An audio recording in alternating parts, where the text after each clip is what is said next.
I just came to the realization like 30 seconds ago that the music was not playing. Of course, even though I tested everything. Of course. But yeah. Hi everybody. Welcome in. Welcome in. We had a change of plan for scheduling tonight, so not only are we starting earlier, but we're doing Genshin stuff tonight. Genshin tier list tonight. But welcome in. Thank you for the konnichiwa, Lily. Welcome in, welcome in. Let's get back over this page here. So I thought maybe it was just really quiet. No, the audio just wasn't coming through like at all, so that was great. Don't you just love Scuff? Don't you just love Scuff? I went through and I had to close OBS a couple times to get his act together, and I guess I just didn't double check that particular audio source for the 5th time in a row, so it's fine. It's fine. It's fixed out. It's fixed totally. It's totally fixed out. We're gonna fix it going forward. Okay, just an overview in case people don't know what we're doing. We are taking every single Genshin character and every single playable Genshin character. We are going through the teaser trailers and demo trailers because I haven't seen all of them actually, so I thought this was a good opportunity to go through them. To not only view them and know about them, but to also rank them. We are ranking them off of 3 criteria. We were ranking them off of how entertaining were the demo slash trailer together, or demo, whichever is by itself. How entertaining was it? Did we find it entertaining? There was a plot. Were we enthused? Did we want to continue watching it and watch more of it? How well did it display the gameplay for the character? Did it show off the skills and everything and the fight style well enough in the trailer to get you hooked to maybe want to pull the character? And criteria number 3 is how well did it show off the character's personality? Essentially, different lines and different plot points of the story of the trailer itself. Does it show off the character well enough? So overall, those are 3 criteria that we are looking at to overall rank them. I'm going to do my best to be objective about it, but there will be subjectivities here and there. But I'm just trying to look at it from like a layman's point of view, right? Like we are ranking this based off of what Genshin wants to sell to the player, to the person who isn't a player, right? So we will definitely start working and going through this. Glad I didn't miss Arlecchino, though I can only stay for about 45 minutes. That's okay. I don't think we're going to get to Arlecchino that quickly. We've got 1, 2, 3, 4, 5, 6, 7, 8, 9, 10, 11, 12, 13, 14, 15, 16, 17 characters before Arlecchino. So I don't think we're going to get through that in 45 minutes, considering we got through however many, like 50 something in 8 hours last time. So, fortunately, I'm sorry you may or may not miss Arlecchino. But we're going to do our best to work through it tonight. We're going to try it now that I know what I'm doing. We're going to try to get through it and clip through it at a reasonable pace here and make some good decisions at a quick pace. Then we can come back and revise afterwards. Just getting in a general spot.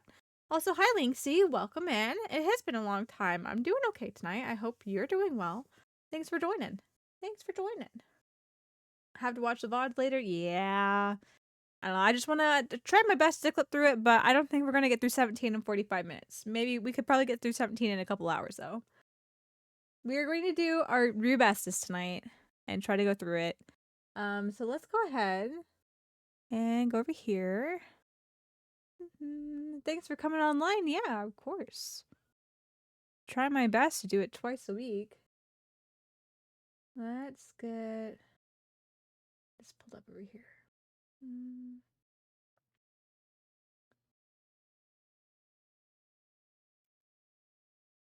Did it not? Oh my gosh. There we go. Let's give it a test run here. I was testing it on Alhaitham because we left off on Alhaitham. There we go. Okay, cool. Audio still works. Hello, Alhaitham. Thank you for being our test subject. If I wasn't streaming tonight, I'd be able to say along. That's all good. That's all good. The VOD will always be there for anybody who wants to watch what they missed.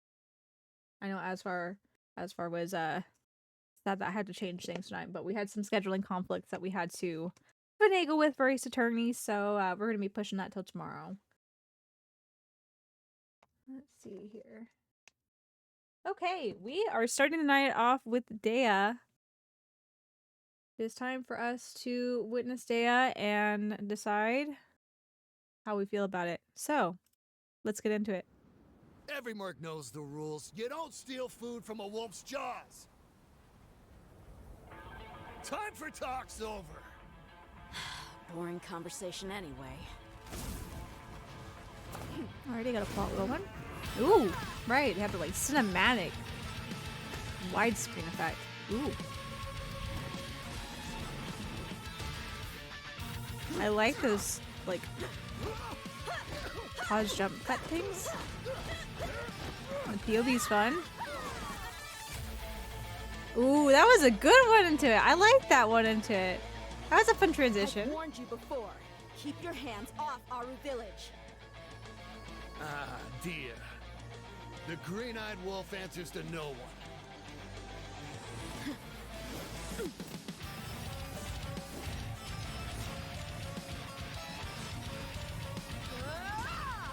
Does she really punch them? I just got Daya recently, so I have no clue what her playstyle's fully like. So I probably won't be the best judge on that. Listen, for this I one, want but to help you, but first you gotta back down. Time for talk's over. Boring conversation anyway.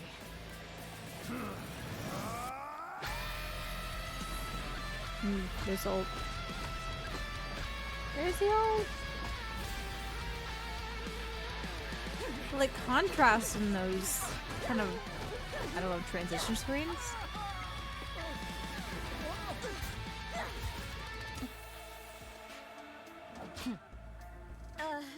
He's a guest, Candace. We were just sparring. Is that right? I do apologize. Please come with me. You owe me for this big time, Candace bud. is in a good mood. You're off the hook. Remember what I told you. Final warning. I like it.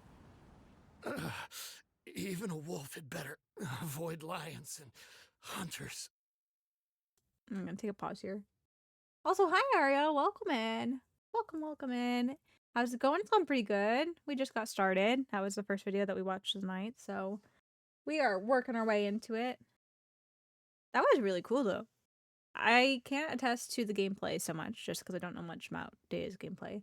But had a nice consistent plot. There was a reason behind this. I like the POV where she's like punching you. That was an interesting dynamic to it. I also like this. I think that's just like a running theme, a running theme of the different, I guess A and S tier ones that I've liked so far, where they have like a kind of stop motion strobe light effect of different poses that they use as a transition. And so this one also had those as a transition, so that was really cool. Plus a story about it too, where she's like, "Okay, I'm trying to help you, but you gotta stop fighting. You gotta work with me here, or I'm gonna beat you up. We gotta work together here." So I did like that part too. Let's continue the trailer. The trailers usually have been continuation of the demos from what I've seen in the newer ones. So, Dia, can the wall really keep the sandstorms out? She never meant for it to keep anything out.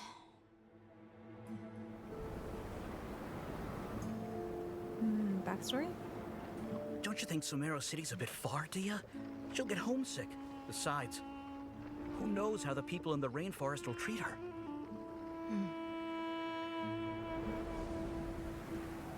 Please, can't you let us in? No, entry's prohibited. But the sandstorm is raging, and we have a child with us. You hard of hearing, no means no. Come on. This way, quick. Easy now. Watch your step.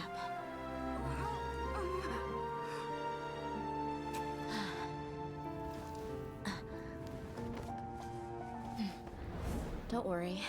If they do find you, I'll handle it. Relax. Just trust the Dendro Archon. Things are different now. Whatever you say.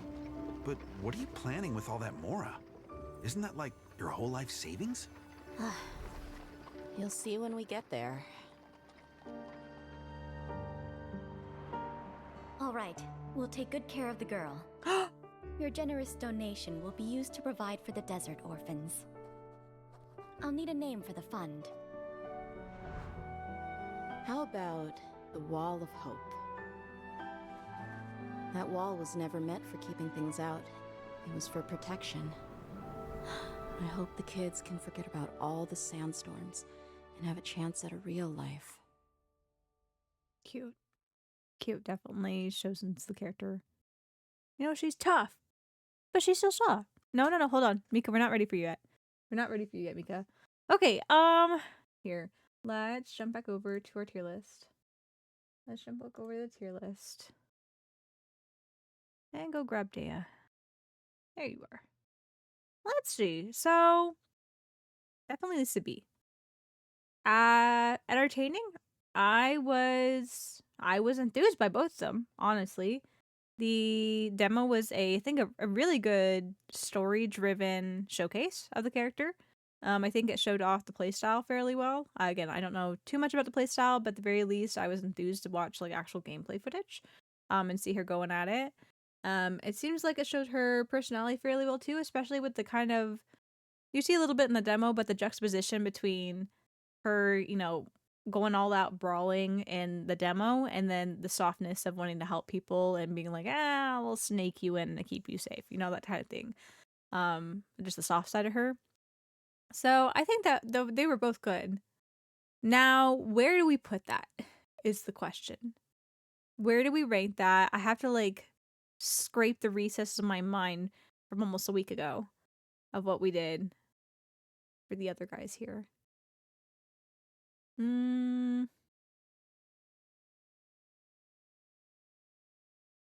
don't know if I want to say, you know, I could be convinced to put an A tier. That was decent. That was decent. But in comparison,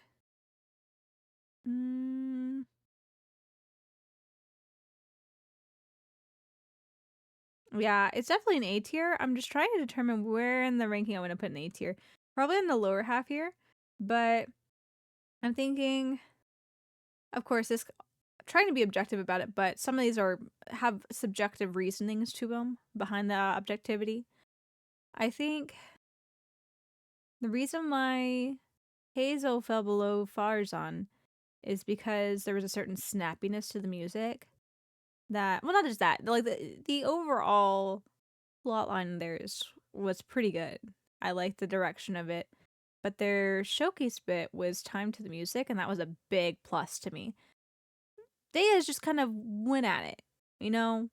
And so I don't know if I personally want to put it above them. I definitely agree that this is a good showcase and a good insight to the character. So I feel like we probably leave her there for now. We might come back and revisit this because I think we're just going to, some of the ones that we were questionable about will come back at the very end. Because I know that this whole line of hydrocryo, where it's like there was so much about it that I'm like, we gotta come back to this. We gotta come back to this eventually. Yeah, I think we'll leave Dea there.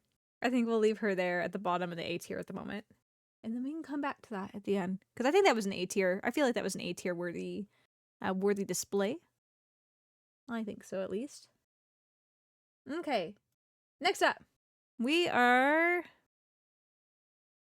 queuing up Mika. Mika! Ever since I was a kid, Oh gosh. I wanted to become a cartographer. Why is he and so... map out every corner of Teyvat. Why is he so squeaky? It's only later on that I discovered the Knights of Favonius actually have that kind of role. How old is he? Klee? She's super cheerful. Although I've had to revise my maps on several occasions due to her experiments with dangerous weapons. Can I confirm Klee changing the Surveyor, Knights of Favonius, changing the Company, geographical cartography of the land?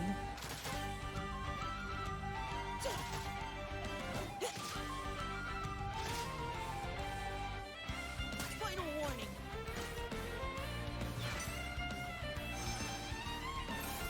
Let's keep going, team.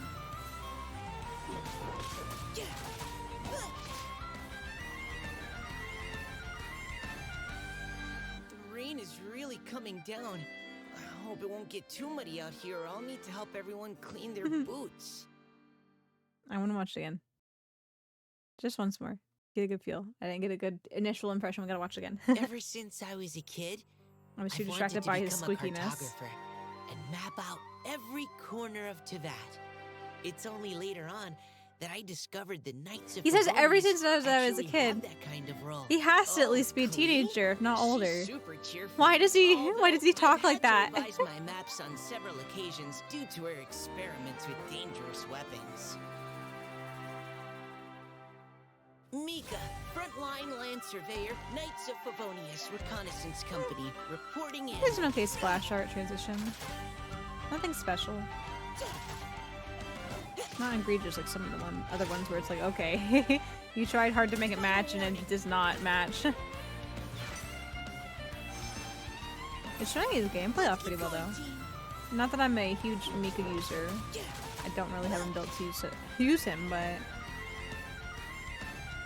I feel like it's showing it off Rain decent. is really coming down. I hope it won't get too muddy out here, or I'll need to help everyone clean their boots. See, you just freeze the rain on their boots and you don't have to worry about the mud sticking. It just comes right off. No biggie. No biggie. Okay. Let's go grab him. I wasn't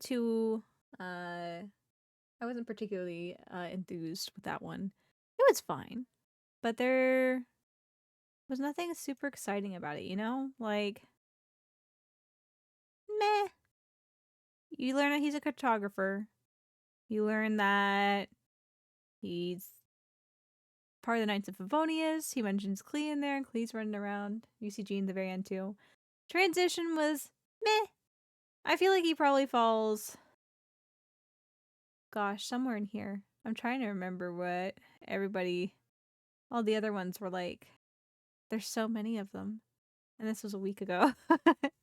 This was a week ago. Let's see. Layla's had a nice feel to it. I think it's had some really good transitions, and that's why she ended up being so high on the seas. Toma's was just kind of straightforward. Sada's was just straightforward. There's nothing bad about this. And I wouldn't say boring is the right word so much as just it was plain. Like it got the point across, the music's fun. I like music. I like Mika's theme. Mika's theme is very fun. We'll stick him next to Kole. Let's stick him next to Kole. I can't quite fully remember all of Kole's, but I remember Toma's, and if Kole's a little under, I remember bits of Toma's and Sada's. So I think he falls somewhere within here. Again, we can come back and reassess this at a later date. So plop him there. Thank you, Mika. As cute as you are, unfortunately, you didn't really have much to go off of, and that could be for a lack of just characterization in general, since you're a side 4-star character that has not entered the main plot. Like the biggest part of the plot that you entered is you brought us a letter from Barca at one point from the front lines. So not much for his not personality. He could have a great personality, but not much to his characterization at least. So Kave's next. I'm so excited. His music's so Nice good to too. meet you. I'm Kave, an architect. You must have seen the Palace of Alcazarzaray before. I sacrificed so much for that. Everyone else thought I'd lost my mind. You don't spend all your savings on your hobbies, do you? You definitely don't want to end up borrowing money in a moment of impulsivity. Living with debt is miserable. His voice acting too. Ooh, that's a fun. Ooh, we're gonna rewatch that part.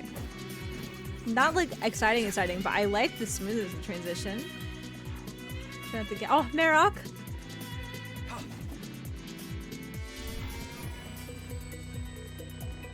Oh, full on ass shot. Thanks.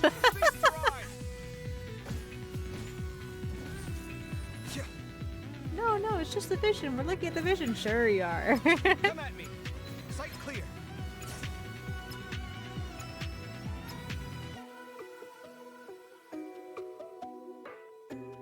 There's still room for improvement. Better make my finishing touches before the deadline creeps up. Is that the client? Wait. Oh, it's you! It's me. There's a bunch of videos someone did of his being out of context playing Genshin. That's funny. I like. I'm not sure who his English say who his English VA is, but I like him. I like the voice, the English voice for Kaveh. It's got lots of heart. It feels very natural, and like the tone and cadence of the voice fits the character in my opinion. I think they did a good job casting Kaveh. One of my favorite, probably one of my favorite English voice actors for Genshin characters so far that I've heard. Okay, we gotta watch it again. That splash screen art transition, smooth. Nice to Plus, meet you're gonna you. get to showcase I'm all the Kaveh, Genshin an or all architect. the Simmer characters. You must have seen the Palace of Alcazar's before. I sacrificed so much for that.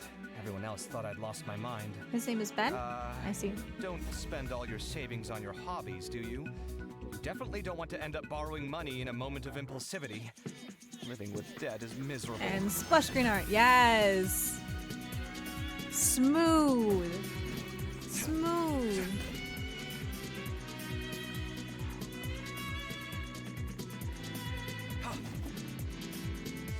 I've got to try really hard not to be biased on this one. Because I quite like Kaveh. Watch and learn.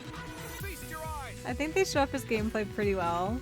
I'm enthused on watching this at least. The transitions are good. The cinematography is good. Come at me. They slow-mo at the right moments. The angles that they choose too is also really nice for showing off stuff. You can see other characters in the background, which is entertaining. There's still room for improvement. Plus the dialogue, I think, is insightful Better into his make my character. finishing touches before the deadline creeps up. Is that the client?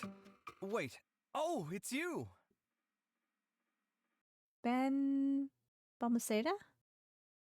Ben Balmaceda. Interesting. I've never heard of him before. Then again, I'm not super great about keeping up with English voice acting nowadays. I like his voice though. He's got a nice voice. At least his Kaveh voice is a good one. I like it. I approve. Stamp Michi stamp for approval.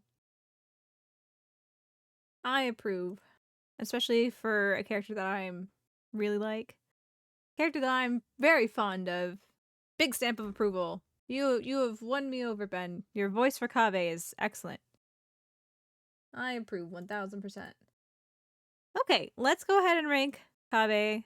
Of course, we're not taking voice actors into account, but he would pass the test if he would. Kaveh was good. I liked Kaveh a lot.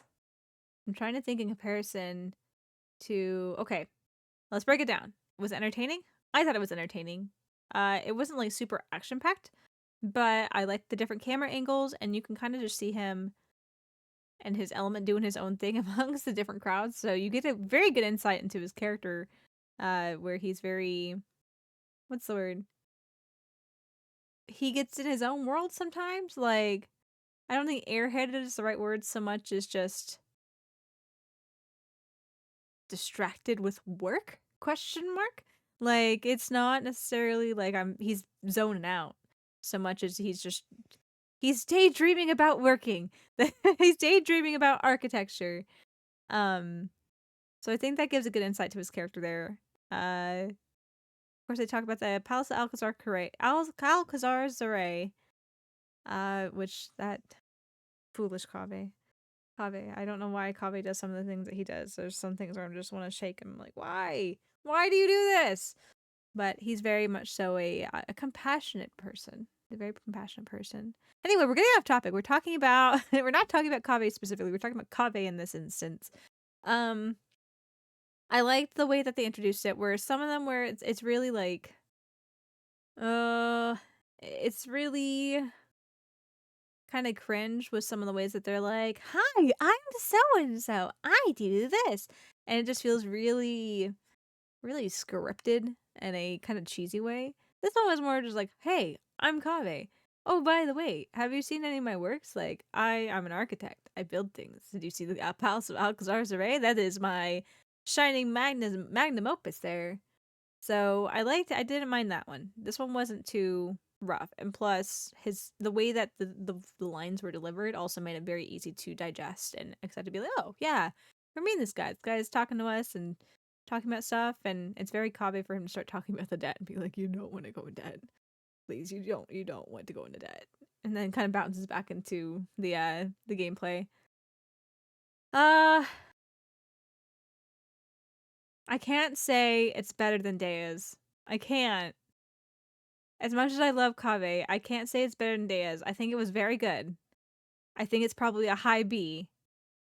But where that high B sits, I have to think.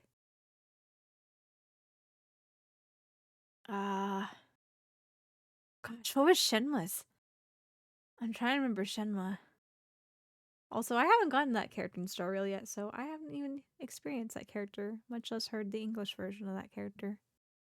Because I also play Star Rail in Japanese. If there's a game that has Japanese Seiyu option, I will be playing it that way. Okay, high B. Ayato's was very straightforward. There was nothing exciting about it, if I remember correctly. But it was very informative, very of the character and the gameplay style, in my opinion. So Kave probably falls below Ayato. Where is Shenmue? What was Shenmue's? Oh, I can't remember.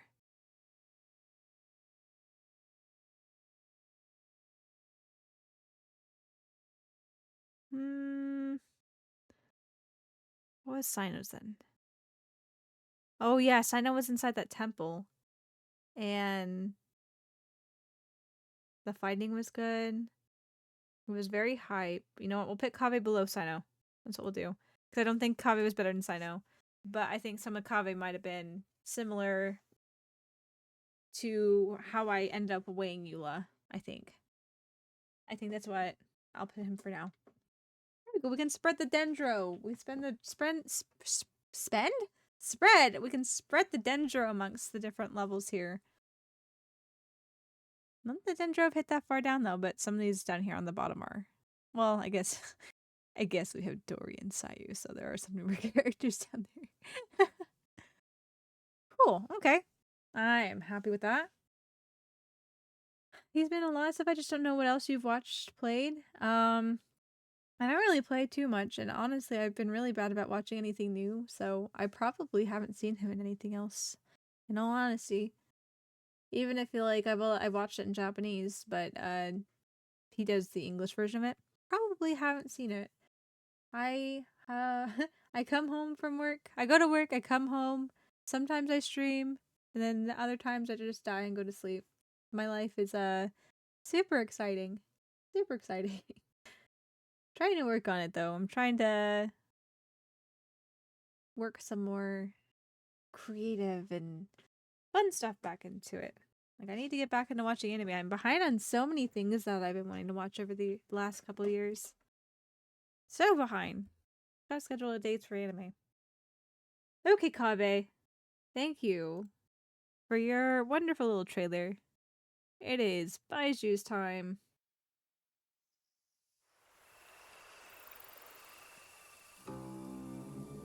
Okay, I already got a little story going on.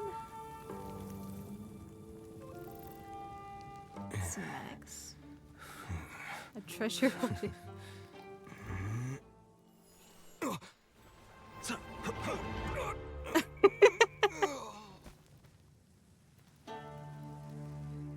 It seems this elixir has attracted some difficult customers. Belligerence and avarice. For these vices, I'm afraid I can offer no cure. A good beating ought to do it.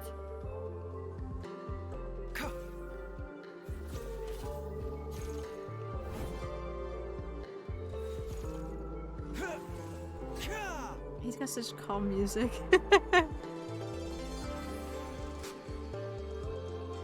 They probably had a hard time making like a demo video for this. Because the music's great, but not for hyping up the character.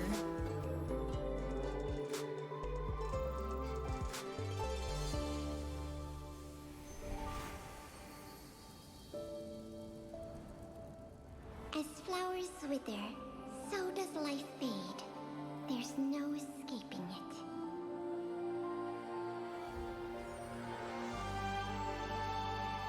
Hand over the elixir, or you die tonight! My mortality is no one's concern but mine. Exactly. You don't know what he does. You don't know what he does already. That just shows he does not care about his life. He does not care if he's gonna fight you and potentially die. Taking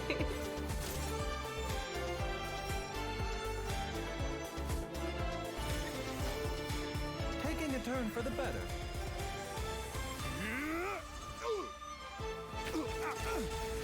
Ah, they could have timed that. Or if they tried to time that, they could have done that so much better. Dr. Baiju, the dew. Here you go. This remedy is powerful, yet painstaking to concoct. Ineffective without moonlight dew as a potentiator, but just a drop will cure Gui's cold in no time. Cold medicine? You came all the way out here for cold medicine? You didn't check before seeking to steal it? I have serious concerns for your cognitive health. The first round of treatment has clearly failed. Let's try a stronger dose. No. A stronger dose.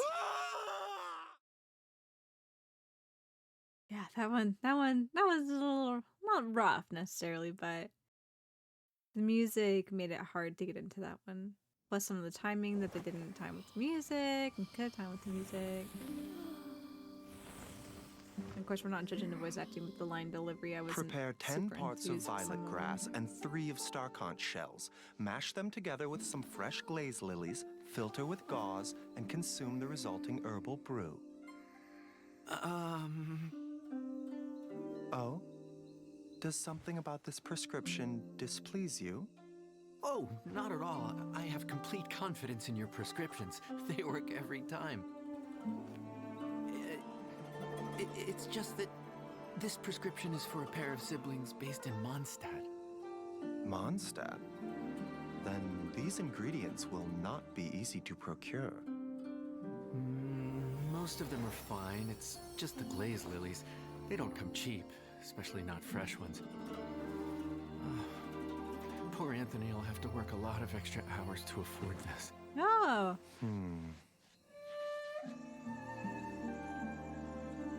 This new prescription, though not as fast-acting, will allow gradual recovery and buildup of strength, making it well-suited to someone who's been suffering from a long illness.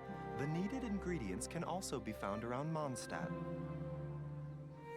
Wait, dendro-processed berries? But, Strange afflictions require stranger remedies, no? I have another backup solution.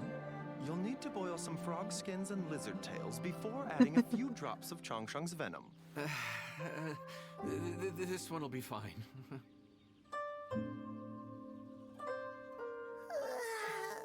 It's cool Wait to know a that. minute. A few drips of what from whom? It's cool though to watch this after the fact. Well, not people wouldn't know this anyway. But if you do the different daily missions, or if you're just kind of poking around talking to the NPCs and stuff, I'm pretty sure they're talking about, is it Anthony and Anna? Is that what it is?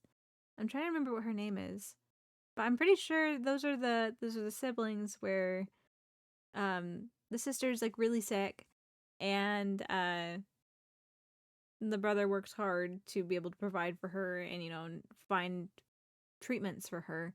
And so Baiju's the one that like helped heal her, because there was like different commissions, I think different commissions you can get where you see her like actually heal up. She's actually able to go do stuff again, because Anthony's just like, what are you doing? Get it back inside. You're sick. Please take care of yourself. You're weak. Please.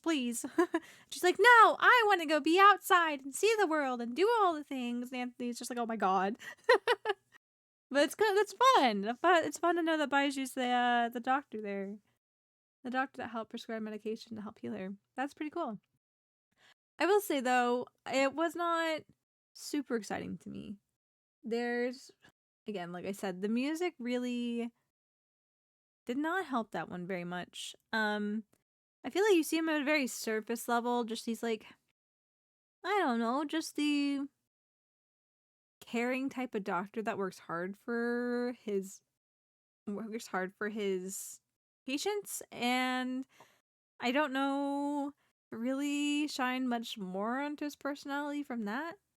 Just from the trailer itself. And of course I know you get more into the weeds and stuff when you do the character quests, and that's why you do the character quests, but I wasn't super wowed by anything on this. Like I I don't know. I didn't really feel the hype. If we're going by, these levels here, the quality, I don't know, some of the transitions were the splash screen transition, the like splash art transition, I was not super wowed by. The storyline, I wasn't invested in him protecting the medicine necessarily. I don't know, it kind of got lost in the sauce a little bit. And it was just very subdued, which I understand Baiju is a more subdued character, but I wasn't really sold on him necessarily, so I'm gonna put him in C. Where in C though is the question. I don't know, he kind of falls in line like through here, where it very much so is just gets to the point, the transition. I can't remember. I can't remember how the transition and stuff were for Sada. I think Sarah was just to the point. I don't really have any problems with the transition itself, just that she's a very no nonsense person. I'm going to put him here because at least there was some insight to his character. Like I remember Kaching's. Kaching's was very simplistic, and granted, she was a very early character, so not to say that that's not a contributing factor, but he at least had a little more to his character and I guess his position in the world than Kaching. But at least with Sada as well, it could have been it was more plain and to the point. It was very Sada. So I'll leave that there. There wasn't too much to be had there. But her transitions and stuff, I believe, were better than his. And that kind of like threw it off for me. Some of the quality was very on that one. So I think we'll leave Baiju there. I think we'll leave Baiju there for now. We can come back to him at another time, but I think we'll leave him right there. Okay, who's next? Oh, Kirura's next. So much Dendro. So much Dendro.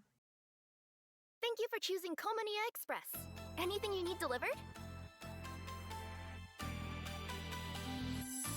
Rest assured, there's no destination I can't deliver to.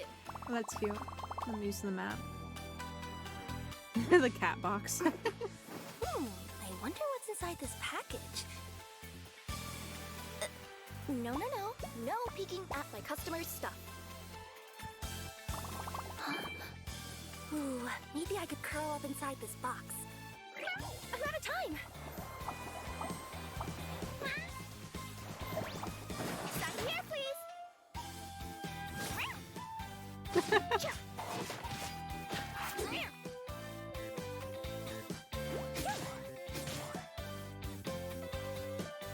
Express delivery!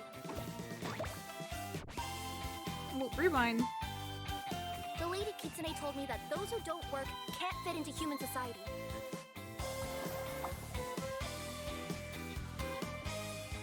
I'm not going back to the boonies, even if it means I get to be a great yokai or whatever. That was cute. That was pretty cute. Of course, 4 stars, so it was a bit shorter. Fine, there's nothing wrong with that. Let's go collector. There you are, Kirara. Kirara also doesn't have too much to her story, like just personality either. She's one of those 4 stars that were kind of made, and it's like, oh, she's very cute. We need to make, another yokai character with Dendro now. Okay, here you go. So I'm really trying to remember Yao Yao's. I don't remember Yao Yao's.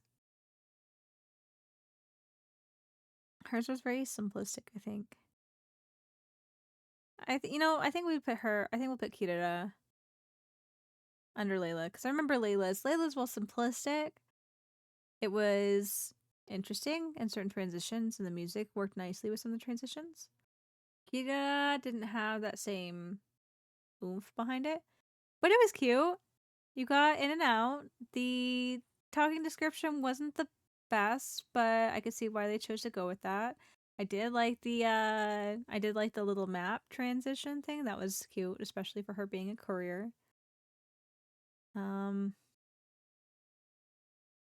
Yeah. I don't know about the gameplay. Haven't played with Kirara, so I can't attest to how well the gameplay was or wasn't for her, because that could affect things too. But I think she lives there. This is really sad.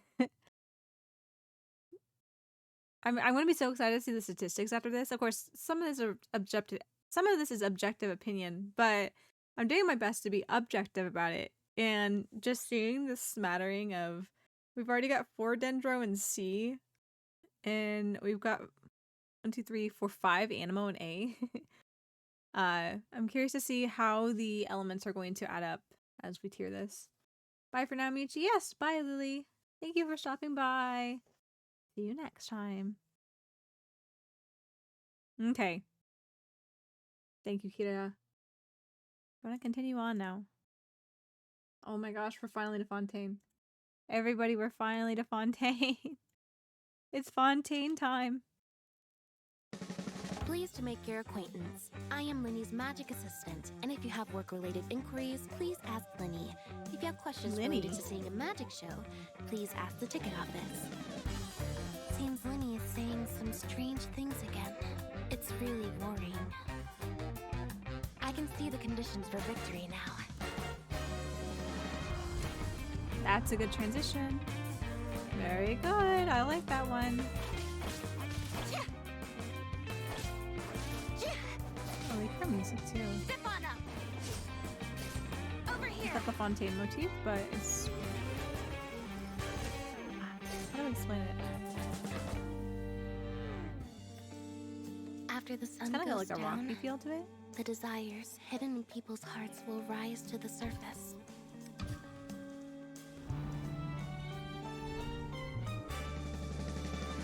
Let the magic begin! Let me take the heat.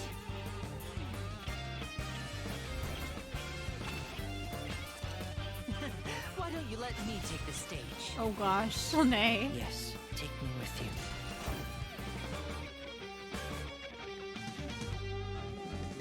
Evening shows are spectacular. Should I reserve a ticket for you? Gotta restart that. We gotta watch this one again. I was into Pleased it. to make So, your acquaintance. I so it am hits the Linny's entertaining bit. magic assistant, and if you have work I was able to focus on the other please criteria. ask Linny. If you have questions related to seeing a magic show, please ask the ticket office. Seems Linny is saying some strange things again. It's really worrying. I can see the conditions for victory now. Good transition. Smooth. Not exciting, but smooth, and works with the splash art very well. Step on up. Over here. Get hit with Osha.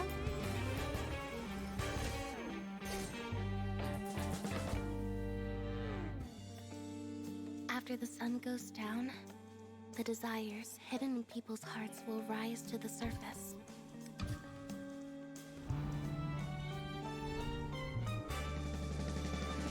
Let the magic begin! Let me take the heat. I haven't played much Lynette, so I don't know. Why don't you let me take the stage? Yes, take me with you. I like the matching animations for the twins. Evening shows are spectacular. Should I reserve a ticket for you? I liked it. I liked it. Let's go over to our tier list. Grab Lynette. Also, I'd much prefer calling him Lene than Linny. Linny? We call her Lynette. I like Lene, Lynette. Have a similar cadence to it. Okay, definitely B at least. We're in the B category. Let's decide. It was you know what? I think it was better than Kave. I think it was better than Kave's. It had a general, not necessarily a plot line necessarily, but it's a 4 star, so she had a little less time to be able to pitch her story. But she got in, it was very much so in character, where, you know, she starts in being like, oh, you have any queries? This is who you need to talk to, you know, about the magic show, blah, blah, blah, this and that, right? But then she kind of has her own dialogue in the second half, which I think is nice. And the animations that they included within the characters that they used as cameos were good. You know, including the 3 siblings together was good. I like that. The splash art transition, that was great. I like that. I'm trying to think, though, where she ranks in the part of... What's the word? Dare I say we put her in A? I'm trying to think where I want to put her, to be honest. How do we rank her against Venti? Venti was just so exciting. Especially for his time. He was one of the better demos released. There's a whole plot to it. Follow the plot. Well, that's music was good. There were some things that were on music, but it wasn't necessarily like a dump bump bump like some of the other ones. Where do we put you, Lynette? Where do we put you?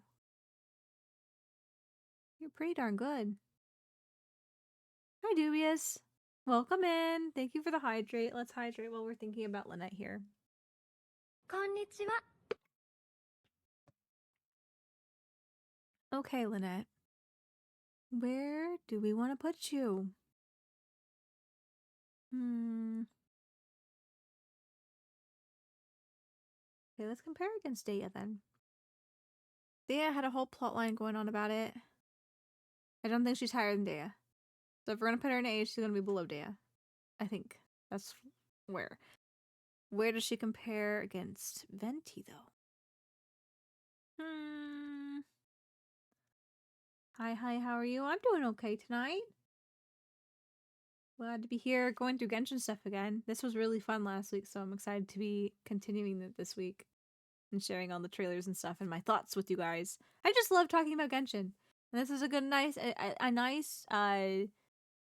pointed way to talk about Genshin. Like, it was very a specific thing to talk about Genshin. To just be like, oh, let's just talk about Genshin as a general thing. We narrowed it down talking about these. So I thought I can't speak. Obviously, I can't speak. But I'm just excited to talk about Genshin with you guys tonight and share the videos and stuff. Where do I want to put Lynette, though? Man, Animo is just, like, showing its superiority. The only Animo that is below B is Sayu. That is the only one. Everything is... We've got 1 in B so far, and everything else is an A. Animo is just consistently good. Which is so funny. Ah, gosh. Where are we putting her?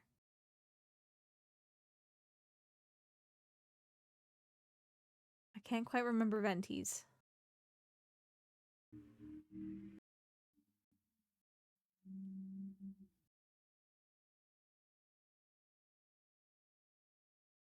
Well, Ayato's was really good for quality-wise. I think Lynette had more hype and showed decently with her gameplay. I can't remember Venti's too much, so I think we'll put her here for now. You can stand side by side with the Anima Archon.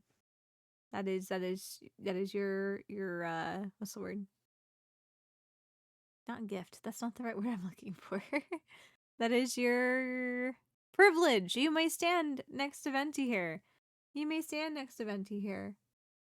I think that's what we'll leave you here. With perfect timing at that too. We've hit the top of the hour now, guys. So it's time for us to go ahead and take our hourly ad break to keep the pre-roll ads off for you guys. So if you guys want to hang tight here real quick, we will be right back after this. I'll see you guys in just a minute. Be right back.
Alrighty.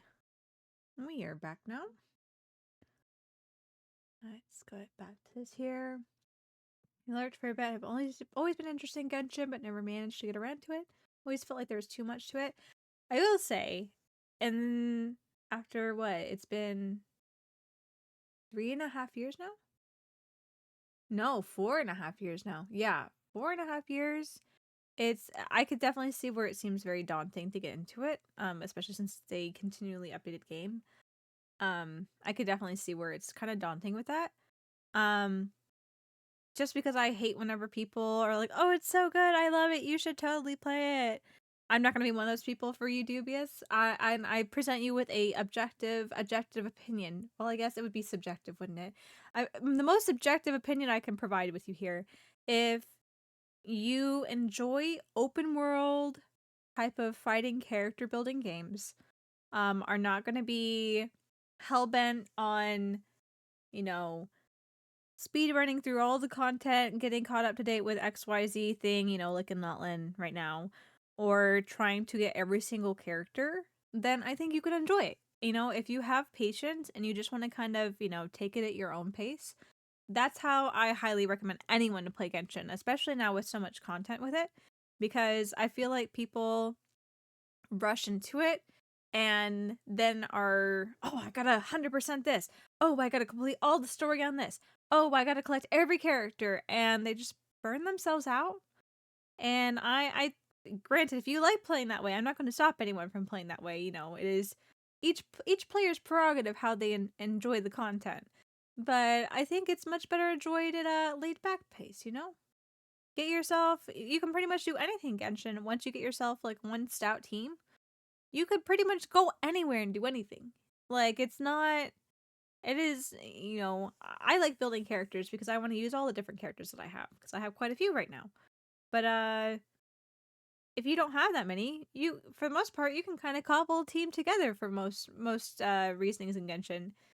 If you get, at least one character of each element built up to a like okay standard, you'll be golden. You'll be able to work through it and get what you want to go, get to where you want to go, and go see what you want to do. And if you want to build further from there, 100% go for it. But I definitely don't recommend just cramming it down. 4 years of content speedrun, 4.5 years of content speedrun. Yeah, I don't think that's very healthy for anybody.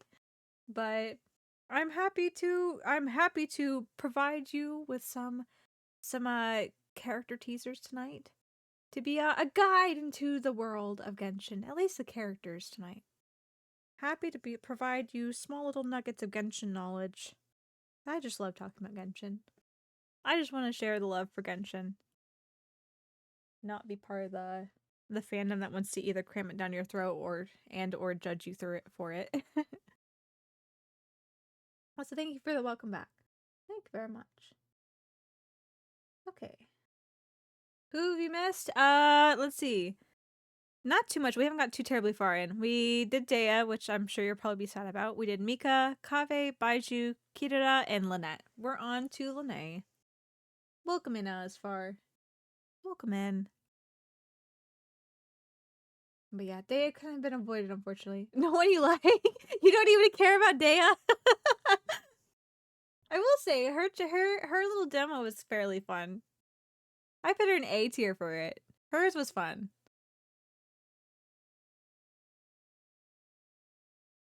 Thank you for the resub, Asfar. Subscribed for 17 months. Congratulations. Start at 6 a.m., so here I am at 7 a.m. That's fair. I don't blame you. We had to shift the schedule around. We had some scheduling conflicts for Ace Attorney come up. So we decided to move it over to tomorrow, and since I can't really stay up super late tonight, I decided to start earlier today. Just to give us enough time to work through all the things, I don't know if we're going to be able to finish tonight, but we're going to clip along. Day is fun, but I hate how she's just a repeat of her first half in both music and visuals. True. It's fine. Like, it was exciting enough, and some of the visuals were good. I liked it. Plus, I feel like it gives you a good insight to her character. So we put her at the bottom of A tier. consider it the bottom A tier. We'll see. May end up one of the mini games stuck in the backlog. Does make me love watching you play and talk about it, though. Yeah. If all you do to consume Genshin is to consume it through me and how I present it to you guys, that is 100% valid as well. I wouldn't be streaming, you know, like that's the purpose of streaming, right? I'm here to share it with people, yeah, regardless if they know about Genshin or not. I'm here to spread the love and talk with you guys. Okay, let's continue because we're going to have to keep up the pace if we're going to get through anything tonight. We've already gone through an hour and we've only gotten through 1, 2, 3, 4, 5, 6 characters. Oh my god. We're slower than last time, but let's keep going. Linnea's next. Let's get in, but they call him Linny. Yearn to transcend the mundane world. I don't know if I like him calling him Linny. Captivates us all. So, did you have a good look? Yep. The hat's definitely empty.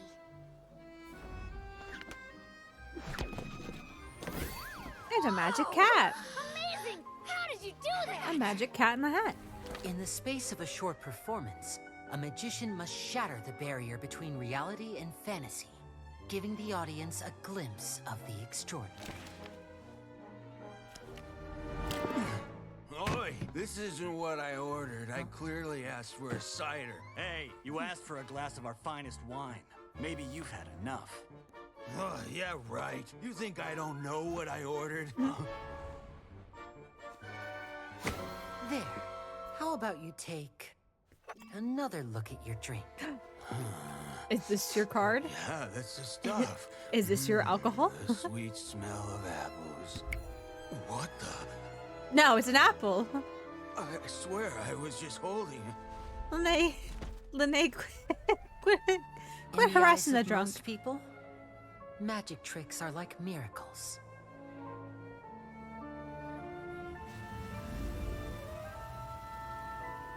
But as magicians, we prefer to think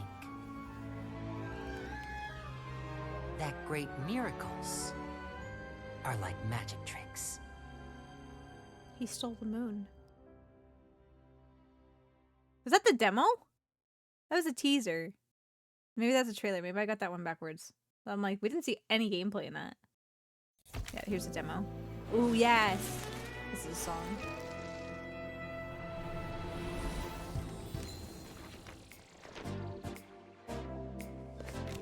Magic is an art of performance. But before the performance begins, a little preparation is needed. I like his music too. It's so jazzy and fun.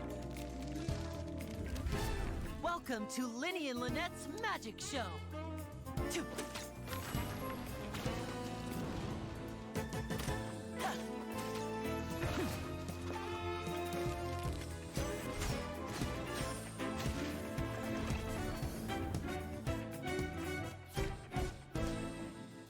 I like the Which is animations to it. real, This one's probably and going which to... is an illusion. I'm gonna have different opinions on just because... Oh gosh. This is so different from some of the other ones. It's just very like...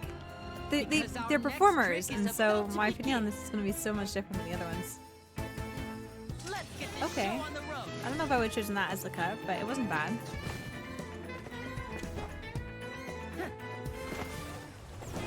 A good timing on that too. Ooh, right into Lynette. Oh yeah, so we were talking about this in the Lynette's. They've got like matching animations. And that works so well. This has been Linny and Lynette's Magic Show. Thanks for watching. It's just a rehearsal, you know? Aren't you overdoing it? It's the only way to iron out the wrinkles. Well, Fermine, what do you think? I think it was excellent. If I had to make a suggestion, how about giving Pear a part in the show? Little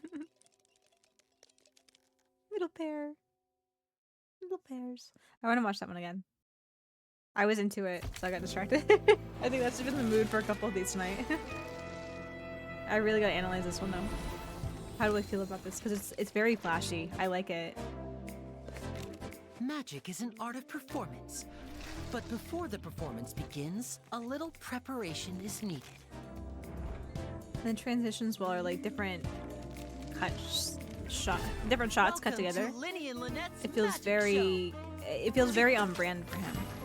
Just like the performance of cutting and pasting things together to make the audience see what you want them to see. I like going into the cards too, using them as like the faces. That's a fun visual too. Which is real, and which is an illusion.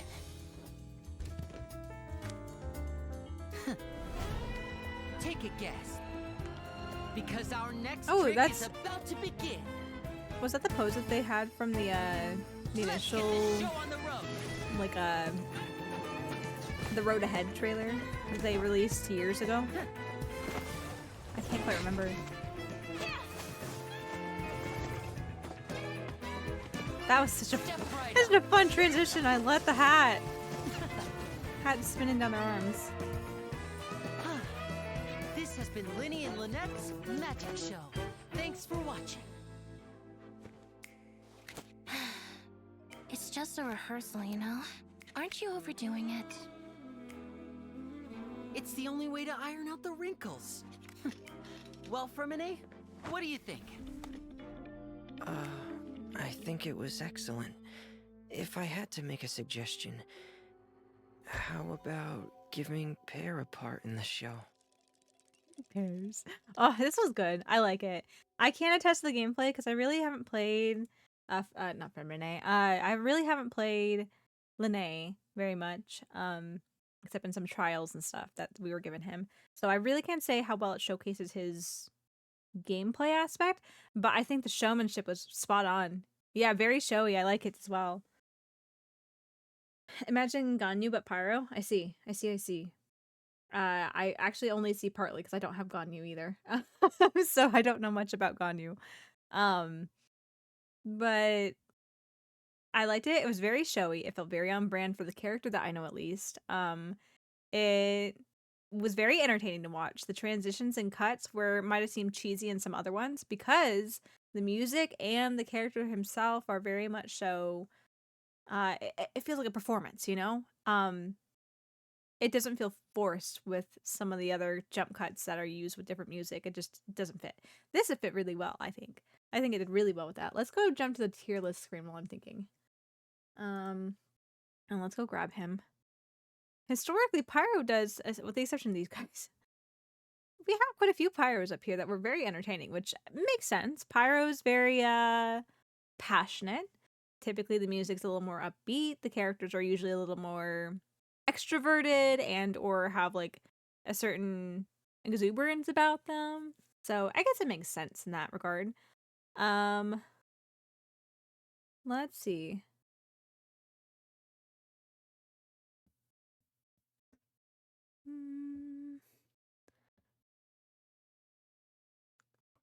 But they're Pyro's everywhere, but they're about to conquer the top half of the list. Yeah, slowly but steadily. His was really good. I wouldn't say he's somewhere in A tier. Because, granted, again, I can't attest to the gameplay elements of it, but the actual visuals and the characterization for both, spot on. Like, it was very good. I think the entertainment value was very high in these. I wanted to keep watching it because it was very entertaining.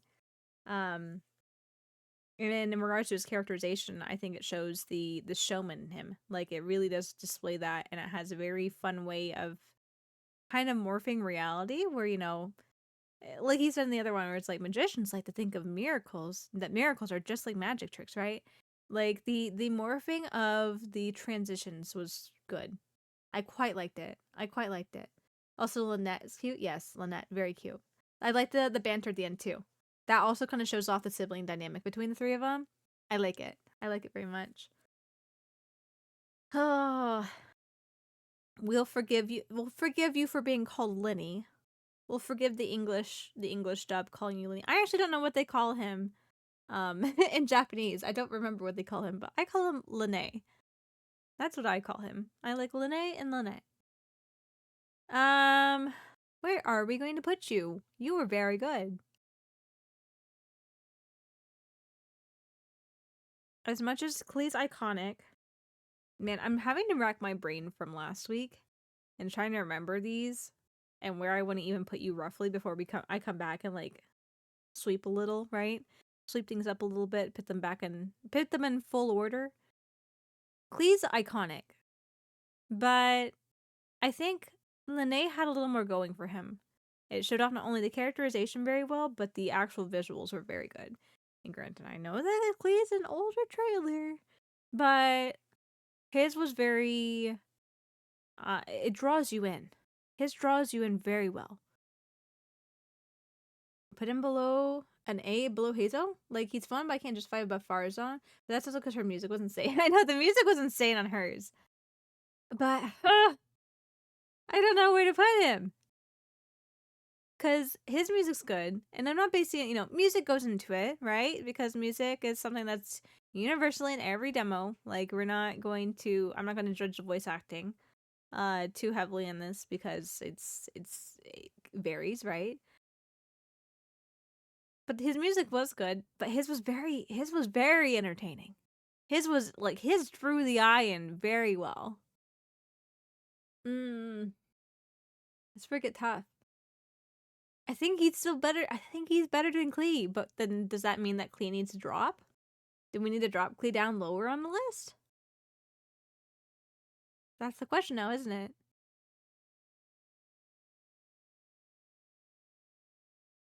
How do we compare it to... Gosh, what are the other ones? I have the Anima Boys up there. I'm trying to remember the Anima Boys. I'm just like, I know that they were good, but I can't remember specifics about it to logistically put them somewhere. Oh, gosh. You came at the best time. I know, we hit Fontaine. We're hitting the newer characters with some, probably the better trailers and demos just because they are the newer generation.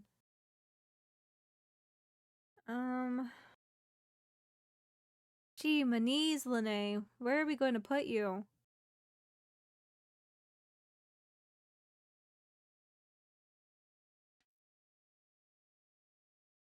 Where are we going to put you? Okay. Shinobu's made it to A because it was very snappy. It was concise. It hit the beats very well and was very good to her character. That's why we put her so high. And the others were just slightly below her. Lene's, well, I wouldn't say snappy is the word I'd use for it. It was very... It flowed well. I don't think I was... Even during the slow parts of the song, I think the visual aesthetics were still very entertaining. I didn't feel like we were kind of slowing down, speeding up. I'm going to put him down here so I don't have to hold him anymore. I don't feel like we were speeding down, slowing up, speeding down, slowing up. It didn't feel like that. It was very entertaining. It was a good pace to it. I'm gonna put him under All Hytham for now. We're gonna put him right here for now. We'll have a trio of Pyro for the moment. Again, we might come back to this, but I personally think that while these guys were great and the music was great and like the snappiness of their demos, and especially going along with the music and stuff was really good with that, and some of the transitions were nice. I think Lene's had some more... I don't know. It's just there was more quality to it, in my opinion.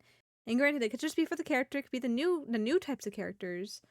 But I think we put him there for now. No more debating on it. No more thinking about it. Because I'm just gonna sit here and be like, until I make a decision. We've made a decision. He's sitting there. That's what we're gonna do. And Lene has a through line with the story too. Exactly. Yeah. Exactly. Plus, while it doesn't go into... well... You know what? I think I like that even better. It explains the character. It explains the magician part of him and the showmanship of him. And, talks about magic and miracles and all this stuff too. And doesn't get into the Fatui stuff. That's a nice, fun little twist once you get in the story. It doesn't hit at anything darker. Like, he's just a magician. He's a showman. So I like that even better now, knowing, thinking about the character in the full perspective here. This was a great way to introduce the character. I like it. We'll put him there for now. We might move him around, but I'm content with him for now. Mid A rank right now. I'm good with that. It is Fremine time, indeed. Fremine! I don't, I might have watched his actually. I feel like I've seen his at some point, but I can't quite fully remember it, so. As you know, diving I is like one of the Fremine's few music things too. I'm any good at. I spend more time among the Tidalga than I do talking to people. Whenever I feel lonely at night, Pear is the one who's always there for me. Pear, I'll keep you safe. Jump cut into the anime splash art. Not great. Frost is coming.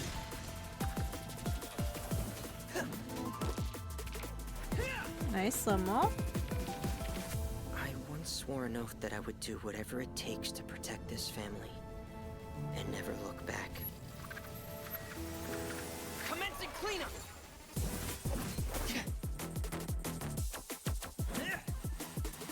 Getting here.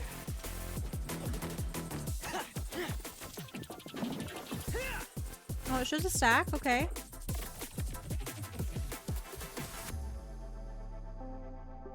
So long as the light of the hearth still shines, I'll always have a home to return to. We talked about this last stream, but I feel like a lot of these 4 stars kind of get shafted in the quality of their demos just because their characters really aren't that fleshed out or have much to them. Which I think is kind of sad, but it is what it is, right? And it definitely goes into the consideration for tiering stuff here. I love Fremine. Fremine is one of my favorites from Fontaine. Like, granted, I have a lot of characters I like from Fontaine, but at least out of the siblings, he's my favorite. I love Fremine. His design's very cute. I like his meek personality, and I just like the simplicity of the character. But again, the simplicity of the character, they really haven't built too much around him. So there's not much going on there. We can't really put too much into it. I still think he probably falls in B because there was some really good cinematography and what's the word? The music's just very good for Fremine.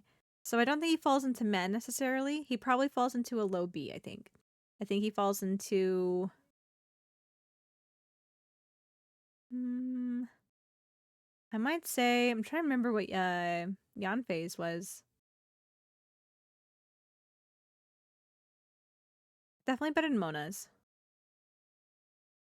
I'm trying to remember Yanfei's. I think Albedo's had a nice aesthetic to it too. On it, we'll put them side by side. We'll put them side by side here. These two can hang out. They're similar. They've got similar speeds about them. They're both blonde haired, blue eyed. We could have them sit next to each other. Plus, like, there's I feel like their music's very similar with the way that he isn't Mika boring ass tier. Poor Mika. Poor Mika. Mika really just kind of got shoehorned in. I want to see what they do more with Mika. The most exciting thing that they gave him, especially in regards to like the storyline, was he delivered a letter from Barca. That was the most exciting thing they put in. Mika speaks like actually. Oh my gosh. Yeah, I don't like the Mika English voice. I don't know what they did to him. I don't know what they did to him, but I don't like it. Oh, what have I done? There we go. I don't dislike the Japanese one, but I don't care for the English one at all. But yeah, we'll put Fermine there. You guys, Albedo, Fermine, you guys can bond, hang out. All that good stuff. All that good stuff. Ultimo comes in for the actually. Hi, Ultimo. Welcome in. How's it going tonight? Hope you're doing well. Let's go ahead and jump back over. Nouvlette's next. Do we have the demo first? We do. Make sure these demos are coming first before the teasers. The demos lead into the teaser sometimes. Demo, teaser, teaser. Demo, teaser. Yeah, I think we're good from here on out. Trailer, teaser. Yeah, these look more cinematic. See, they changed the name of them, and now I'm lost. Trailer, teaser. Yes, I think we're good. Where are we? We are Nouvellette! Nouvellette time! You call that evidence? It's not I heard they were convincing at lovers. all. Oh, yeah. Sounds like we're in for quite a show. Ultimo's That much super more? into dying. No way is it all clean. The court is Forgot- always Oh. filled with a cacophony of voices. Another great English voice actor for Genshin. Schadenfreude, indignation, terror. Emotions burst forth from the depths of the heart and surround their host like a dense fog. I like the transition. It works. Okay, let's use it.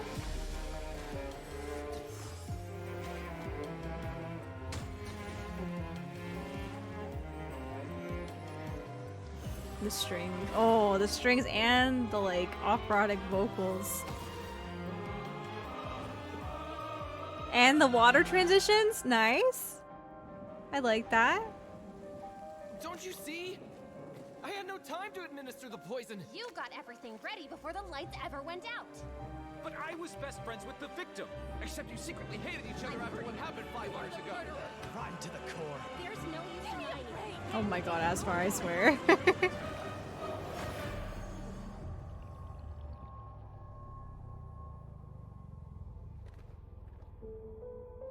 They say, let justice run down like water.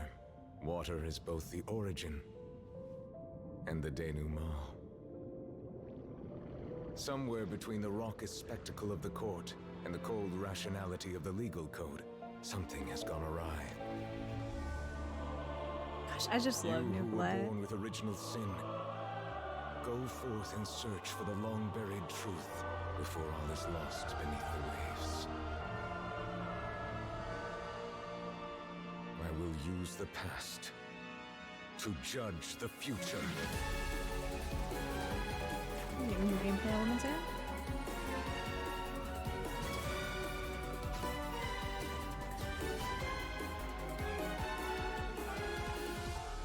You know, I don't know if we've seen him fire his Countless laser rivers yet. of emotion shall flow into one, and the tumult shall give way to lasting peace.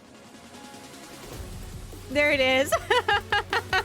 The timing, that was good with the music.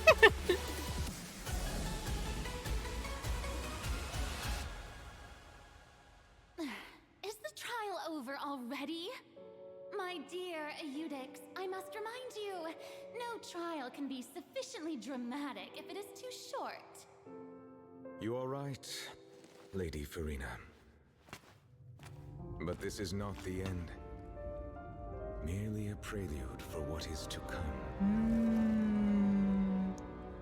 Ooh. I want to watch it again.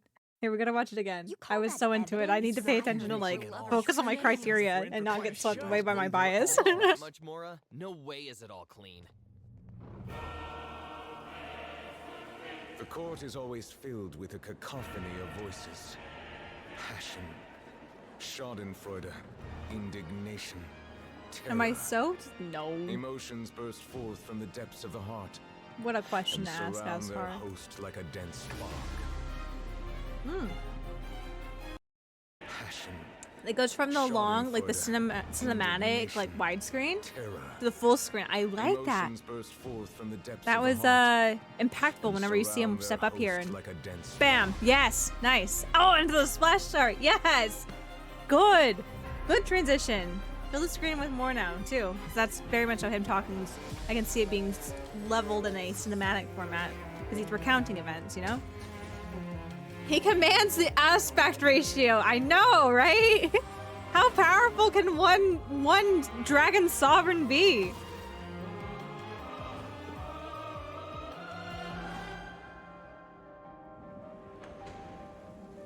For him not doing much, they did very good to like make this feel impactful, which is very, very Nouvellette.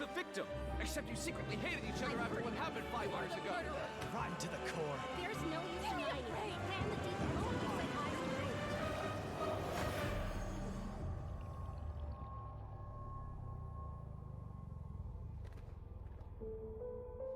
the They say, let justice run down like water. Water is both the origin and the denouement.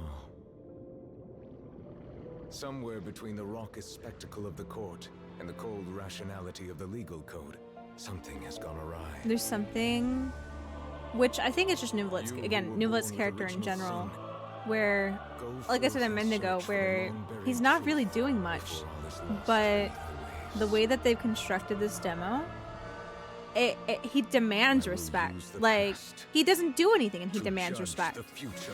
Like, he is silently just like his presence demands that respect. And I think they did a really good job with embodying that. That's very, very Nouvellette.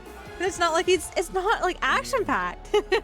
It's not action packed where it's like, oh, but you still like, you're like, yes, I have to watch. I have to watch. No, no, we're not calling him daddy. We're not calling anybody daddy.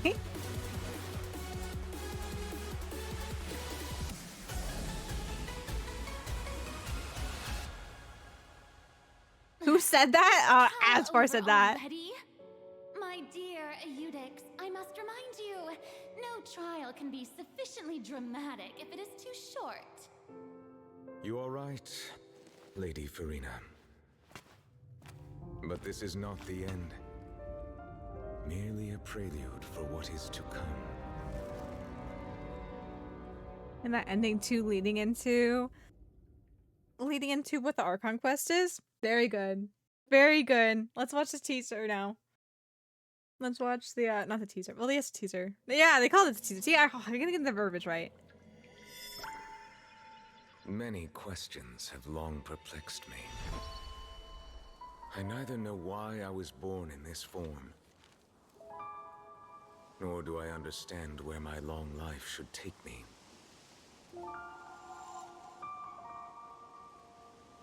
It's as if there's something I've forgotten since the very beginning.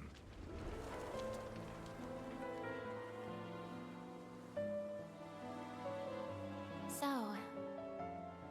why don't you try to find the answer for yourself?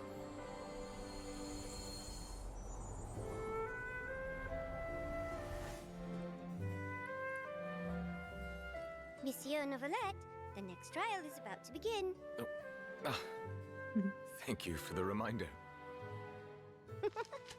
It's not like you to zone out, Monsieur Nouvellette. She's got a cute Some voice. things from my past. I'm not sure which male that is, but from a very English long voice time actress? Good. Good.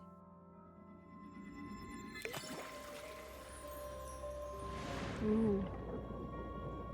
To me, humanity is like a pool of water in which I see my reflection. Only through observing them can I slowly come to understand myself. The court is now in session. Ooh. Ooh, that was good. That was good. I love both slurs plan. It's just, if this bitch just hangs out with humans, he can't judge them guilty. he will protect them.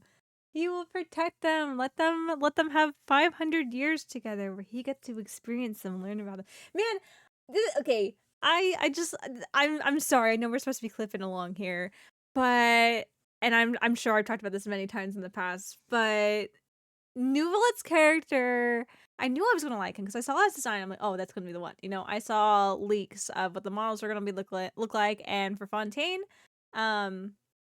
I immediately picked Riosley. Or not Riosley. Yes, Riosley's great, but Riosley took some time. At first, I was like, whatever. The design was not what won me over. But I saw Nouvellette and immediately was like, that's the one. Like, it's so apparent that Nouvellette's one of my character archetypes that even my younger sister, who doesn't really play Genshin too heavily and doesn't really know my taste in anime characters necessarily too terribly well, looked at Nouvellette and was like, oh yeah, that you're gonna like that character, aren't you? I'm like, ah, excuse me. I mean, yes, but how did you know? How did you guess that? But I was out. I knew I was gonna like him. I was gonna enjoy him no matter what. I appreciated his design. I appreciated the general like outward demeanor of he's just very mature, and very like grounded in the way that he appears. But what absolutely just boggled my mind and made me just go from like, oh yeah, I enjoy this character to no, I love this character, is seeing him react to Child getting called guilty. That was it for me. Whereas he was like, I'm going to say he's not guilty. And then the Ortrice is like, no, he's guilty. And Nouvelette's like, huh. And he doesn't just shrug it off. He decides, I'm going to go investigate this on my own time because I want to know what the truth of the matter is, because I personally don't think this, so I'm going to go do my own research. And I was like, oh, Nouvellette! Oh, this is great! I was so worried going into Fontaine because which I'm not sure if they kind of, steered one way or the other with changing stuff since then, but if you look at like the Ascension gems have flavor text on them that I believe are typically the gods talking, like the archons. And granted, it could be Farina, it could be Fossilers, it could be Nouvellette, whatever, but Nouvellette represents Fontaine. And I was so worried that Fontaine, being the land, like the country of justice, that we were going to get ourselves into another situation where we were going to be called guilty, and whoever was judging it was going to be like, oh, I feel like there's something in the flavor text of the gem that essentially says that the Hydro Archon is like, the Hydro Archon can be judged, but at the same time it kind of alluded to that like feelings were above facts, and I was so concerned about that we were going to be we were going to just be judged because they didn't like us. They're going to be like, oh, we don't like you, we're going to call you guilty and lock you up now, and you gotta figure it out again. But Fontaine Fontaine was so much better. Fontaine was so good. Oh my gosh. Nouvellette is how you do a boring character. Any other time, he would have been so one-dimensional boring. Nouvellette is very well done because he has depths beyond I'm the judge. I agree 100% here. 100%.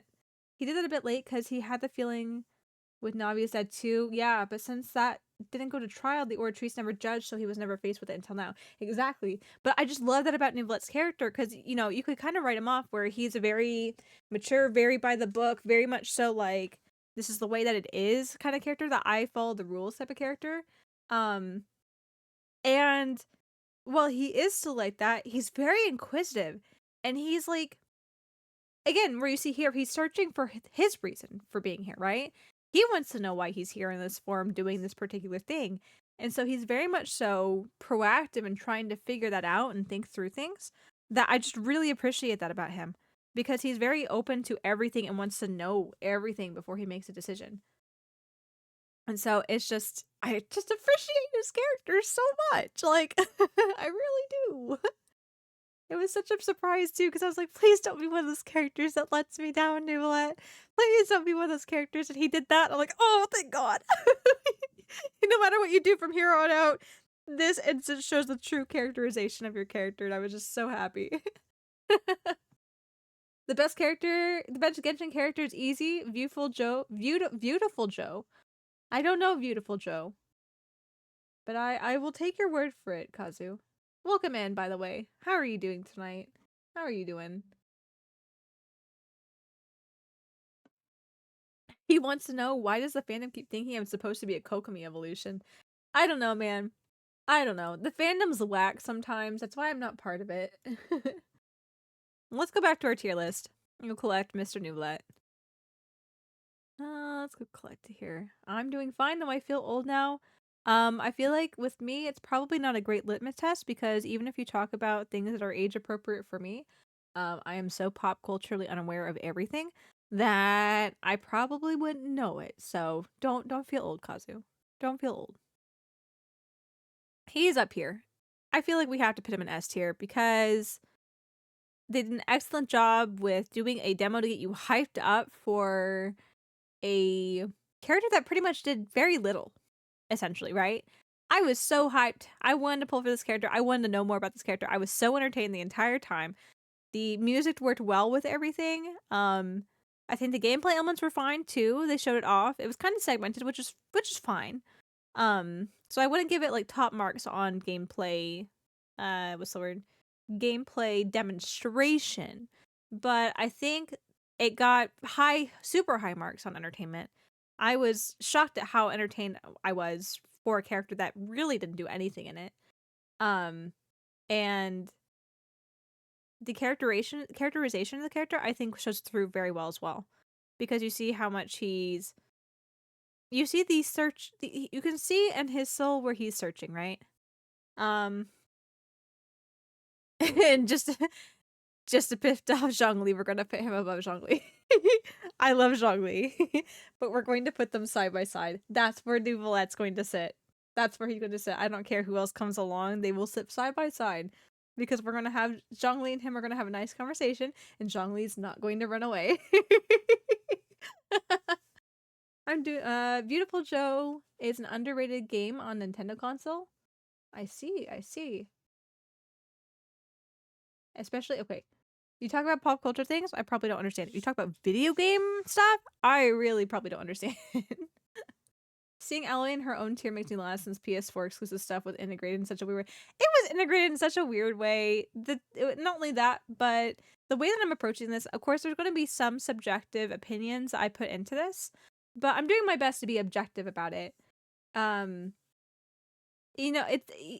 trying to be objective about this enough to where we are grading it based off of the quality and the concept of each demo and their teaser, any teasers that go along with it.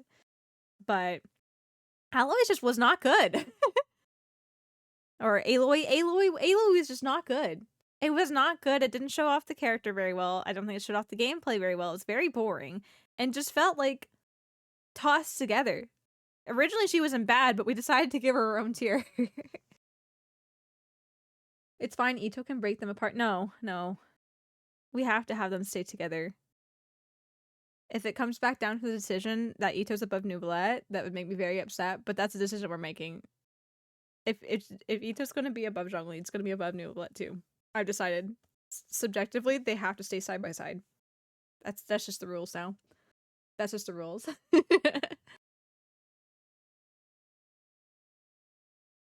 Okay. Nouvelette, very good. Very good. And we're going to go right into another banger. We're good. Oh, actually, no, I don't know about Riosleys. I thought we were doing Farina next. Farina's a little ways away. I'm going to have myself here. I don't know about Riosley. We're gonna see Riosleys. I can't remember if I've seen his or not. Riosley! The Iron Lion Team Arena Showdown, huh? There's a ton of credit coupons up for grabs, but you'd have to beat the undefeated champion to get them. Oh?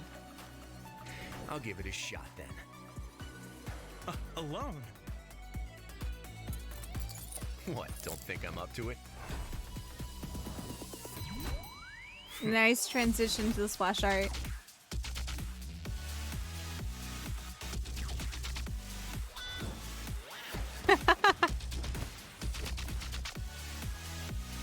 It's turned into like, in this corner!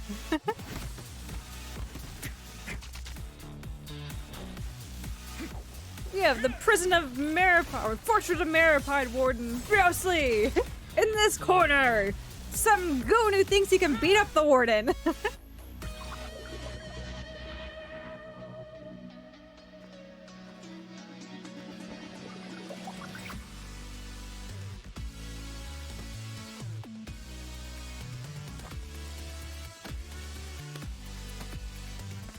That's disgrace for you.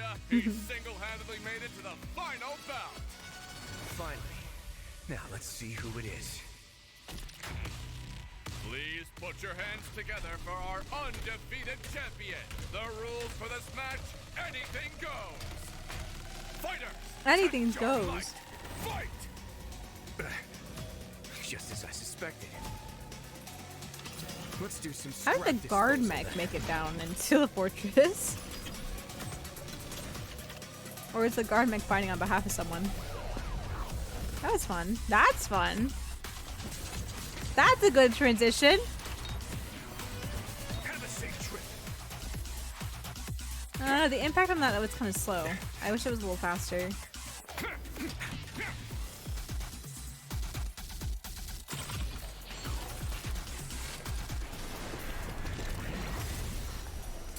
That was fun too. Ow, ow, ow. Let this be a lesson. The next time someone disables the security restrictions on a Gardamek without authorization, report it to me promptly. Yes, Your Grace. Oh, please, you love a challenge in the ring, don't you? That's why I asked for a timely report. I'll decide how to dispose of the problem. Hold on, we gotta watch it again. I know we've got the teaser. We gotta watch that again though. The Iron Lion Team Arena Showdown, huh? I like the way that they approached it with like ton these of credit coupons up kind of for comic grabs, feel but about you'd it. have to beat the Not that undefeated he's a champion to comic get them. character, but Oh? I'll give it a shot then. Alone? What, Yeah. don't think I'm up to it? He's the warden. He can do this alone. Oh, the transition to the splash art. I like it.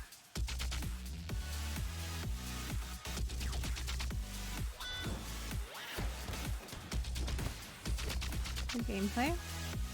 Good timing with the music there. I like that. Ooh, yes! Da-da-da-da-ba!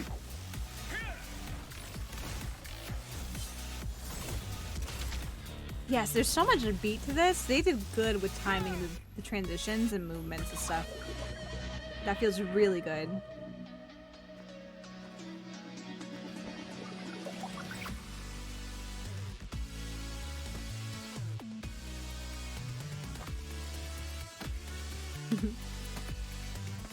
The handshakes and helping them up and all that too shows good character. Not only is he beating him up, but like, it's good competition, you know? It's sportsmanship, good sportsmanship. Put your hands together for our undefeated champion. The rules for this match, anything goes. Good characterization there. Test your might. Fight! Just as I suspected. Let's do some scrap disposal then.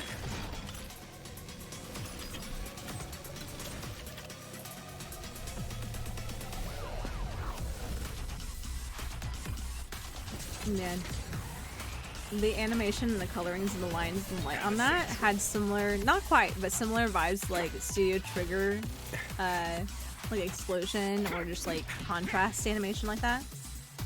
I like it.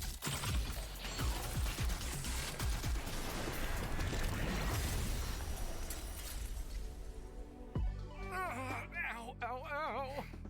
Let this be a lesson. The next time someone disables the security restrictions on a Gardamek without authorization, report it to me promptly. Yes, Your Grace. Oh, please, you love a challenge in the ring, don't you? That's why I asked for a timely report. I'll decide how to dispose of No the problem. sticker. Is this cool because it's like better data for me? I quite liked it. I quite like it. We'll see the teaser now too. Oh, you know what? I think I've seen the teaser because he's on the in the overworld. Your Grace, Fontaine's Child Welfare Services has already made all the necessary arrangements. You needn't escort the criminal personally. I just want to ensure this task isn't left to someone who lacks propriety.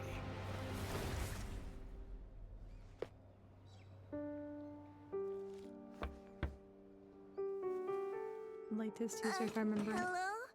Who is it? It's Risley, your father's colleague. I'm here with his friend.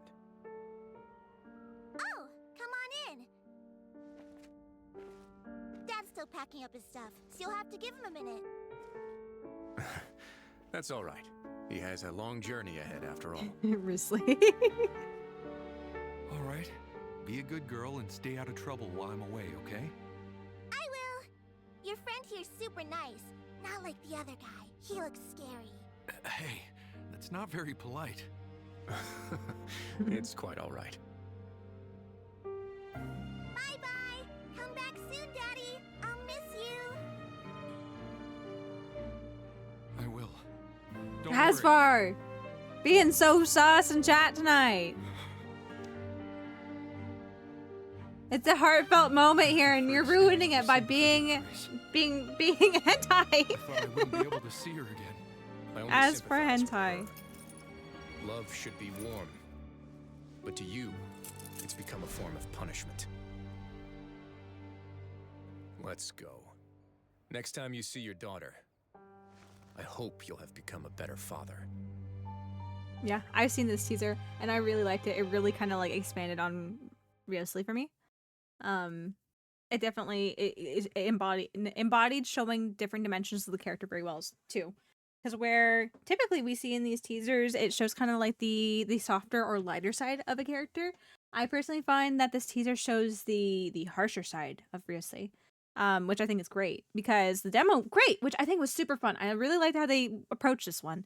I think he's probably easily a high A tier, if not low S tier, because it was very entertaining to watch. I like the way that they decided to edit and cut it, the timing with the music for so many things, because there's so much like beeps and boops and pieces that are like, you know, bass beats, that there's so many things that you can time to the music in this one, and it's so in your face that it really did need to be, there really did need to be pieces of this matching with the music for you to continue to stay involved with it. I liked how it kind of told the story too. It told a bit of a story of essentially where, oh, we think we're just getting in the tournament, you know, he's just fighting through the tournament, but he's like, no, the Gardamek, the Gardamek got its restrictions lifted, so it needed to be fixed. We needed to get it, but he has fun at the same time, which I think is a very good impression of, what's the word, the character, because Riosley is he's very tough on crime, but once they're down there in Maripide, it's very much so, as long as you are obeying the rules, right? Again, tough on crime. As long as you're obeying the rules while you're serving your time in Maripide, you don't have to be miserable, you know? And I think Riosley is kind of like, how do I want to phrase it?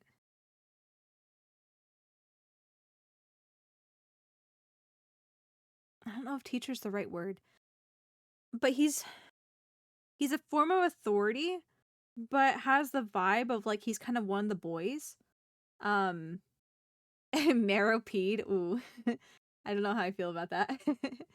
Anyway, sorry, I'm gonna lose this train of thought. I need to finish this thought first before I look at chat. Riosley has that vibe of being one of the boys, you know, especially when it comes to like boxing and fighting like that. Very much so in it to win it. Shows great sportsmanship. Like, he feels like he's one of the gang, right? But when push comes to shove and he needs to assert his place to put things back in order, he's 100% the warden. Like, 100%. But he has a certain approachability about him, which I think is super cool, especially with the way that you look at Maripide.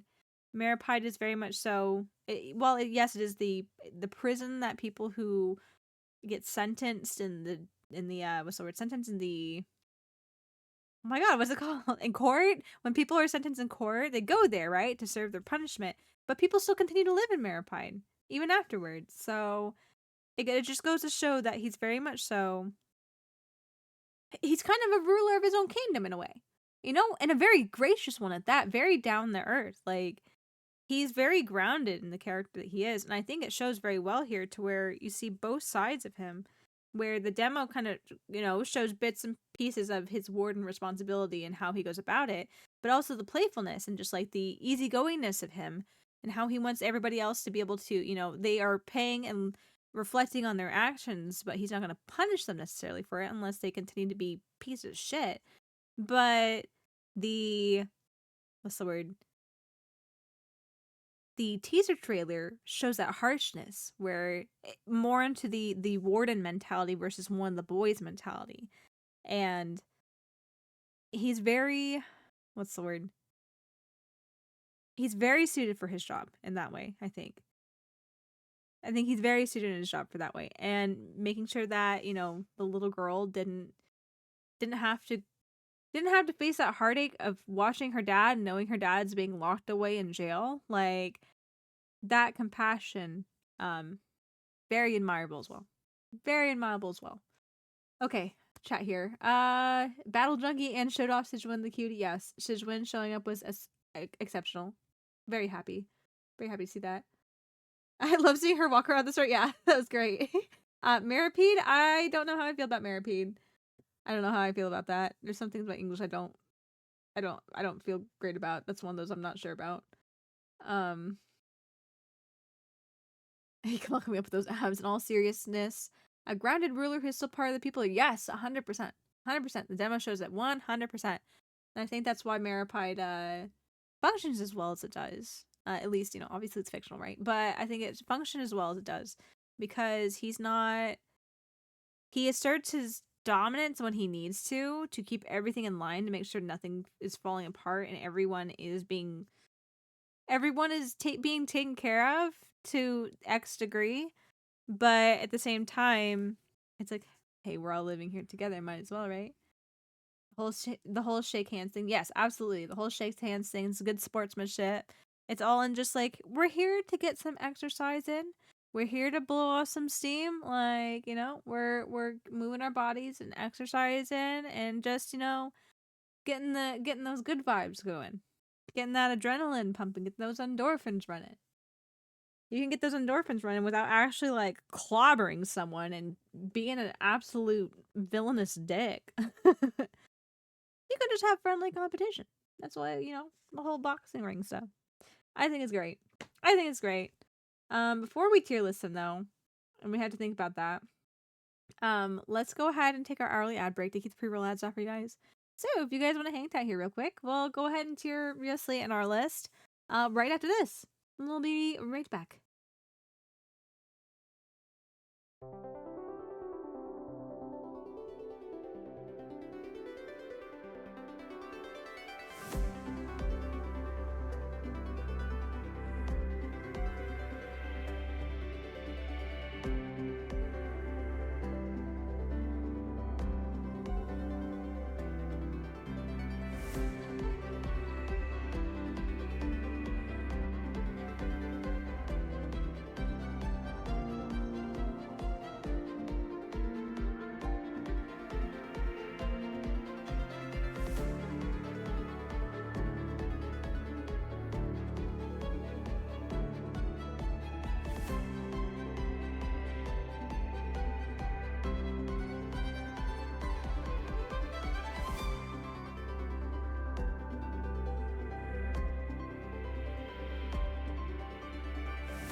Gosh, that song is so good.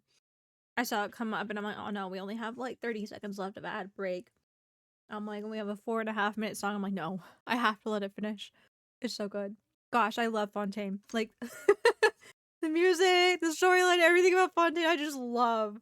I love with my whole heart. And I came to the realization we only got through 4 characters last hour. we went from how many we do? 1, 2, 3, 4, 5, 6. 6 last hour. We went down. We dropped 2 characters because I wouldn't shut up about Rio Slay and New Also, thank you so much for the sub, Kazu. I super appreciate it. Welcome in. I don't even know what I call it. Cause I'm like, when you follow, you're in the memory database now. But thank you for supporting the memory database. Welcome in. Well, welcome in. One day we'll have to do a version trailer tier list. Yeah, I was just thinking that honestly when you mentioned it, because I didn't even know that this was music for the 4.0 trailer. We'll have to go watch like the major. Hey, I mean, even the smaller ones. We can just do version trailer list. That'd be super fun to do. Michi got too wet and then frozen by her other bands. That's incorrect, as far. That is incorrect. We are goons, or as she would say, her gooners. No, wait, let's not. Yeah, wait, don't. No, let's not. Let's not. Let's not say that. Let's not. I don't want you guys to be known as the gooners. No. No.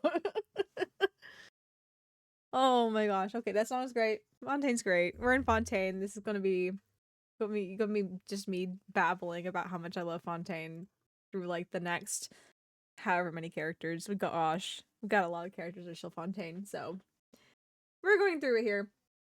Okay, we need to hit mysteriously in our tier list. Get that pulled up. Now just spend an hour talking about the goat Frena. Yeah. Can't be helped, I don't think. Where do you go? Come here. No. No, please. You're not. You do not belong in Aloy tier, I promise. A tier. Easy. Where in A tier, though?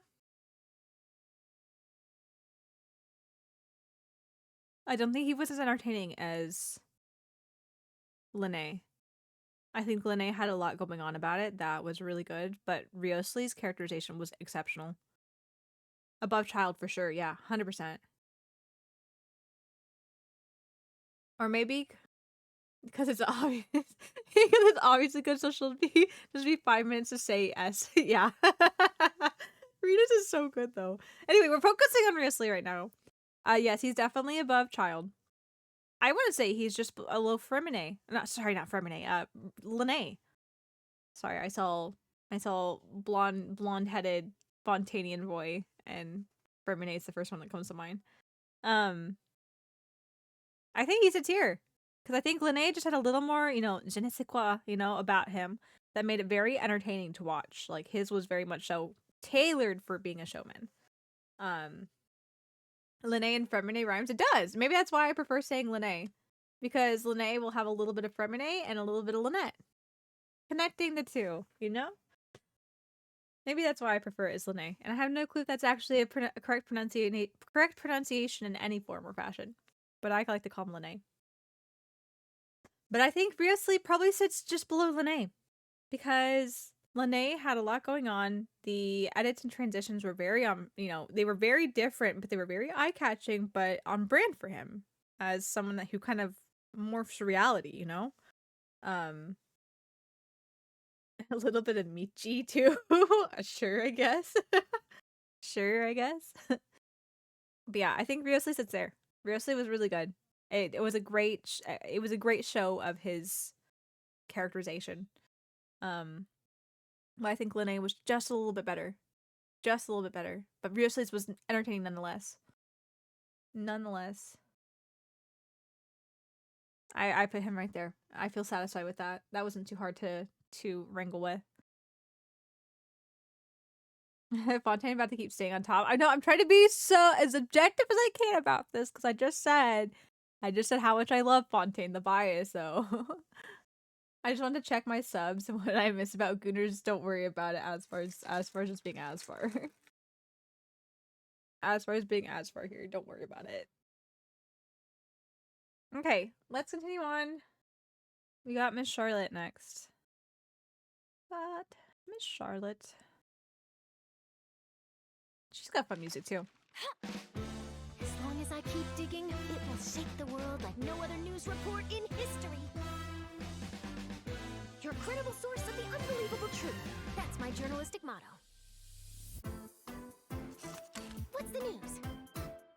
Oh, that's cute. I like Put that. it in adventurer terms, I guess for me, it's all about the thrill of the chase. All right, let's get this interview started. Oh, that's a cute transition. I like it. Very cute.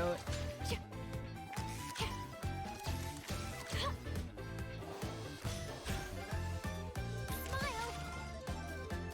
Say cheese. People aren't always very fond of journalists. You know what they say. Lies are soft and malleable, but the truth is sharp and inflexible. The time has come for your interview. Ready to be a star? Captured in the camera. Breaking news! This just says shouts of breaking news. Oh, yeah. You can see the combination with Hydra Traveler. Morning! Did you read the paper yet? No?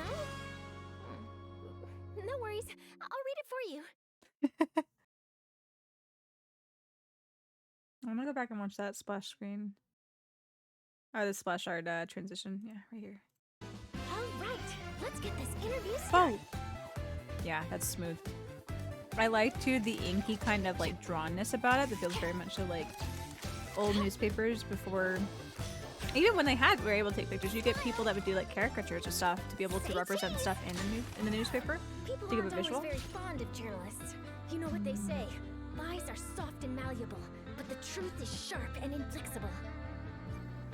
The time has come for your interview. Ready to be a star? Breaking news! Her song is just so fun. Hard-hitting exclusive! Truth bomb!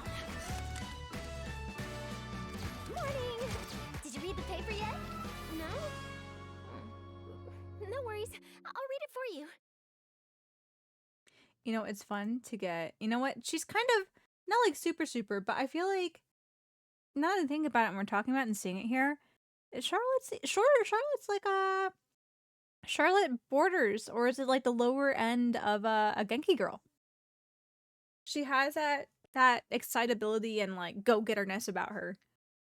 She has a certain essence of Genkiness about her. And I never really thought about too much before. Like, I thought about it, but I never really kind of put two and two together. Because when I think like Genki girls, I think of like Amber and Yoimiya and Milani. But Charlotte has that go-getterness about her that I appreciate, you know? That was a fun one. That was cute. I think one of the better 4-star ones out, actually. She's a more low-key Genki. I see where you're going there, and I agree. Yeah, like, she's not Yoimiya by any means. Like, if we're comparing the personalities of just the Genkiness, Yoimiya is, like, light years more Genki. Light years more Genki than Charlotte. But Charlotte has... that kind of can-do, go-getter attitude that can be attributed to Genki girls. And she just, it's good. I like it. I appreciate it. I really do. Let's go ahead and get the tier list back up. Where are we going to put you, Charlotte? Where are we going to put you? Not there. At least B. It was one of the better 4-star ones.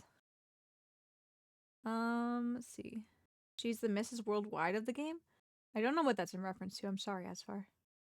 She honestly reminds me of a lot of Sonic's Heroes era Amy Rose for some reason. I also don't play Sonic, so I can't relate to that. I'm sorry. I'm sorry, Kazu. I am culturally unaware. On both statements there, I feel like I'm culturally unaware, so. She's been in every nation, the only one to have done that besides Traveler. That's true, yeah. She very much so. She's looking for breaking news. Trying to weigh this. Hers was informative. You get to get insight to her character and what she does. The editing was very cute, very snappy. Haha, she snapped pictures and she had a snappy demo.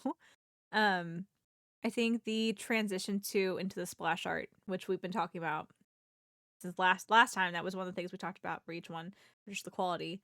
That transition was fun. It worked. It worked nice. I liked it. Plus the aesthetic along with the music is just very good. Oh, where do we want to put her? I'm trying to remember Lynette's now.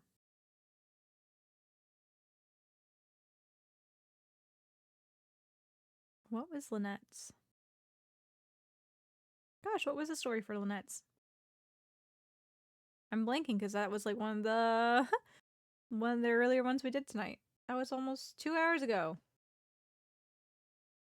As far as those 3 criteria, I put her high B if not low A. Yeah, definitely. She's definitely a high B or low A. That's where I was thinking.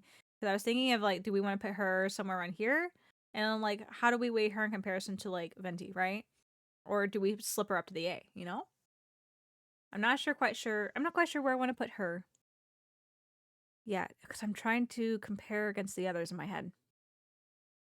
Venti is kind of, I feel like Venti is going to, unless something, you know, honestly, I feel like you're either better than Venti or you're worse than Venti. I think Venti's just kind of the what's the word? The mile marker for B tier.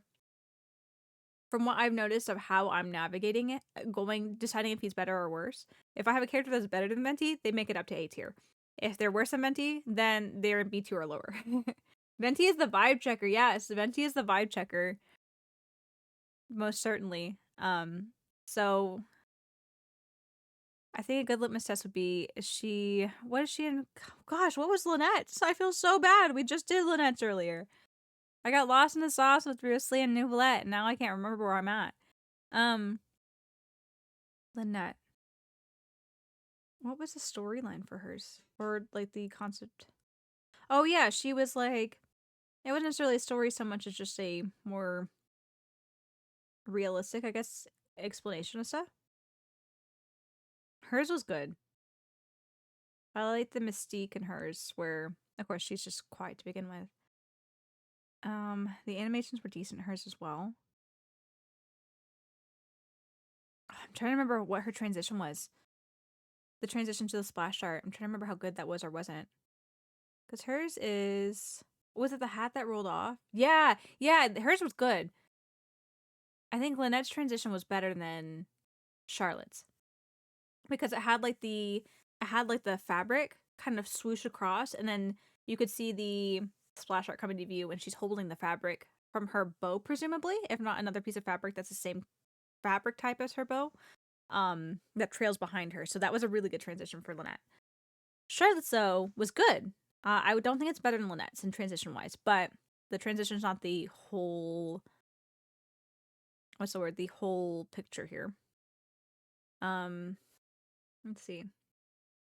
From bias, I'd say better than Venti, but that's because I feel like they got better at making trailers as time went on. So I'd put her above Venti solely because her trailer felt more very vibe to me. Yeah. I know, I'm trying to be objective. I'm just sitting here so I can lift my hand off my mouse. For me, I'm trying to be objective in just like the quality and entertainment of it, but at the same time, I don't want to shaft the old ones just because they're old, necessarily. Like, definitely the quality of the newer ones are much better. But unless they are just, like, super boring or really bad, like, I feel bad, but, like, you look at, some of these initial ones were so bad. They weren't good at explaining the character. There was no excitement to them. And what's the word? There's no excitement to them. And it didn't even show the gameplay off that well sometimes, so... Venti's fun, but that's all he has, sadly. Does show gameplay, but new ones show gameplay much better, much often. True. Very true.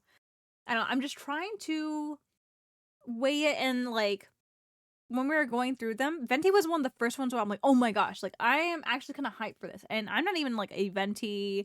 Like, I enjoy Venti, but I wouldn't classify myself even in that, like, group of Venti enjoyers or Venti lovers, right? But watching his trailer...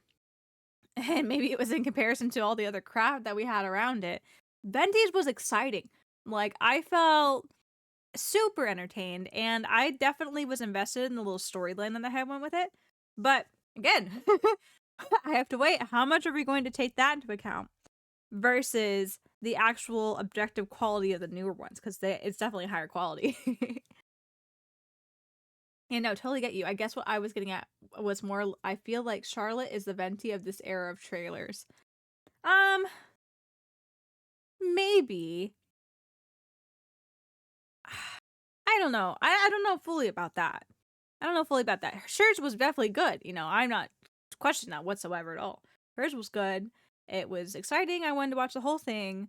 Didn't necessarily make me want to pull for Charlotte necessarily. I already have Charlotte, but didn't necessarily make me want to pull for Charlotte if I were like a person who does not have Charlotte or does not play the game. But the trailer itself was entertaining. I don't know who I would compare to being the Venti of this time though, but I'm not sure if I would say Charlotte is the one, because Venti was like the big dog in that one. So I'd have to think more on like a comparison for that. Where would I put Charlotte though? And then if we move her up to 8, then that begs the question of how do we compare her to Deus, right? Deus was, I have to think back to it now. Deus had that brawl bit and some fun animation tweaks. I don't think her transition was super exciting, if I remember correctly. I'm trying to remember what her splash art is. Better than Dea? That could be my reverse bias. You know what? Charlotte was probably on par with at least Hazo. Now that we're talking about it, they both have similar vibes about them. I think Hazo's probably a little bit better with certain things. Just the feel and the flow of it. But Charlotte, I think, is about on par with Hazo. So we'll put her in low A. We'll put her in low A there. Hers was fun. It had fun graphics. It had fun transitions. It had a decent transition to the splash art. It hit the music on certain beats too at times. The music was very fun, and you got insight. You got good insight to her character. You know, not the full like sphere of her character personality, but what's the word? You see her drive as a reporter. You know, as a journalist. So okay, we'll put her above Dea. We'll put her in low A there. She was pretty good. On par with Hazo. If Hazo's up there, then Charlotte can be up there. That's where we'll do it. That's what we'll do for now, at least. Keep talking for 3 more minutes? Why? Why do we need to talk for 3 more minutes? I don't want to waste more time.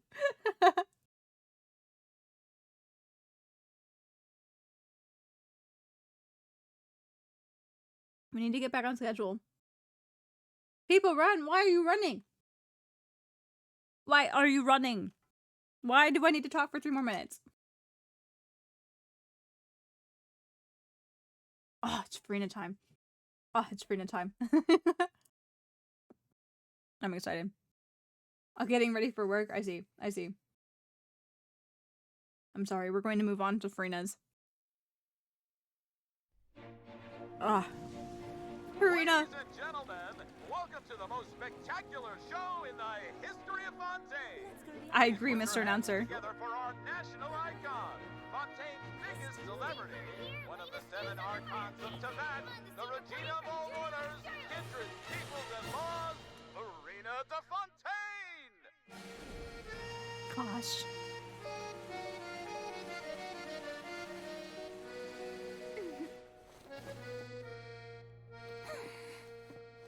And oh.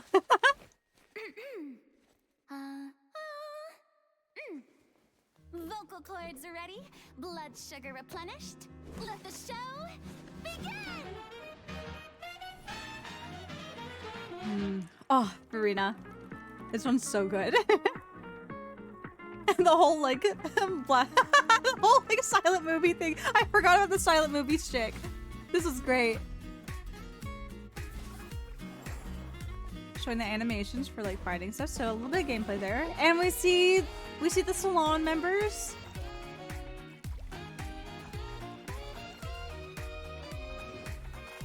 You know, I think what lends the same reason why Linnea is so high. Not to say Farina doesn't have other qualities about hers that is good. Oh, it's just so good. The showmanships of the character and the way that it's presented that way in the demo here as well. Also lends hugely lends. Oh gosh, I love this part.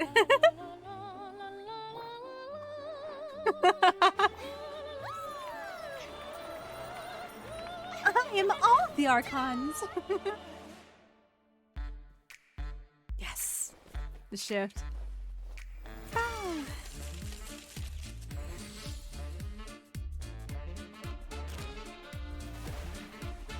Now we get to see the Numa side. Natural smiles, please. Hold it and action. This is so fun. I want to know why Nuvalet's being held back.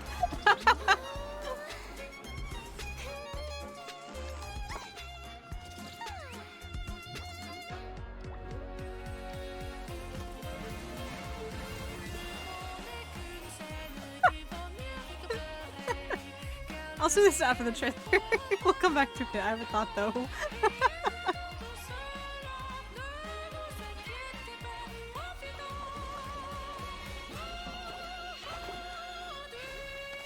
Gosh, it's all like a performance. It's just so good. Rita,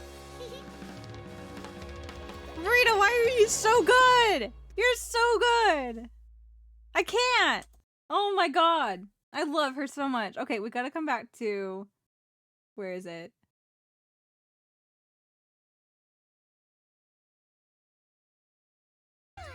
Between this part, where she's like big, and then it immediately goes into her ult here. Why does this give me the same vibes of Ratio? You're huge! same just like big top down looking down aesthetic. Oh, each of her directing scenes are all conquest endings. I figured as much. It's definitely, you know, I didn't connect everything, but it's great. Yeah, it's when we were chased by the Millilith, when we get held as Venti. Venti got beat up. Nihita caged. Our duel in the Ten Shikaku, and Fosler is beheading herself. Oh my god. Yeah, it's so good. It's so good. Oh, this is just so good. It's so cinematic. The music's great. The transitions are really fun. I do want to go back though, since we're talking about the splash art transition. I want to see how they do that again. Not bad. There's some others that are more impactful, but that's fine. There's nothing wrong with it. And I like the spotlight. The good, interesting choice. Silent movie aesthetic. Fun, very fun, especially whenever we're talking about the influences, her embodying the nation that she embodies, right? She is the quote-unquote Archon. Okay, let's go ahead and watch the teaser. I don't know if I've actually seen a teaser, actually.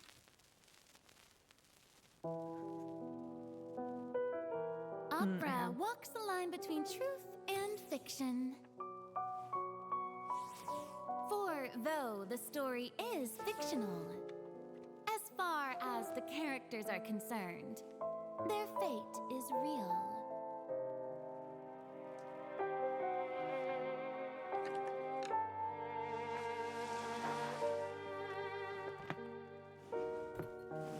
Therein lies the rub.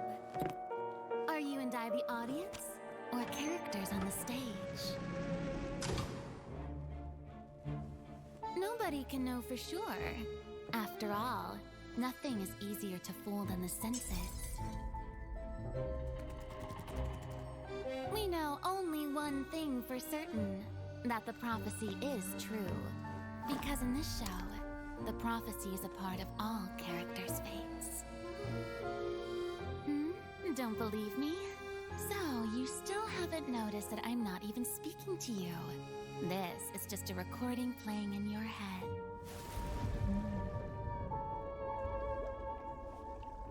Now, do you see? The prophecy has come true, and everything has been lost to the Great Flood.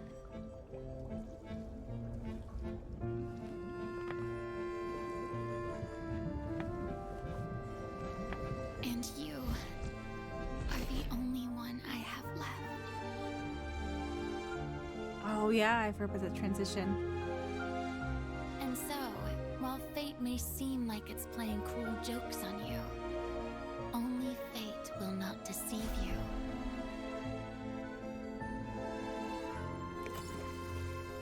Unless you can first deceive fate itself. That's good. That's good. That's so good. But I was gonna say, I forgot how this ended. I've seen this before. I was gonna say, man, like the demo and now this teaser is making Farina seem a lot cooler and more confident than she actually is. And granted, we don't see like her fluster side in this, which is fine, you know, that character development. But the end, the the end took the mystery and confidence that had been building up at the beginning of this whole teaser to be like, oh man, this isn't good. This isn't good. She's confident, she just has to act flamboyant. Exactly, yeah.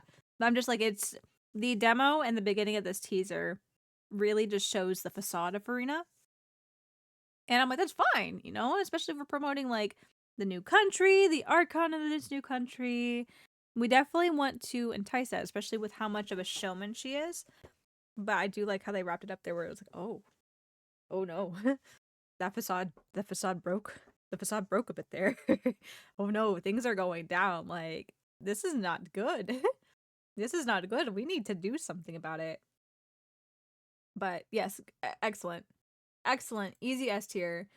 Michi not included, but can we also listen to La Vagalette for her? Don't include in rankings, of course, but it's like shorts for the character. Yes, indeed, it's short for the character.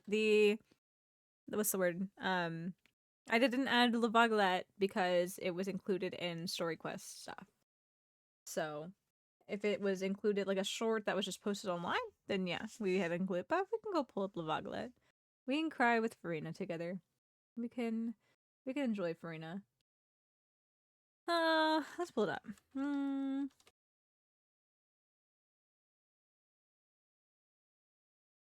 It does have a hole in V with flesh, with flesh. Oh my god. Here, we'll watch it together.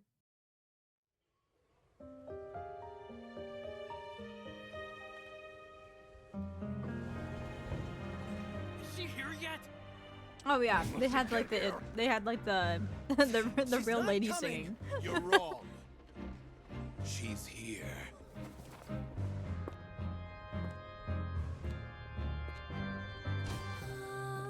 Si je pouvais vivre dans l'eau, le monde serait-il plus beau?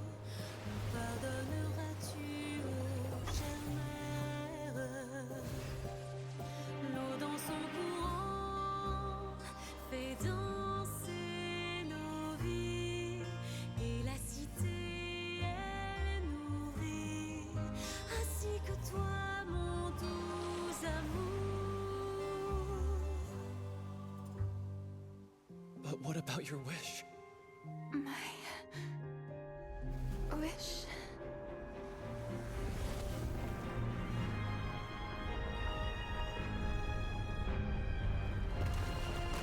If you become human, you can reveal your secret to no one. You will face suffering and loneliness. Is this truly what you want?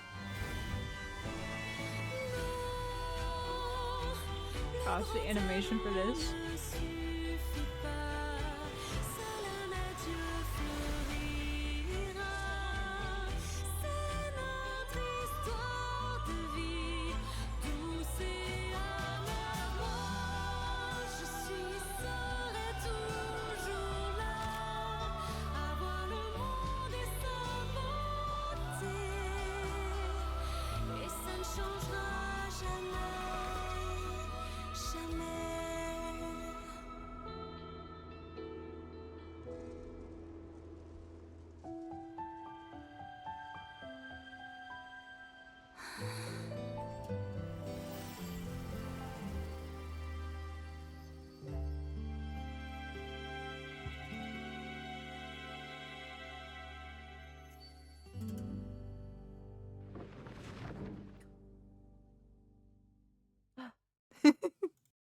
makes me tear up every time. Especially when you know the context of everything and anything. It just, I love Rena. I love Rena so much. It's so good. Easy as even discluding this, her trailer hits all three criteria perfectly, shows her playstyle for sure, personality so much with how she interacts with Corinne, her pets. And gosh dang, was entertaining. Absolutely. Absolutely. Excluding that word, yeah. Excluding. Ah, Rita. I love you so much. You're so good. Just want to cry how much I love you. Come here, Farina. Come here. Top of list. Sorry, Nahihi. I can't say that. I would say Farina is definitely above Nublet. I'm trying to remember, like, for me, entertaining is not only like I'm like entrenched in the video itself, but my God, Nahida hit me hard. Like everything kind of piled together, and then that teaser afterwards. Once I figured out what was going on, that was golden to me. That was golden. I can't put Farina above that. Farina's excellent. I love Farina. But the demonstration that they did for Nihida, top tier. Top tier. I can't, there's gotta be something that just blows it out of the water to beat Nihida. Nihida was just so good. And the storytelling, I think it was the storytelling for Raiden that really got it. Because I think the demo was very much so, you could see like the iron fist of the Raiden Shogun, but the teaser was very much so A focused, if I remember correctly, and it essentially kind of detailed her backstory within a short amount of time flawlessly. Like it didn't feel rushed. It felt very good and put together. So I'm debating whether we put Farina next to between Nuvolet and Raiden, or if we put Farina next to Nahida and Raiden. But I really liked Farina's. Farina's is so entertaining. The animations and the cuts that they use and the whole like plot line of it's all just a movie for the demo was great. And the kind of mystique. And not only that, the music, I don't know very much about French film. So I can't attest to whether how accurate it is or not. But the music and the teaser reminded me of some of the kind of quirky, mysterious music from like Hugo, the movie Hugo, where it was set in France and the boy that lived in the train station with the automata. That is just, I love the music with that, and it held that kind of whimsical mystique about it, and I feel like that's perfect. It fits for Farina very well, very well. I'm just trying to decide: is it slightly worse than Raiden, or is it slightly better than Raiden? Where do we put it? I don't know.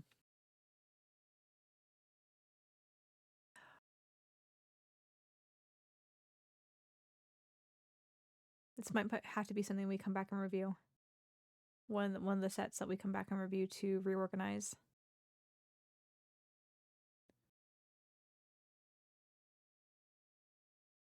I'm gonna put her above Raiden, potentially for subjective reasoning, but I was just so enthralled with Farina. Like Farina stuff, I'm just so enthralled with. It was so good. It was a very unique premise. It was very creative. Fit the character very well. Gives a good look into the character, especially the teaser and how the teaser ends. If the teaser didn't end on that kind of low note where the facade breaks a little bit, I probably would have put her under Raiden. Probably would have put her under Raiden because it didn't hit full marks for me at least, or high marks for me on like character explanation. I think we put her there. I think we put her there for now. Archon's at the top. Sorry, Venti, you're just the bouncer like that lady in One Punch Man. Oh my gosh. Oh my gosh. Hey, even Nuvolette made it up here. Even Nuvolette made it up here. Or Venti. It's okay. He doesn't like to consider himself an Archon in front of the people, so he's fine being in B tier. This is what happens when you get your ass kicked by the Fatui. Literally everybody else dealt with the Fatui. Literally everybody else dealt with the Fatui in their own way. Zhongli, you know, made a deal with them. Whatever deal that was, who knows? I still want to know to this day. Raiden literally just sliced down her opponent. Nihida also bargained with her Fatui. And then took another Fatui underneath her wing as her son. So she dealt with it easy. Freedom was got that. That's true. That's true. And is now traumatized. That is true. But she didn't actually get kicked out. The Fatui actually was not fully antagonistic against her, and now Nouvelette's the sovereign, you know. And Nouvelette, you know, Nouvelette's what's the word? I believe he got the powers back, so he relinquished. Did he relinquish Gnosis? So literally, Venti's the only one that got his ass kicked and his vision, not vision, his Gnosis stolen from him. So that's also another reason why he's down in B tier. I'm sorry, Venti. I'm sorry you had to be the first one in the storyline to get set up this way, but that's because Senora blames Venti for her boyfriend's death. Nubi didn't negotiate, so Futui doesn't do shit in Fontaine. Exactly, yes. Yes. Negotiation. Negotiation.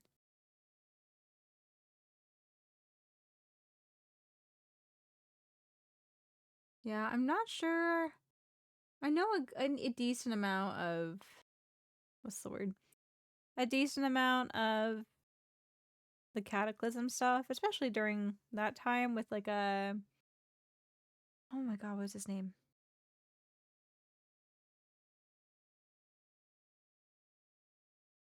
For some reason, I keep wanting to say like Roland or Rolf or... I'm trying to remember what his name was. But yeah, I know he was like the... Her boyfriend was known as like the wolf pup or something like that. He was part of the what's the word? He was part of the Knights of Favonius at the time, and he was like second in command, if I remember correctly. Yep, yeah. I can't remember his name. I want to say it started with like an R. Like Randolph or something. I can't remember. I can't remember for life of me, but he's like second command for the Knights of Favonius, and it was around that time whenever the Cataclysm happened, and so he went off to war and never came back. He was at Conria while Mon was assaulted. I see, yeah. Okay, yeah. Yeah, I can't remember his name. It's going to irritate me. But yeah, he was like second command. He was known as like the wolf pup. And it's going to irritate me too because I can't remember even who was the head knights of Favonius at the same time. Yeah, the Crimson Witch of Flames was born that day.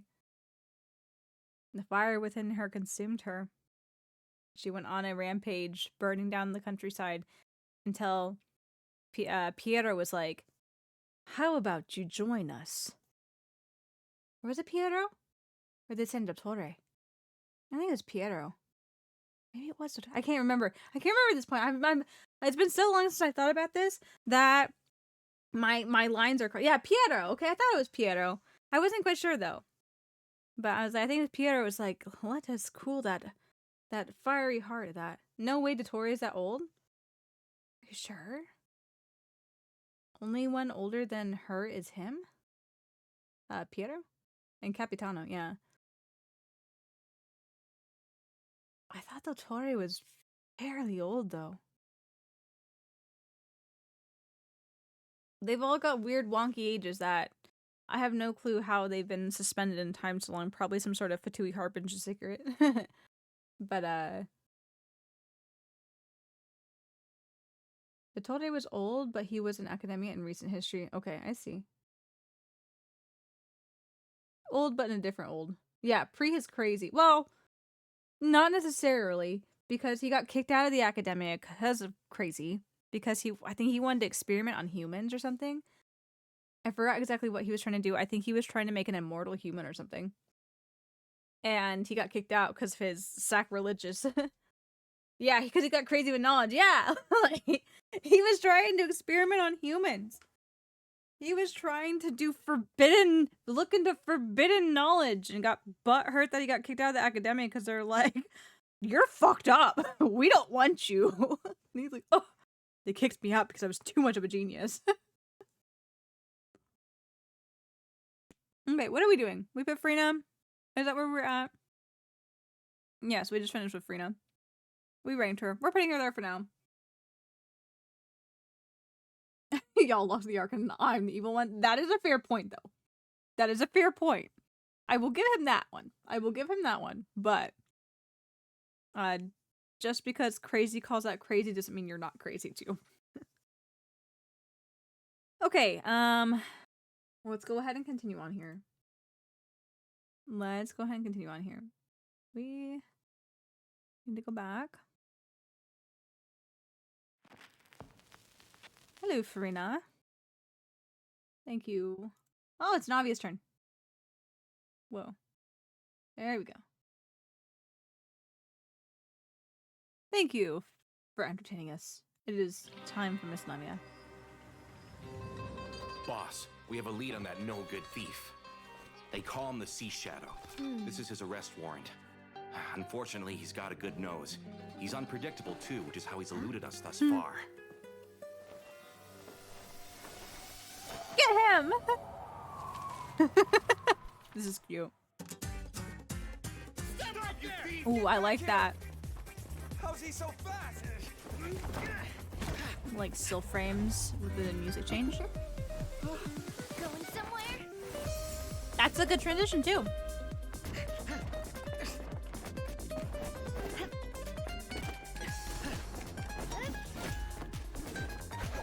Okay, transition to the overworld.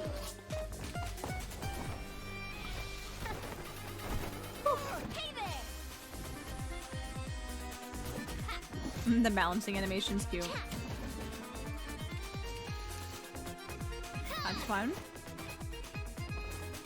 The sunglasses.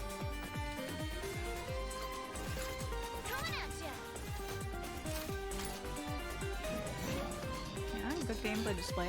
Oh, I forgot her beautiful axe. And the, hey, cool, the stacks as well.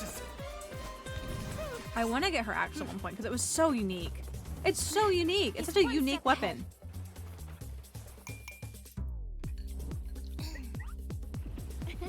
Thank you. So what if you flee by sea? Come on, lads, more speed. Please, boss, put your umbrella away. As far, of course you would. Of course you would mishear that.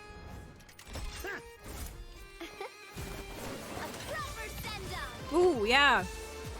Good transition into the old animation. That was good. Cinematic explosion.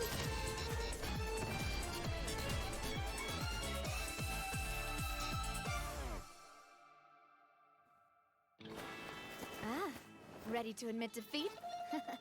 Let's get you to the guards. Boss? We might need to get him to a doctor first. I will say, as entertaining as that was and as much I enjoyed it with everything, it doesn't really give you much insight into Navi's character. Literally, she's just running down the whole time. So hopefully this gives her some more character. This invitation is yet to be sent. He doesn't have a fixed residence, so addressing the letter has proved problematic. Don't worry, I'll deliver it. If you find the target, report to me. Yes, mademoiselle.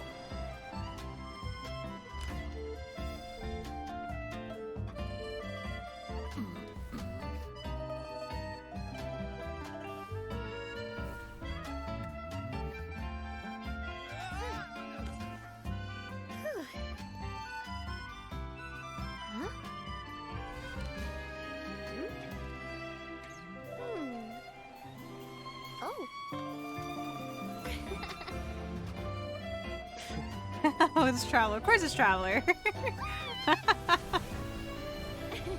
Spina di Rosula Special Delivery Squad. Mission accomplished.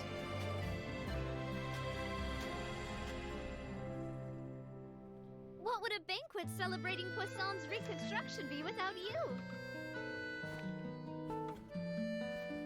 Come on, partner. partner. Let's go.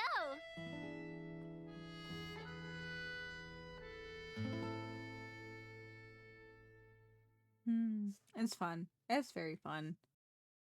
She's cute, yeah. I don't know. For me, though, it doesn't really give too much personality traits into her. Like, especially if we're comparing it to the Riosley one, where it's a similar thought, right? He's in charge and also, you know, has different sides to him. I think his kind of showcase the depth of I'm one of the boys, but also tough when I have to be. Versus this one was fun. It was very fun. I agree 100%. It was very fun. The music was good. The animations were super fun. It was very entertaining to watch, enthralling to watch.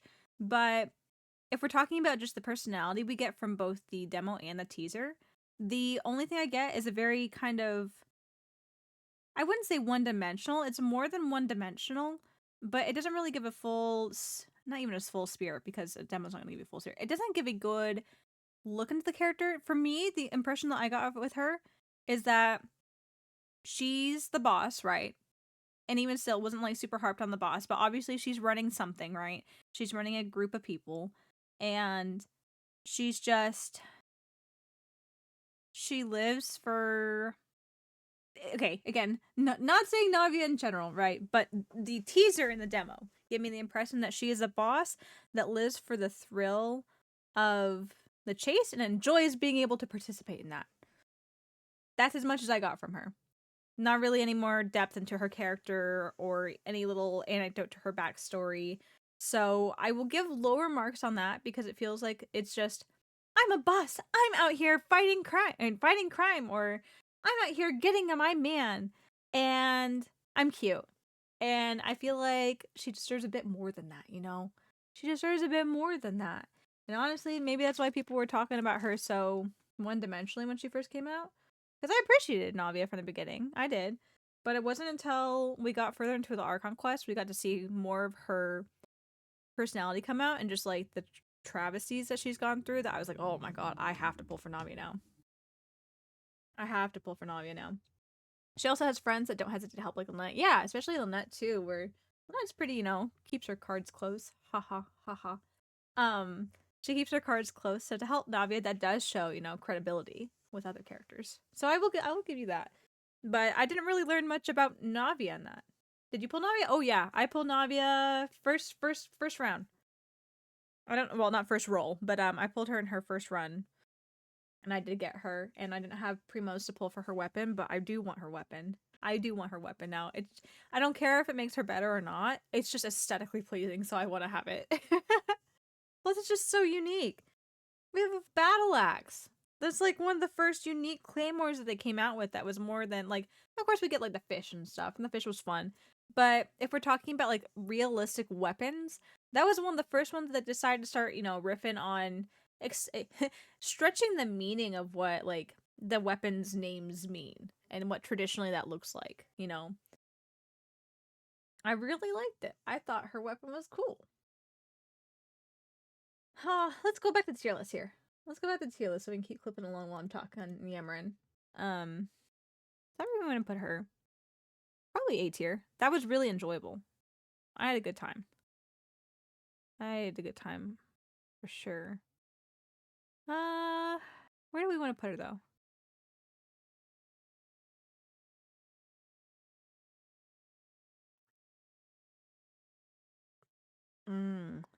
Now we've got to weigh the scale of entertainment value in comparison to more well-roundedness and other things, because I already said that I think Riosley did better at explaining the dynamic of being a leader in comparison to his people better than Navia, but I don't know if I would say his was more entertaining than hers.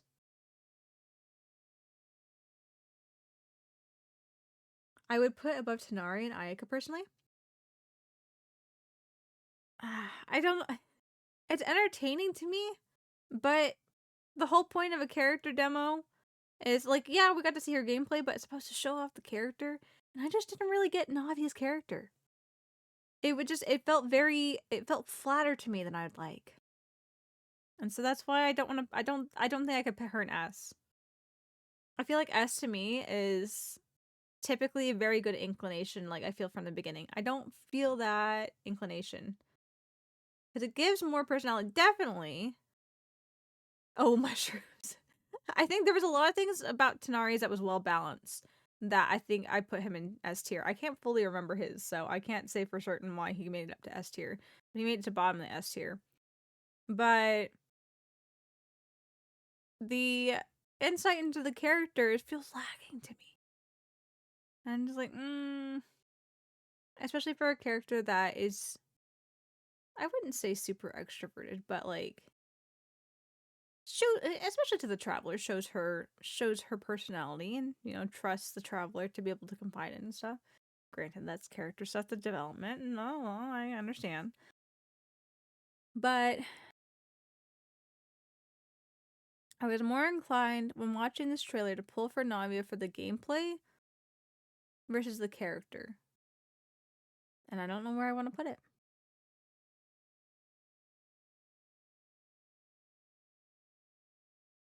At the very least, I'd put her above all Hytham. I'm trying to remember the Annabelle boys.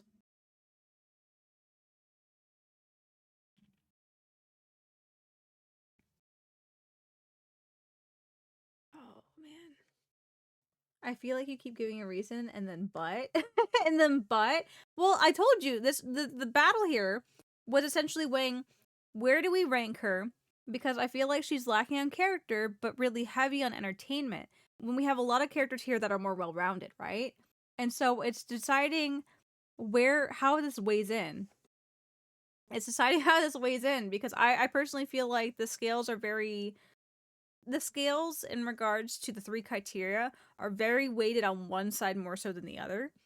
And so that makes it hard because a lot of these characters are very, for the most part, pretty evenly balanced here. Wander was like Raiden but less. That's true, yep. He had a decent fight scene. Xiao was cool with transitions. That was cool with transitions. And he's just a very serious character, so I think it showed off the character pretty well, if I remember correctly. Correctly?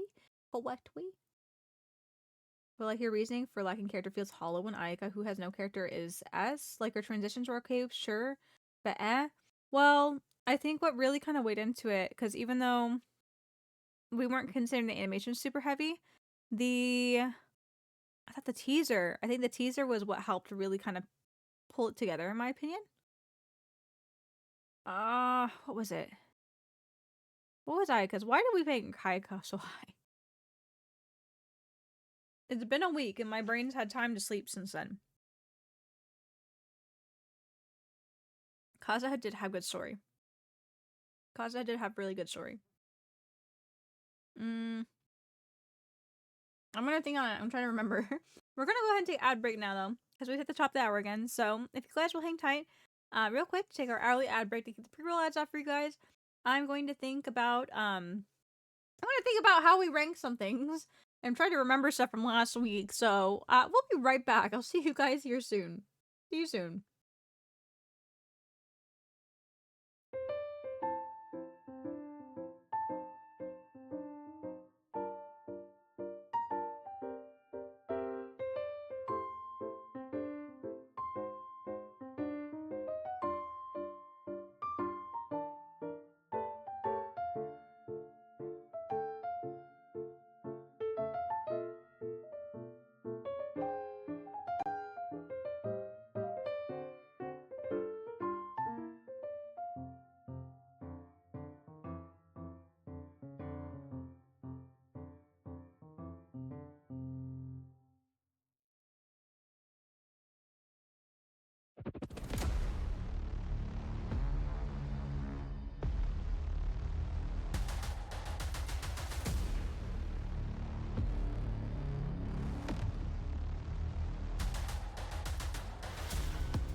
Alrighty.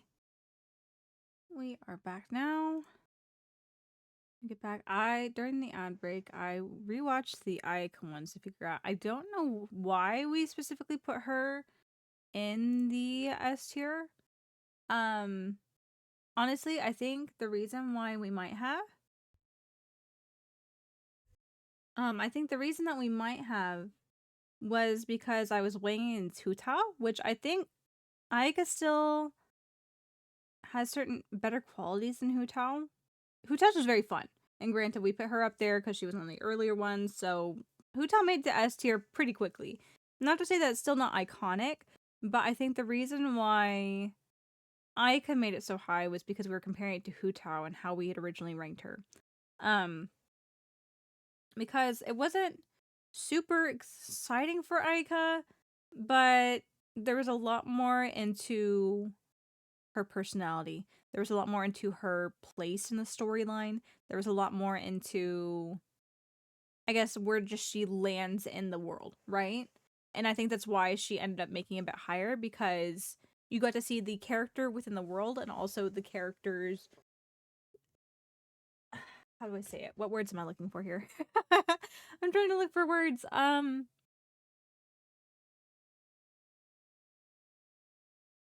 can't find the words.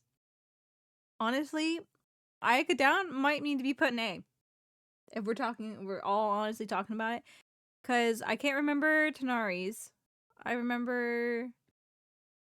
What did we like about Tenari's? I know some of the transitions were really good and hit the music really good, I think. It was fun. But if we're talking about, like, we're getting into like more end game rankings here since we've gotten to like the newer generation of Genshin quality. We might have to. Oh yeah, Kinari had the insane kick transaction. Yeah, the kick transition, that was excellent. That was so good. That was so good. That's right. That's right. But if we're talking in all honesty, if we're talking about Primo, we might need to bump the latter three down to A. We might need to bump them down and then assess reorganization on that. Anyway, we're talking about Navia now though. And if we're talking about Navia, then I don't think it hits that Primo. I feel like at this point, Ito probably is our like lower end entry point litmus test. Because that one just like right off the bat felt like Primo. I feel like if it is a good trailer, we feel it right off the bat. And if we have any question about that, it falls in A or lower. I think Primo we can resist chocolate. Shut up. But I feel like right off the bat, if we watch it and we're just like, whoa, I think that should be the criteria for hitting Primo now, especially since we've gotten into the later generation of stuff. And we can move stuff around as needed. But for now, I think we bring these guys down. Venti Bouncer for A tier and Zhongli Bouncer for S tier makes sense. Zhongli won't let you in with the cool kids. Oh man. Okay. With Navia though, I think if we're talking, I have to reassess the animo because the animo is good. We might have to shuffle these guys in. I think we can come back and reshuffle these guys and see if we want to reorganize these. But the lacking in story for Navia really kind of kicks it for me. Especially for the teaser, which is not even like a gameplay demo. That the whole point of her teaser was to deliver an invitation to the traveler, which is earnest and, and fun in its own way. And you see her going through the lengths to get to the traveler and find the traveler. But it's not very insightful to the character. It feels like a very... Again, I don't want to use the word one-dimensional, but it seems like a very too simplistic of an approach, especially for late-game Genshin quality. Late-game Genshin quality. Above Linnae and Ryosley?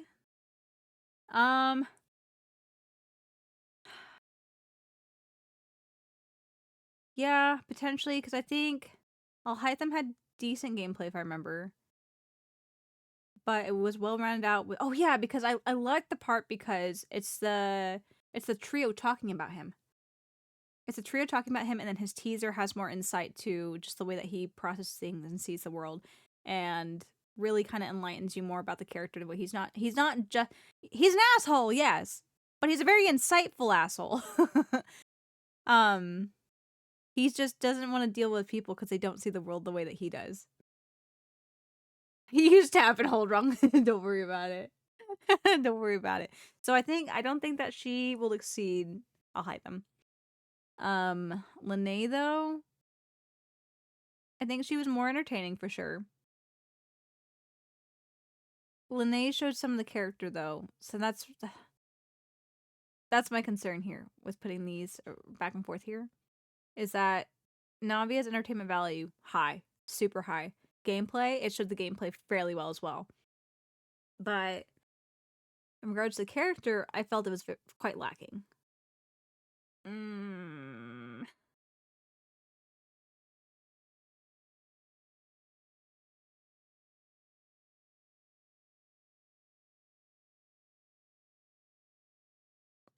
know what, I'll put her above Ryosley because she was more entertaining than Ryosley. Even though Ryosley had more stuff, but I think Linnae was a little more well-rounded. So we'll put her here. We'll put her here. That'll be my compromise because I don't know how I really want to weigh this because it's comparing apples and oranges. It's hard to whenever Whenever we've got a decent amount of generally well-rounded, whenever we have one that kind of weighs heavier on one side than the other, it's kind of hard. Would you say character criteria is bigger than as a scoring rubric for future reference? Okay. I don't know if it holds as heavy of a weight necessarily, or a heavier weight necessarily, but when it's lacking, I think that makes a big difference to me. So if it's not, if it meets expectations, it doesn't have to be exceptional. Like I think whenever it meets expectations, then it's scored evenly across the board with others. Whenever it's lower than meets expectations, that's whenever it starts to bother me. I think that's probably what it is. Because I wouldn't say that the characterization is... Yes, of course I love to be able to see the insight into the character, but I don't think whenever it's on like that was, like if I see it, I'm like, oh, that was decent, that was fine. Then I feel like it can be evenly weighed against the others. It's just whenever it's lacking, and that's whenever I'm like, I don't really like that. I guess whenever it's below average, it grows. The weight that it carries is exponential in the negative direction, perhaps potentially. Potentially, that's how I'd explain it. I just don't like if we're doing, especially the teaser. The teaser has nothing to do with the character gameplay. Like, the teaser itself is all about the character's personality. And whenever the teaser doesn't show the character's personality that well, that kind of bothers me. So that's probably how I would say I'm approaching it that way, and why I feel conflicted on this one. Again, there's going to be some subjectivity into bits and pieces of this. That's my piece of subjectivity. Okay, let's go back. We finished Navia. Hytham, Baiju, Riosli, Navia, Chevreuse. Chevreuse time.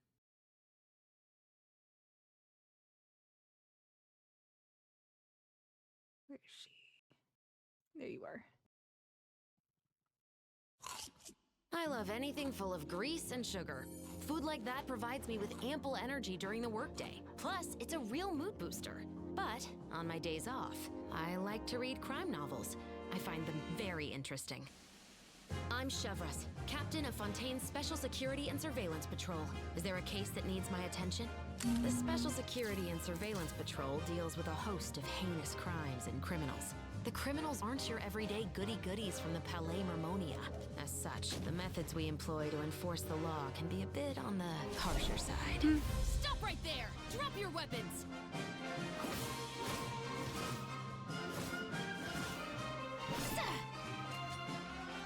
Final warning! Some criminals try to use the sound of thunder to conceal gunshots, but that trick doesn't fool my ears. Hands where I can see them!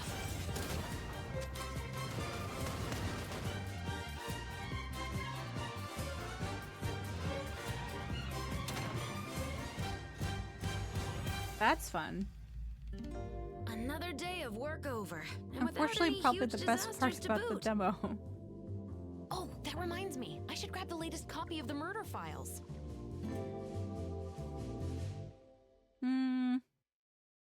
I'll watch it again.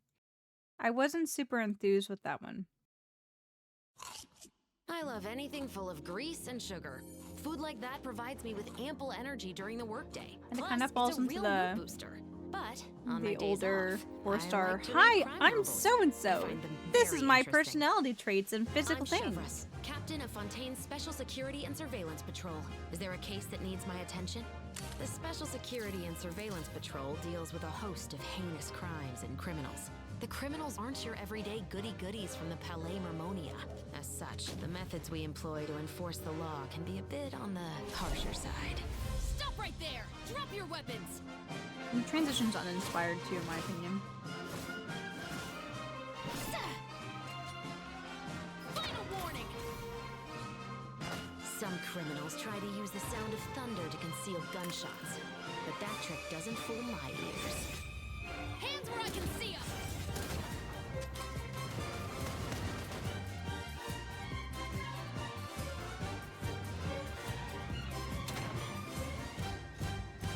Yeah, that was the coolest bit. Another day of work over, and without any huge disasters to boot. Oh, that reminds me. I should grab the latest copy of the murder files. Yeah, that felt kind of uninspired to me. It felt fine. Like, it wasn't bad, but it wasn't great either, in my opinion. Let's get to the tier list here. It kind of fell in line with some of those older ones. Like, honestly, I flash back to Yunjin, where she was just like, "Hi, I'm Yunjin. I'm part of the opera." Like, for Shivers here, the gameplay section with the action didn't feel very. I didn't feel very invested in it. I didn't feel very involved in it. I didn't feel like, ooh. And they didn't invite any other characters to come even, like, work and do elemental resonance, or even if we're doing, like, a Numosha thing. Like, it was just her by herself against one enemy. So it didn't feel... It didn't feel very exciting in that regard either, unfortunately. Some of the cuts and camera pans were pretty generic. I did like that one at the end though, where they had the different, I guess, kind of comic book is not the right word, but they had like the red background and it went to the music. Her song was fine. Like, it's cute in its own way, and I see the inspiration for the song. I'm not a super huge fan of it. I don't know. It just felt very blah to me, which again could be a result of her being a very undeveloped character personality wise, at least or backstory wise, that we've been shared with yet. For me, it kind of felt like her personality was, I'm the head of the guards. I like crime novel, or I like mystery novels. I like junk food. Her personality traits felt kind of like that to me. I didn't really get much insight into her character so much, you know? Which again, could just be underdeveloped 4-star character. Granted. I will say I will give her, she'll be above Junjin. It wasn't as bad as Junjin, but I'm trying to remember Goro's. Poor Goro. I wish his was better. You know, at least Shepard's I had some interest in. I'll put it up because I remember Goro being like, oh my gosh, I love Goro, and I couldn't get into Goro's, which was sad. So I remember that one at least, or at least bits of that one. So I'll put her at least here. I think what is it, the barrier for the nothing burgers kind of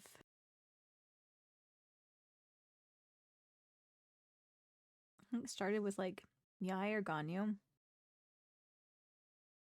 At least some of the others had a little bit of something about them. You know, honestly, I wonder I wonder if we move D tier down and then we take meh as just like characters that have like, you know, some interesting about it, but they're just kind of plain. And then we put the nothing burgers in D tier. I wonder, because we haven't put anything in F tier yet. And honestly, I just feel bad for putting anything in F tier, but I think we can confidently say that these guys were not great. Poor Jinyan. Poor Jinyan. I think... I'm not sure about Yai. I can't remember Yai's, but I think for at least Ganyu down, we can take them and put them in the not great category. There we go. I think we do that. I think that works out okay. Not great. I can't remember Yai. Yai might go down. Yai might be the barrier for not great to meh. I'm gonna put Shivers higher. At least Fischl had some insight. Like, Fischl was a nice anecdote for the character, but nothing else. Everything else was very boring. Diona...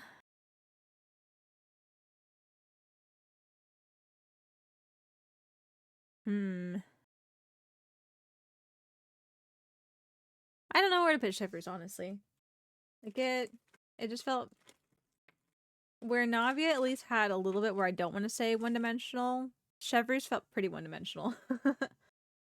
Chevrolet's felt pretty one-dimensional, unfortunately, to me. And I'm like, oh man, her personalities, her job, and 2 hobbies. That's great. Not even hobbies, but like her job, her hobby, and her snacking habits. Her coping habits. So I didn't feel super enthused with that.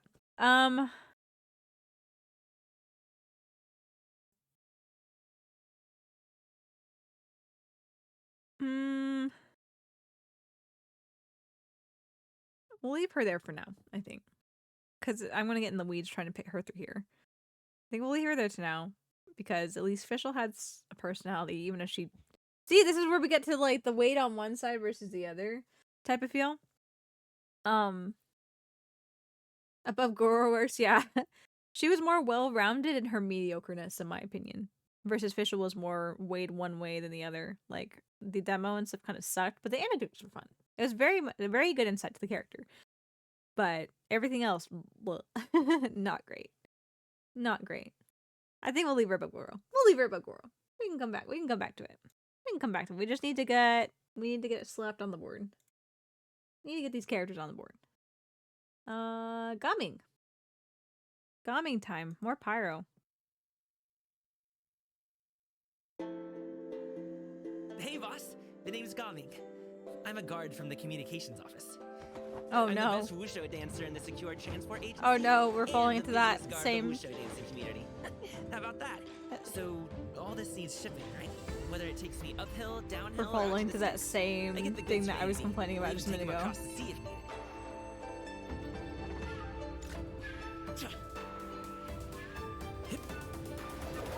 start my warm-up routine.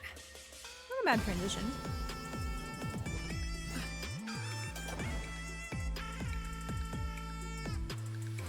Huh. Good timing.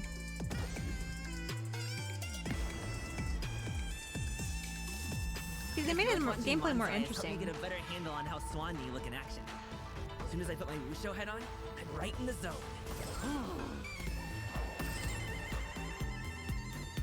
Oh yeah. Way more dynamic.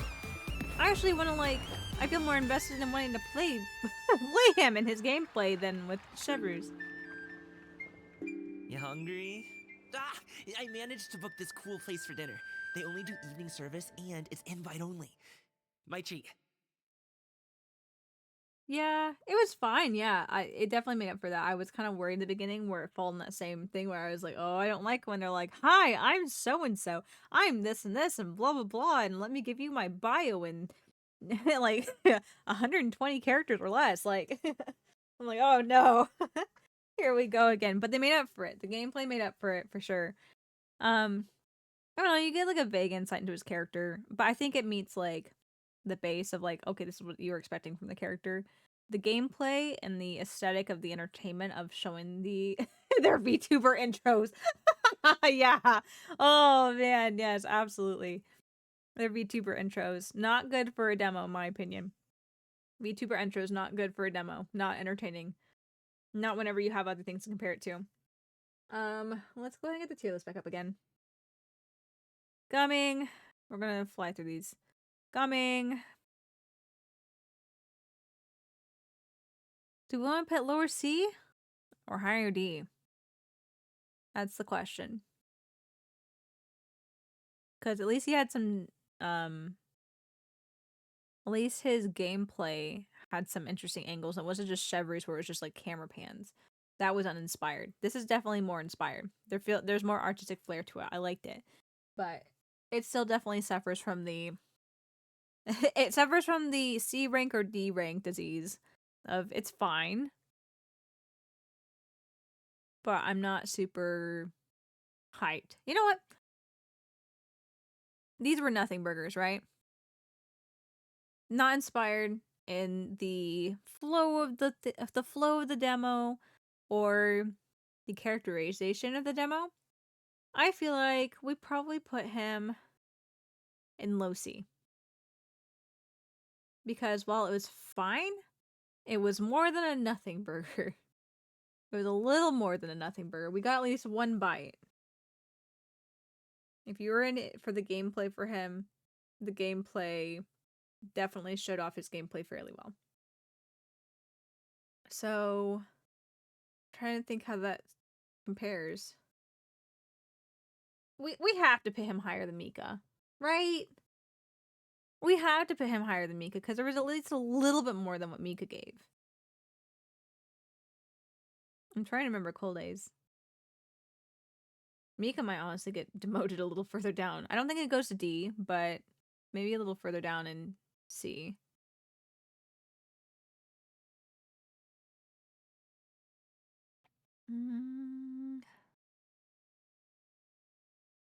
Very least we'll start here. Maybe we'll move Mika down.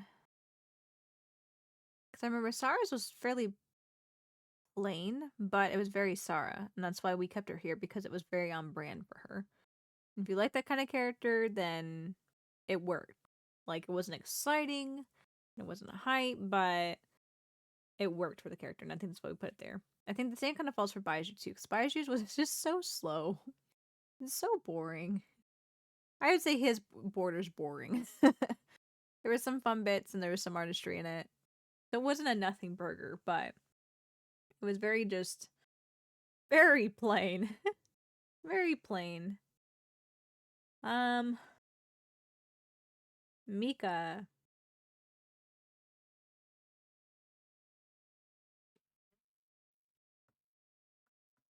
I'm gonna put you at least below Sarah. That'd be an insult to Sarah. I'm trying to remember what excelled. Not anything excelled. I don't think his transition was good.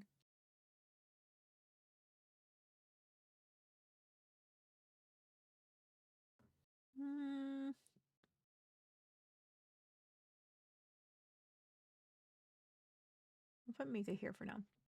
We'll put Mika there for now. We gotta keep skedaddling. We gotta keep skedaddling. It's already 9:30. We gotta keep going. It's Janun. Janun is there. For a modern heroine, we need a modern weapon. Quite.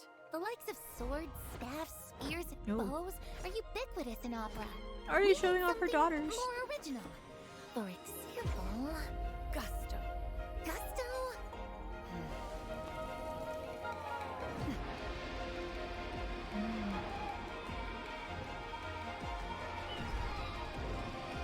Already really good.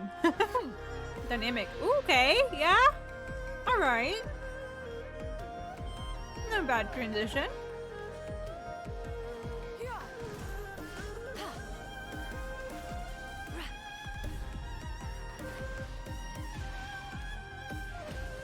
Good gameplay. Gusto aside, she must also be an exceptional inventress. Few can master martial arts in a lifetime, yet to invent is to change life itself. Invention is the better part of valor. Stop!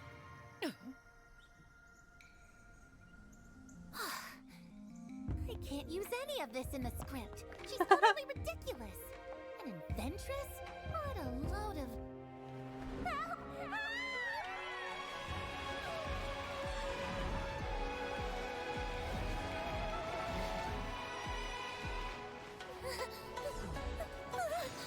Jump!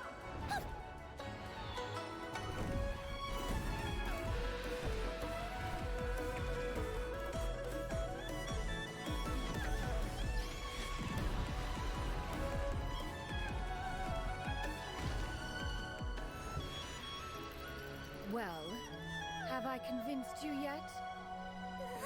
Absolutely! Please, Miss Inventress!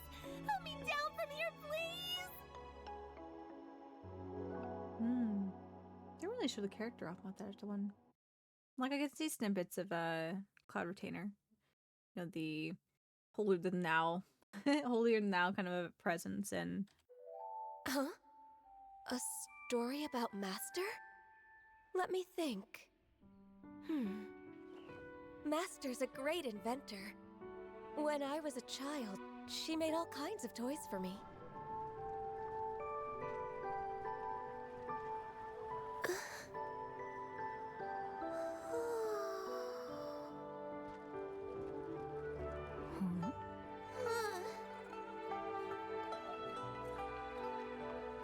Little Ganyu tail. Baby Ganyu tail. They were often too advanced for me. But they always showed me how much she cared.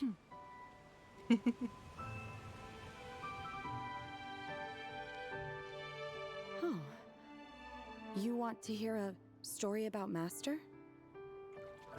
Master might say she likes peace and quiet, but she doesn't mind getting visitors on Mount Outsung. In truth, she does get lonely if no one ever goes to see her. Cloud retainer, you say? Yes, I know a tale or two. There was a time when she preferred to appear in human Enjoy your form lurk, Gaspar. and was revered as a bold and decisive figure. Have a good day at work. We've never seen her in that form before.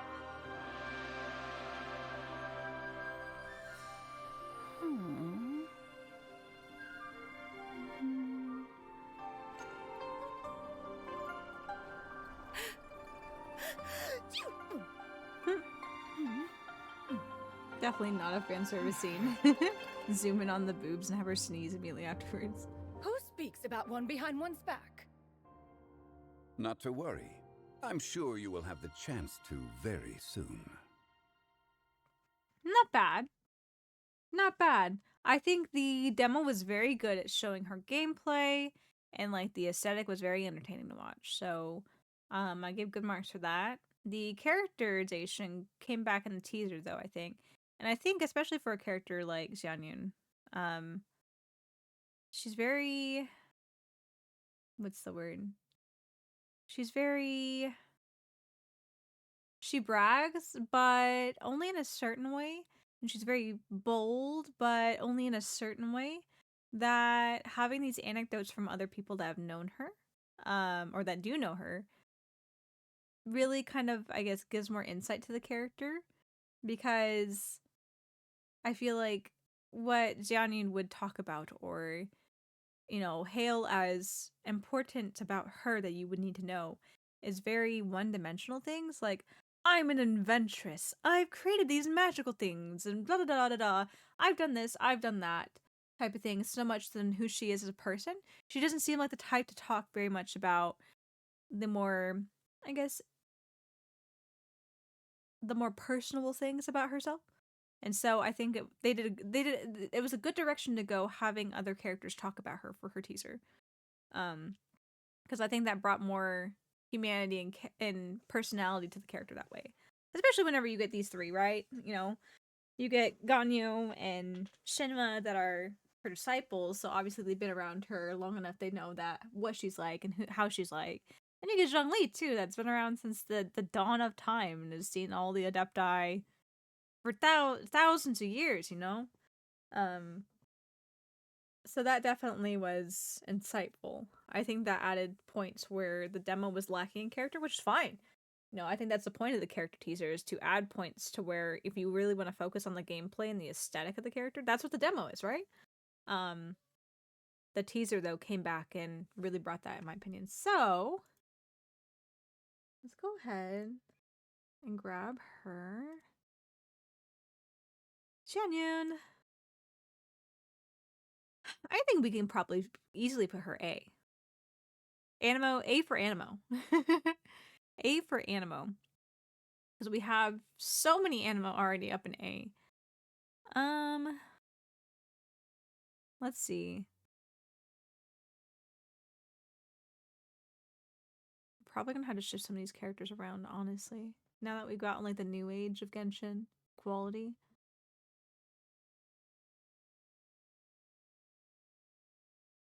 You see, where the problem last time might have been dealing with recency bias. I think now, since there's been time in between that I've thought about other things, I can't quite remember most of these. We could have done this all in one night. That would have been great, but oh my god, getting through 130 videos in one night? Yikes. Along with me talking and reasoning through things? Yikes. Let's see. I think she's better than Dea. I think she was better than Charlotte. Hazel had a good feel about him. The reason why we put below Hazel, no. The reason we gotta keep Hazel and Farazan together, because the reason why Hazel is slightly below Farazan is because he didn't match in the music. They were both about the same quality, if I remember correctly. That's how we ranked it. So the question is Jianyun better or worse than Farazan? Farazan was fun. You kind of got to see insight in the character. The demo, I can't remember how well the demo was for the character. I think we'll probably put Jianyun above Farazan. That Farazan one just slapped. The music was really good. And while the music wasn't bad for Jianyun, I think the gameplay definitely was more hype. So that outweighs that in that regard. Shinobu though. Shinobu.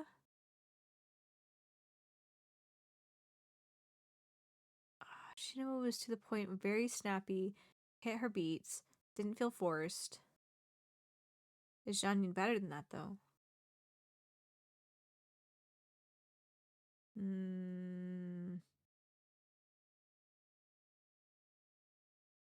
Or did we just have another 3-pack of Animo?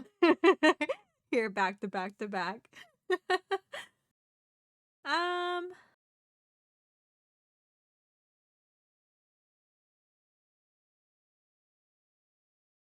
Shinobu.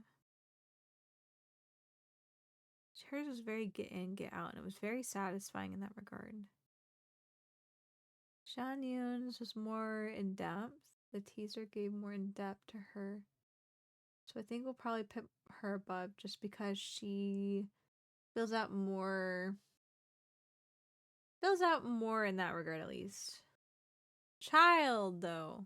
Child. Oh man.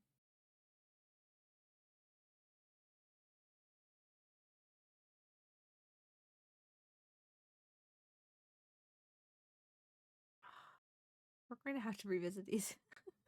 We're going to have to revisit these. My brain can't work. I think we might just hop to some of the ones that we've talked about up here that we felt pretty confident in. Since we did tonight. I don't think she beats Lene.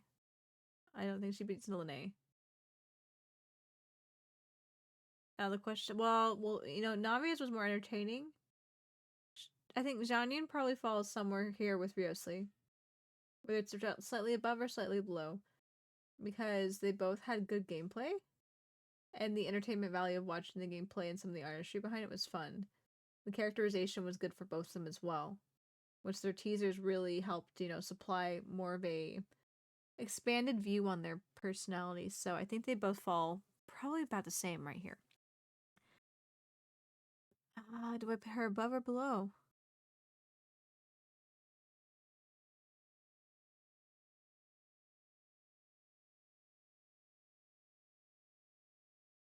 I think I'll put her just slightly below. Because Ryosli for me had a running... Well, hers had a running story too. I think his had a more concise running story. Versus hers is just talking with this girl who's blowing her off, right? Ryosli had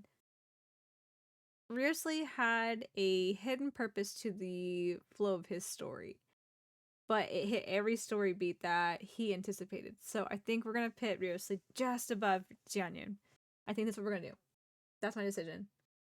We're going to keep going now. Chiori time. I don't know if I've seen any of the Chiori ones, actually.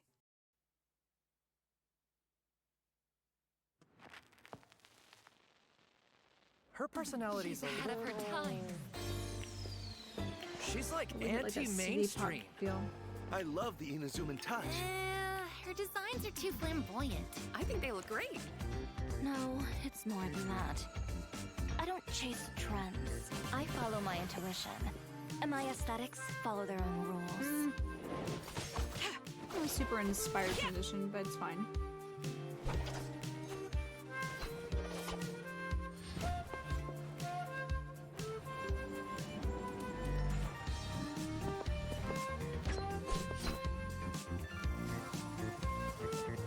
I love her little dolls. I forgot what their name is, but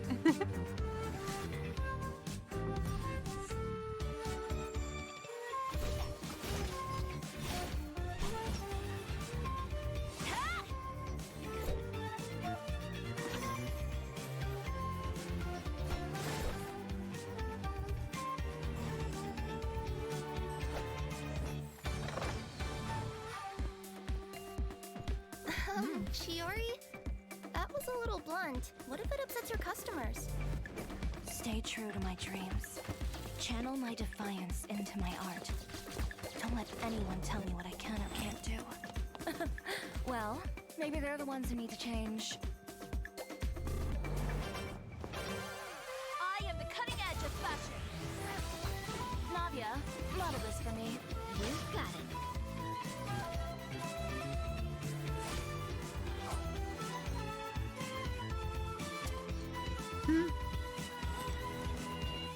Funny how they work together.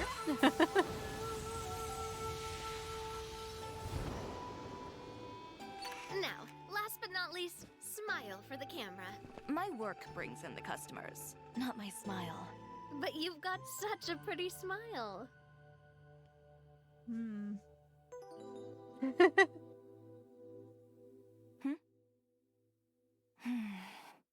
Where's it?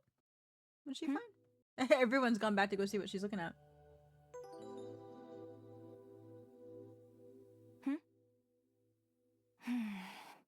What is it? What did she find? What is that? Sparkles? It kind of...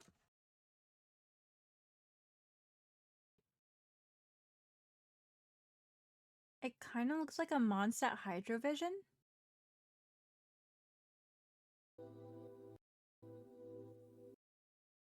Hold on, we gotta go look at the comments. What does the comment say? What did you find? The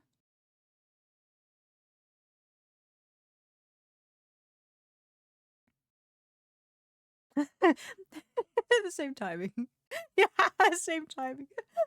The reaction of any cosplayer when their shit falls off in a con, what a mood. Oh my gosh, it's great. Love how it's canon that their clothes do actually fall apart. Cosplayers are truer true to the canon than ever.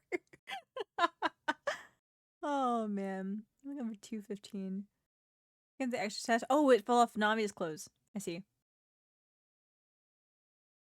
See, I just don't know Navia's novel. Navia's novel? Navia's novel. Navia's model well enough. But yeah, I suppose that could be an accessory for her. The comments, so that's killing me. What a cosplayer mood. Hello? Is someone gonna tailor my suit? Oh dear. What were you thinking? Why would you keep a Tenryo Commission official waiting? But he was last in line. Foolish girl. You are no apprentice of mine!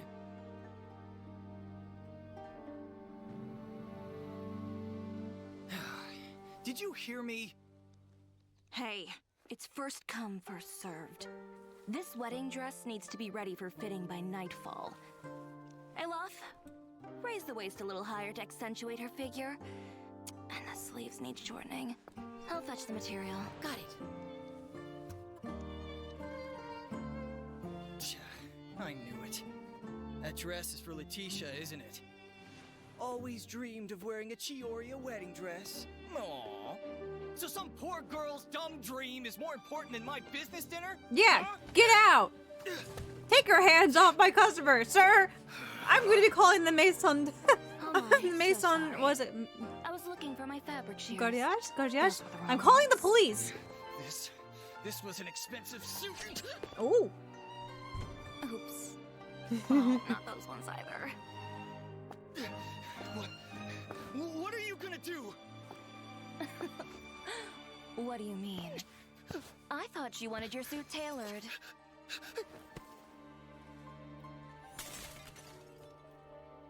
Sending this man home.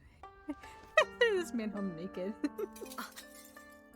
Chiori, who'd you throw out this time? What are you saying?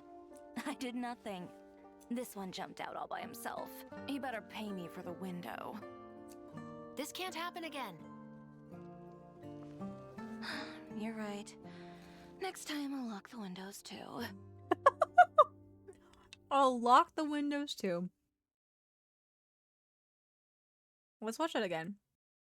I was talking over it. I was getting into it for sure, but someone I need gonna to tailor my analyze. suit? What were you thinking?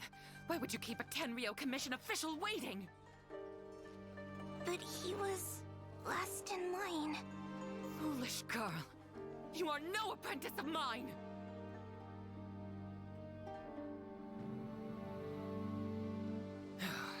Did you hear me? Hey, it's first come, first served. This wedding dress needs to be ready for fitting by nightfall. Eloth, raise the waist a little higher to accentuate her figure. And the sleeves need shortening. I'll fetch the material. Got it. I knew it. That dress is for Letitia, isn't it? Always dreamed of wearing a Chioria wedding dress. Aww. So some poor girl's dumb dream is more important than my business dinner? Huh?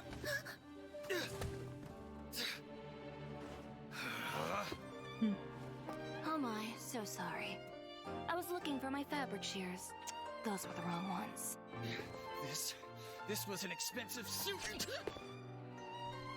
Oops. Oh, not those ones either. What are you gonna do? What do you mean? I thought you wanted your suit tailored.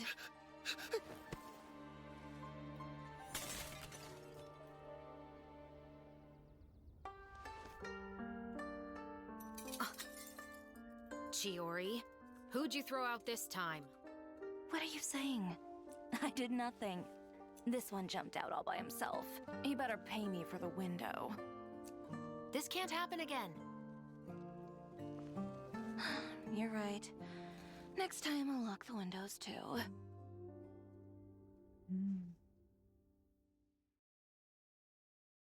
Okay. I liked it. It was fun. I wouldn't say it was like super exciting, but I think it gave a good insight into the character and definitely leaned into the fashionista type of vibe, you know, that she has. I learned more about Chiori. I've never seen her teasers. I learned more about her personality. I really don't know much about her characterization. I think I did her character quest, but this gave a little more insight into, I guess, the kind of jadedness she has, which I liked. Let's see. Probably low A tier. I think we'll put her somewhere in low A tier because there were some interesting parts, and you could see where they showed how she synergized with Navia. The demo was fun too, with all the different characters that showed up and how she kind of, you know, was like, oh, this is the fashion show type of thing, right? That was fun.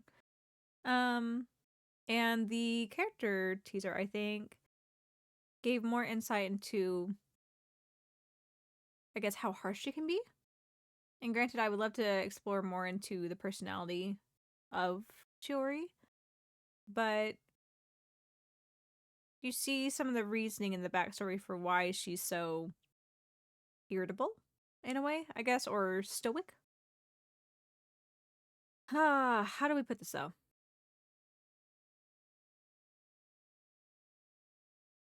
This is getting harder and harder to rank.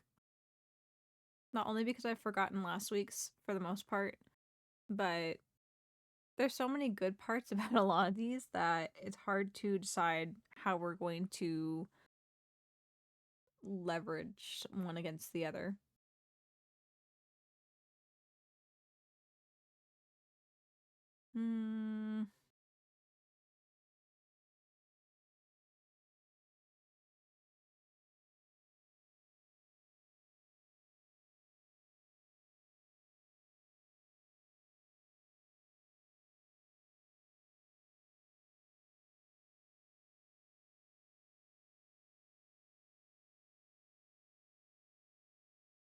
I feel like somewhere around here again.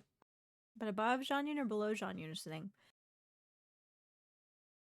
I think Ryosei still hit a little higher than Chiori.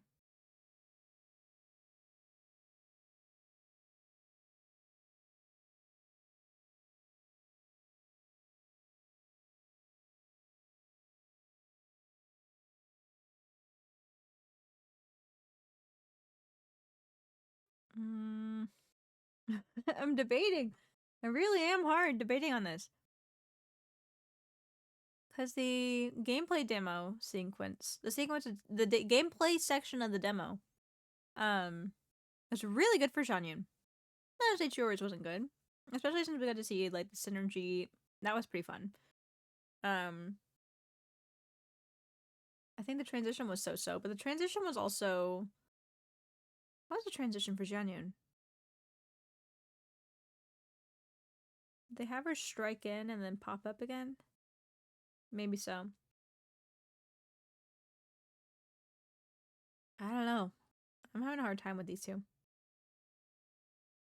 I think in the end we'll put her below Xianyun. Oh god. Yeah. We'll put her below Xianyun because they both kind of fall into similar territory. Xianyun eked her out because her gameplay was a little more enthusing to watch. They both had a decent, good story bit to them though. So, I think the exciting gameplay just nudged to the win. Not the win, but like ahead by a hair there. I think that's what we'll put there. Otherwise, pretty good. Not bad. You can definitely see the quality shift, you know? Arlecchino time. Finally, Arlecchino time.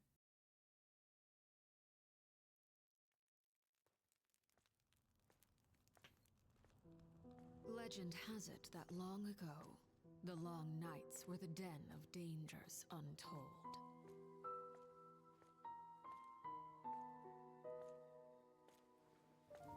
The children would huddle at home and light the hearth, awaiting the adults' return. Did you just skip Leeway? A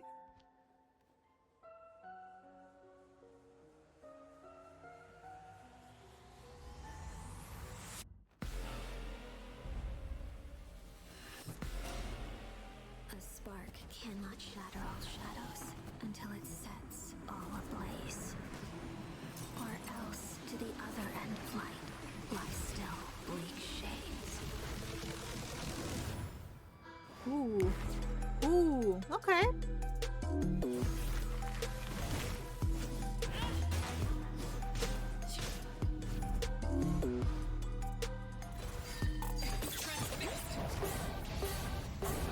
my goodness.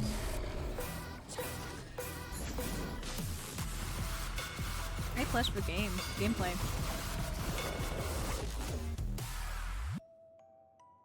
Ooh.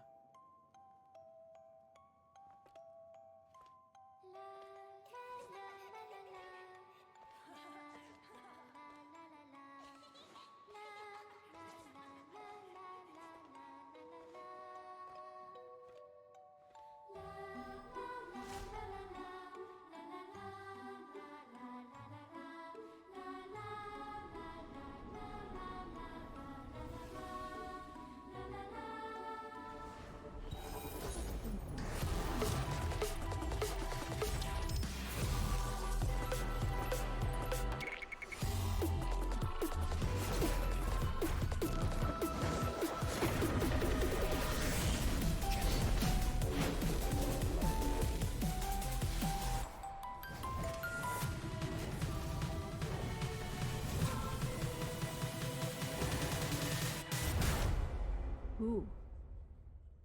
I hear that the children love to play by the fireplace. So let us continue to use the name House of the Hearth. Still, its flame is no longer needed, for you have the strength to defend yourselves. Ooh. That was good. I liked it. Even though it didn't really delve too much in the character personality necessarily, the intrigue that they left for more to come kind of fed that. I'm sorry, oh gosh. Father. I was reckless. When I saw those emaciated patients, those poor children, the futile hope in their eyes. I've told you before, recklessness always leads to failure. But it was not wholly in vain. I shall settle the rest. Ah, those fools. They will never know the wonders of wealth. Huh?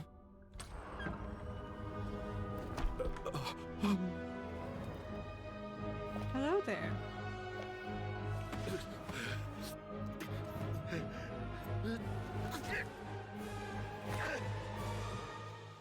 Oh, of course, fan service moment.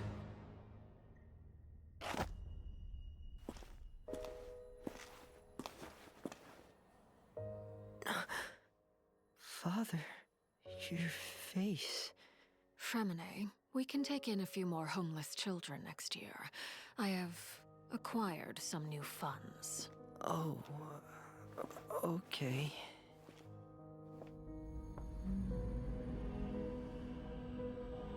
Mission accomplished. You can sleep now. Thank you. Once I'm better, I'll start my next mission.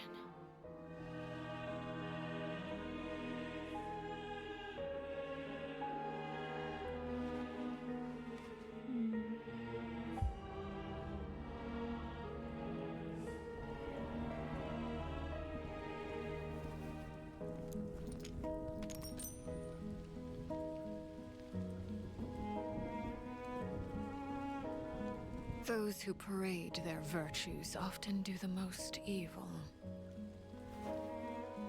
We are not like them. Rest in peace, Snezhevna, my child.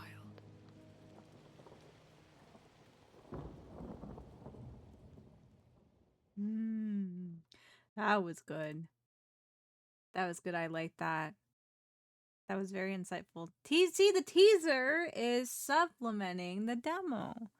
Where the demo lacks in characterization, the teaser supplements it. That's how it should be if the demo doesn't have a lot of characterization in it. Usually the teaser's whole point is to talk about the characterization of the character. Okay, before we get into talking about where our Latina ranks, let's go ahead and go to our hourly ad break because we've hit the top of the hour yet again. So, if you guys will hang tight real quick, I will see you guys in just a few minutes. We'll be right back.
Alright, and we're back too. Right in time for a raid. Hi, Lily. Welcome back again. Thank you for raiding in. How was stream? I hope stream went well for ya. Let me give you a shout out here real quick. Let's see. Playing art. Art! You were doing art tonight. How was the art? How did the art come along? I hope it came out well. Yes, welcome in, Raiders. Just a real quick introduction if you don't know who I am. My name is Michio, but you guys can call me Michi. I'm a digital archivist, meaning I'm here to provide or inscribe shining memories with you all, provide you with entertainment. And tonight we are going through all the Genshin character teasers and demos to be able to rank who is objectively, or to the best of our abilities, objectively the most enticing trailer to a newcomer. So, welcome in. Welcome in.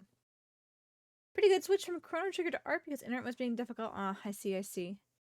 Well, despite the internet difficulties, I hope you had a good night. And you just missed Arlecchino. The timing on that could have been more impeccable, unfortunately. Impeccable in a sad way. But we just finished watching the Arlecchino ones. We're going to rank her now. They were good. They were very good. I was very happy with where they end up. Sorry, I thought I heard Tomo squeaking at the door. Not Tomo squeaking at the door.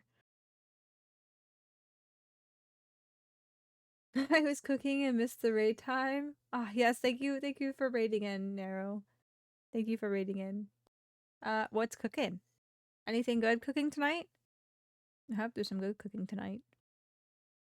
Okay, let's grab our Latino. Easily high A tier, if not a S tier. I'm trying to see how that compares with some of the others though, because it was good.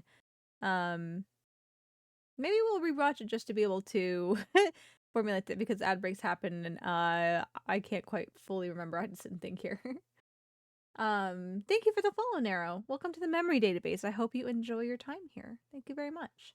I really want to see your reaction to her animated short. I've seen the animated short. I haven't seen the trailer and demo before though, but the reaction to the animated short probably won't be as animated as it once was. We didn't watch the animated short though. I don't think I ended up putting it in my list actually. Let's see here. We can go, I can't speak, oh my gosh.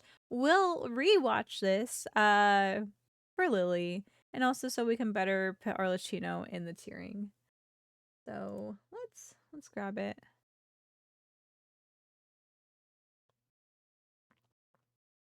Let's rewatch. I was enthused. At first I was like, okay, let's see how this goes, right? Legend has it that But the direction of the story the narratives was good.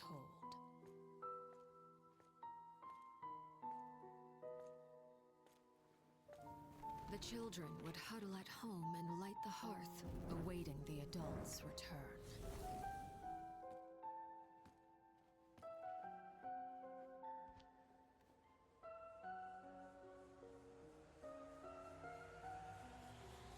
Oh yeah. It's gotten a certain mysterious, like dangerous mysterious about that. It's very Arlecchino. Or else to the other end of light lie still bleak shades. Good snap. Good change. Good change. Good transition.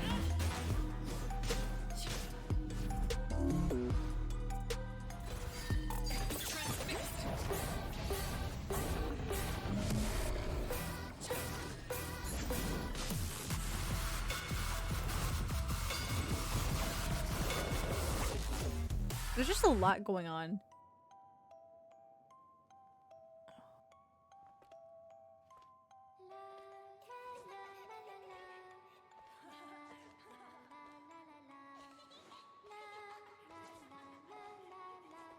What's the juxtaposition between this and that is impactful.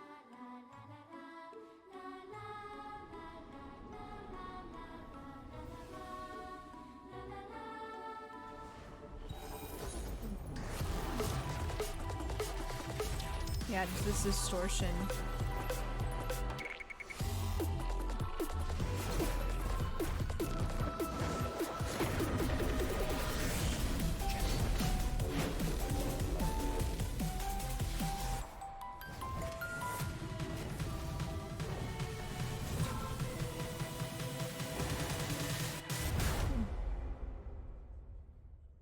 I hear that the children love to play by the fireplace. So let us continue to use the name House of the Hearth. Still, its flame is no longer needed, for you have the strength to defend yourselves. Yeah, that was good. Very good. Very good.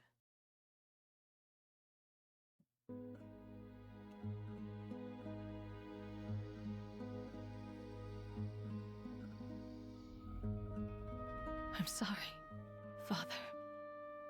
I was reckless.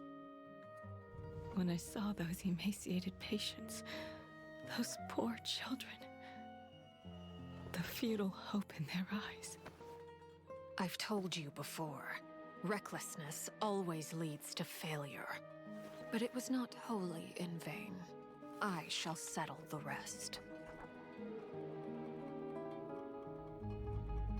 Ah, those fools. They will never know the wonders of wealth. Huh?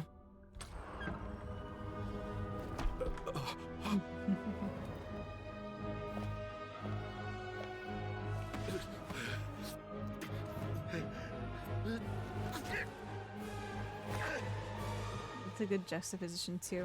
Having the light be outside into the dark. Kind of visual storytelling of just the darkness. The evilness in that character.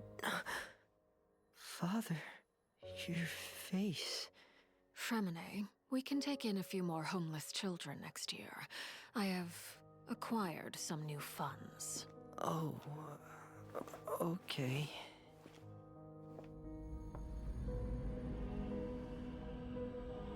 Mission accomplished. You can sleep now. Thank you. Once I'm better, I'll start my next mission. I'm sad.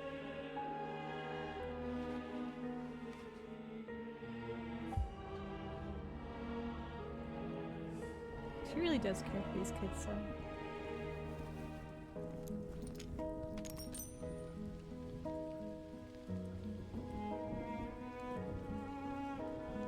Those who parade their virtues often do the most evil.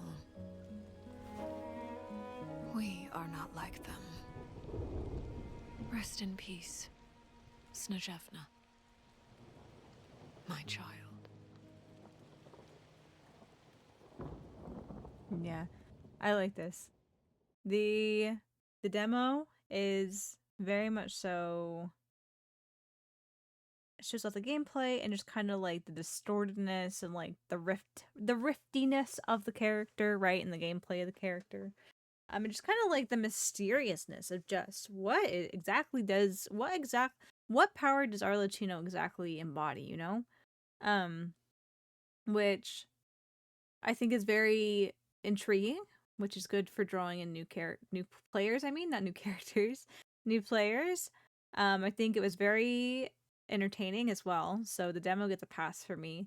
You got to see some glimmers of characterization there, and I think where I was talking about earlier, where like if there's not a lot of characterization, that usually gets negative marks for me. If you don't have a lot of characterization, but you're able to supplement it with intrigue to what the character is about to become, I think that can make it up for me, in my personal view, because at the very least, there is a cookie, there's little crumbs that are leading you into a promise that the character is going to be developed. And I think that brings the intrigue back versus just being like, oh, there's not really anything here, you know, like, should I even be expecting anything?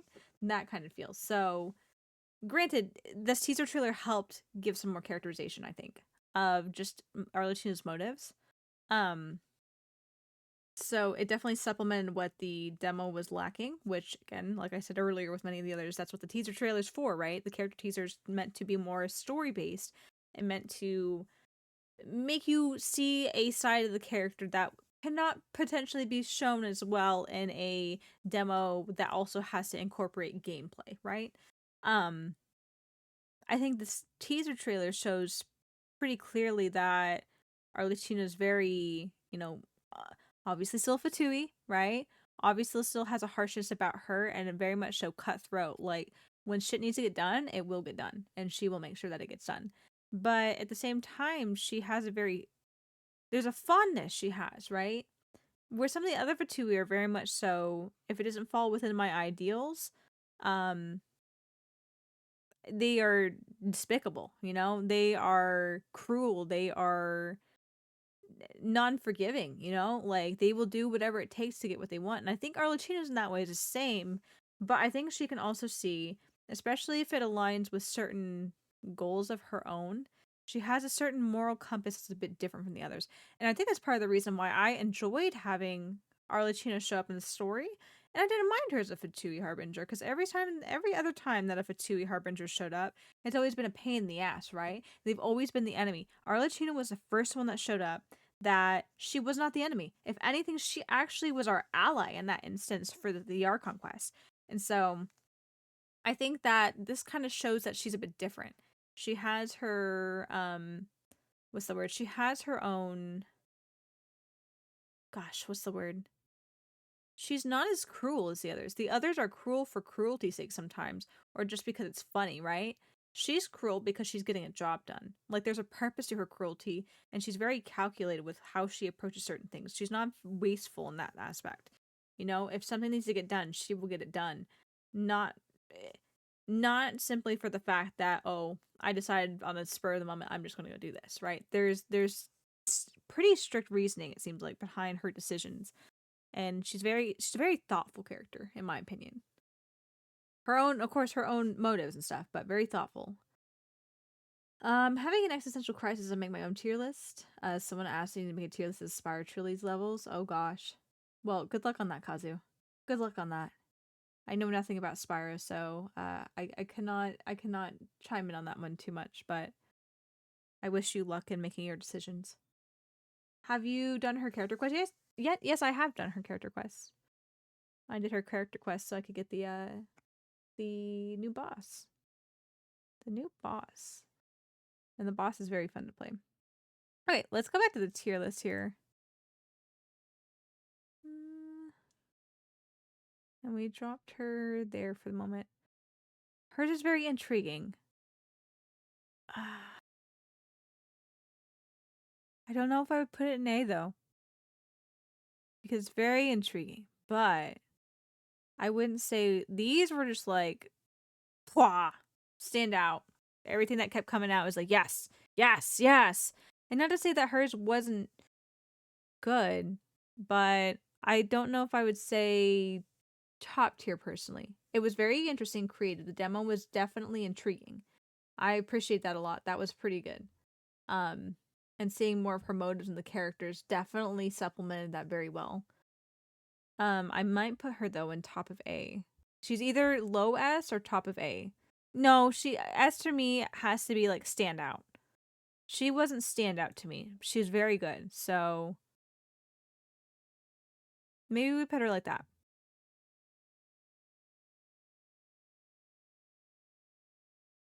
Yeah, because I think she's better than Ayaka. I know this is a whole slew. A is in a mess. A is a mess right now. A needs to be reassessed and reorganized with certain things. I could put her at the top A. She's not a standout, but she was very good. She was very good. It was very insightful to the character and was very intriguing. And as a new player, I'd see that and be like, man, what cool gameplay. Man, what a mysterious character. Man, she's kind of a little evil. Like, there's a lot of things that were just kind of thrown at us where it's like, this is interesting. I want to look at this character more. And that's the whole point for me, how we're tiering this. Okay, let's continue on. We got Sethos next. Setos. You got questions? You've come to the right person. On the off chance I don't have the answers, I can ask around and help you find out. Sethos. Pretty interesting guy. He's like a distant cousin of Cynos. The first time we met, he came up and asked me if I was Hat Guy. He nods his head when he talks. It's like, oh, I don't know, like a little puppy, yes? Doesn't play enough TCG. Some of my elders say I'm difficult to control, like a wild animal. But don't you think it's kind of an issue that they want to control how other people think in the first place? Okay, transition. That was fun.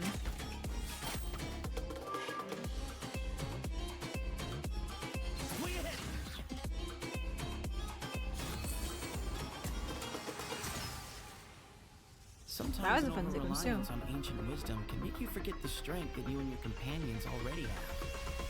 Move or be moved. I like these slow-mo shots where he's drawing the bow. It's really aesthetic. Especially in time with there's certain beats in the music. I'll protect you. Or you can protect me.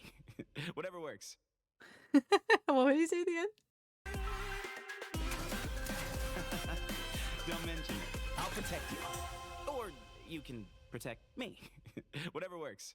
You know, this has heart. It wasn't like exceptional, but it has heart. I think this one is decent. We get a good feel in the character. The character doesn't feel super flat. Like again, we're not judging the voice acting, but the lines that are delivered feel a lot more relaxed. Plus, we didn't fall into the 4-star trap of, "Hi, I'm so and so. I'm this and that. This is what I do, and my personality is based off of what I do for hobbies." Like, we didn't fall into that trap, which I think was great. I love whenever they do the anecdotes. Whenever we can do anecdotes like that, I think it definitely helps, you know, having essentially the testimonies of other characters that know the character in question for the demo. I think adds a lot of credibility to how we perceive it as it comes across, because sometimes it's weird. Sometimes it's weird for the character to just be talking about themselves, right? Especially it gets in too much of like I forgot. I think it's I think Asfar called it earlier their VTuber intro, which I'm like, yeah, that it definitely feels like a VTuber intro. And it does not work for the demo. It's not flattering at all. So I definitely think that was one of the better 4-star ones, to be honest. How we rank it? Let's take a peek first. Let's go grab him and take a peek here. Come here, Sethos. Come here. I think we fall into low A. I think we can fall into low A for that, because it had some good timing with it. The transition to the splash art was so. I think we could put him in low A though. I think he was better than Venti. It has heart. The characterization was good. We had testimony from 3 other characters. We get to see gameplay pretty well. Of course, I don't know his full gameplay, so I can't attest to how accurately it was shown. But I definitely, as someone who hasn't played Sethos, look at that and be like, oh, look at that. That looks like it'd be decent gameplay, you know? Not that I would main him, but like, I would be interested in trying him out, and I still am interested in trying him out.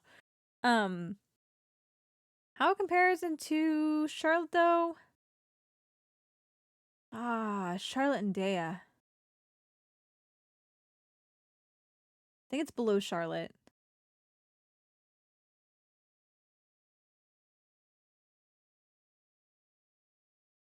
It's below Dea though. Above or below?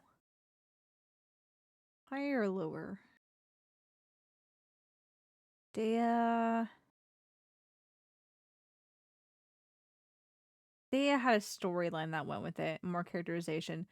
He goes below because he didn't have a storyline. He had testimony, which was fun, but there wasn't really like a running plot for his. It was more just like others talking about him, being like, oh yeah, this is kind of the character who he is. And, you know, he fights off the enemies, and presumably at the end, we thank him for helping us, right? And so there was a fun little comment in regards to that, where presumably the traveler says thank you, and he replies to that. So that was fun. But I think Dea's was a bit better because we had a little more insight into the character because Dea's was also fighting, right? But it was more dynamic fighting. So I think he falls lowest A at the moment. I think that's my opinion on that. I think Dea's better. Yes, I think Dea was better as well. I think he falls there. That's my decision. I feel confident about that one, so we'll leave him there for now. Gotta keep skedaddling along here. Clearing time.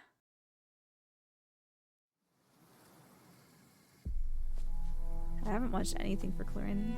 I honestly really don't know much about Clorind.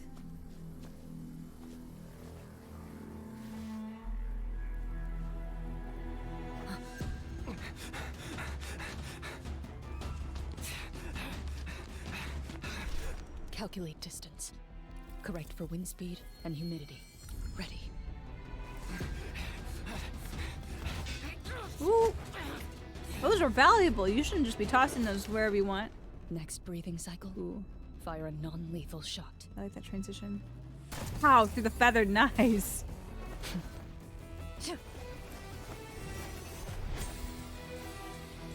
Hold on. I want to watch that transition again. The splash art.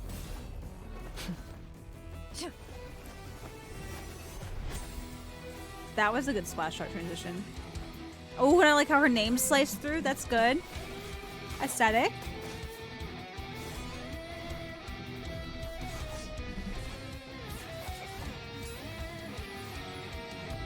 Ready.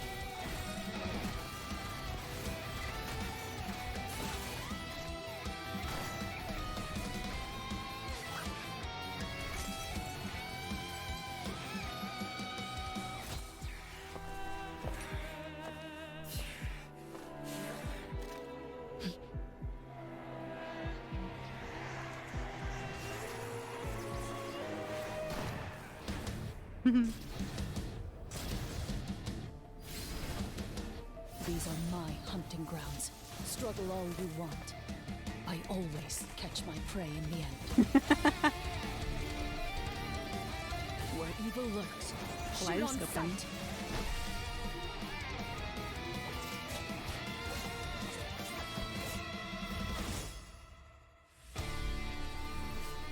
I owe my skills to the Marechaussee hunters, who fought to bring Fontaine out of a dark age. Someone needs to keep them sharp at all times. The hunt is complete. I liked it. That was entertaining. Definitely was very hyped for the gameplay. Plus, like the additional animations they added onto it was supplemented the hype for the gameplay, in my opinion. Some say that champion duelists are to Fontaine as the safety is to a musket. Which is to say, a chance to defend one's honor and avoid the scrutiny of the prosecution. A way to unload the pent-up emotion in the courtroom without a violent eruption. But there's another way of looking at it, namely, when the accused denigrate the law and question its authority, we must safeguard the dignity of the court.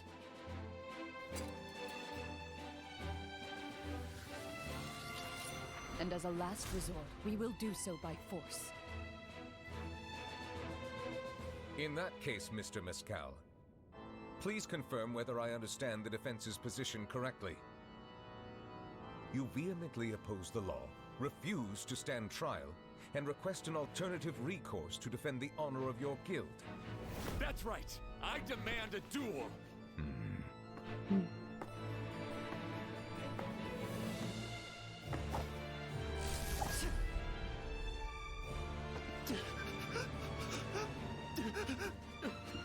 Change your mind? It is only when the safety is disengaged and the champion duelist takes aim that they finally realize whose hand controls the gun.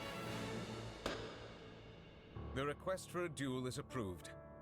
This decision is irreversible. He can't change his mind now. That was good. I like the. Oh, shh, Sijuan, we'll come to you. We'll come to you in a minute here.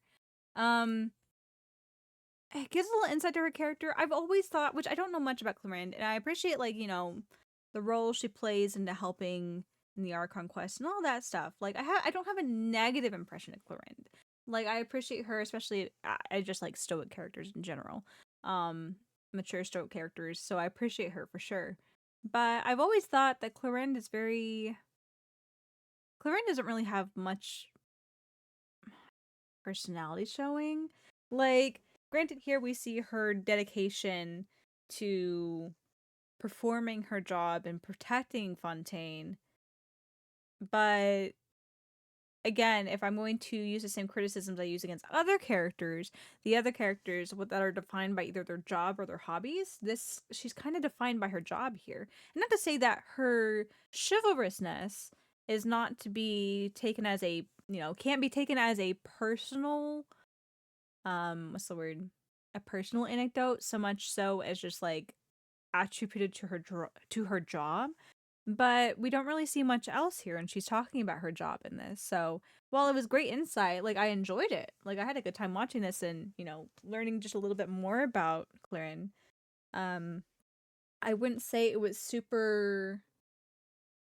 The expectations for personality kind of was at the very, meets expectations. It didn't wow me. It didn't... What's the word? It didn't wow me, but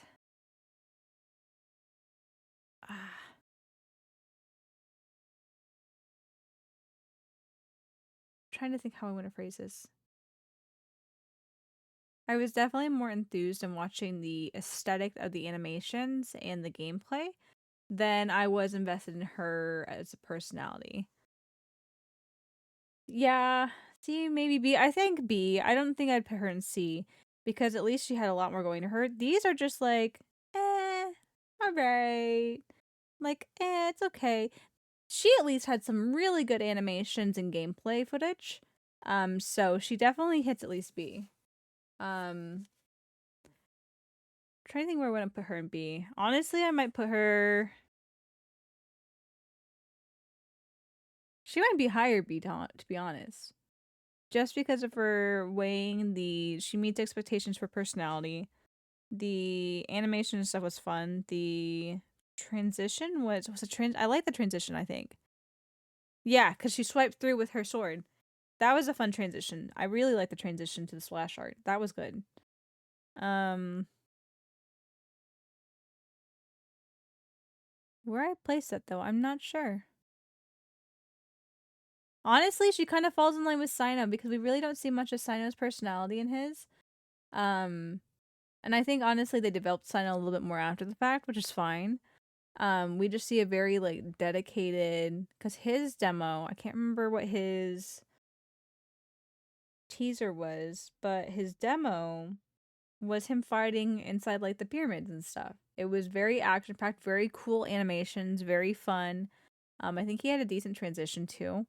But again, I think it kind of reflects similarly to Clorinde here, where there really isn't too much personality put into it. Like, we get enough of, like that dedication to their job and that kind of what's the word? That,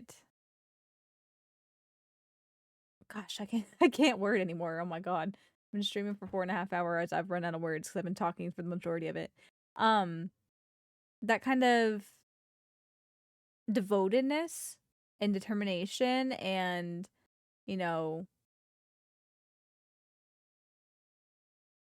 I guess just what I'm trying to get at here is that they're devoted to their job and has that chivalrous nature about them of wanting to protect. But they don't really have much personality that shows through in this. So while it was super entertaining to watch, both of them are very entertaining to watch.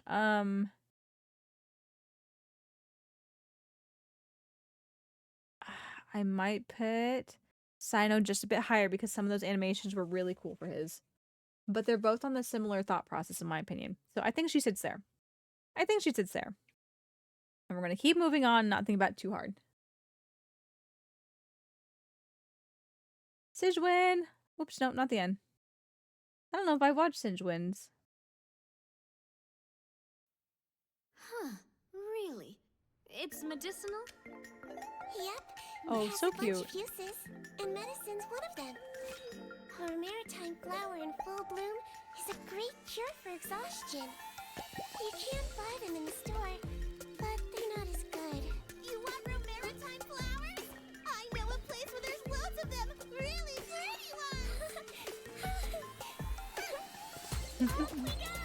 Oh, so cute.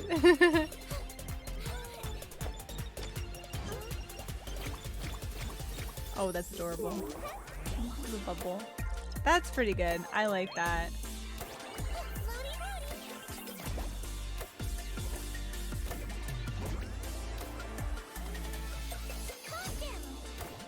Boom, boom. Yeah, that's good gameplay. Oh, that's cute. Ah, she's so cute. I'll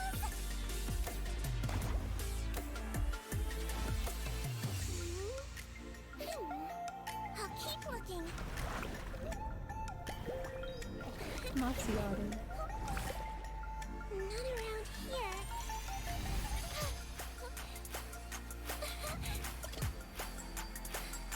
Petals contain all the good stuff. The animations are really good on this one.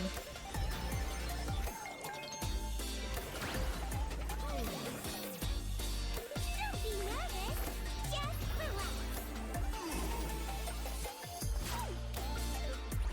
I'm just so happy.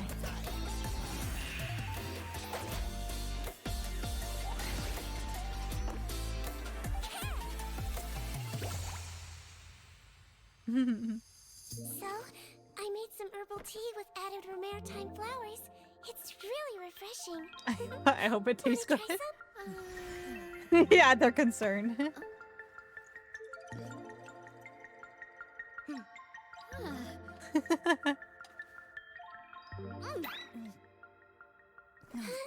Why didn't you say it was so bitter?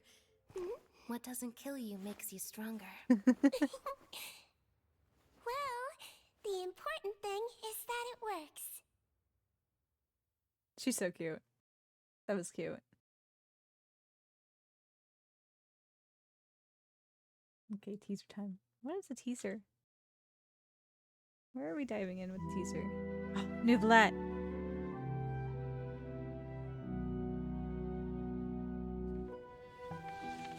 Dear Monsieur Neuvillette, how are you?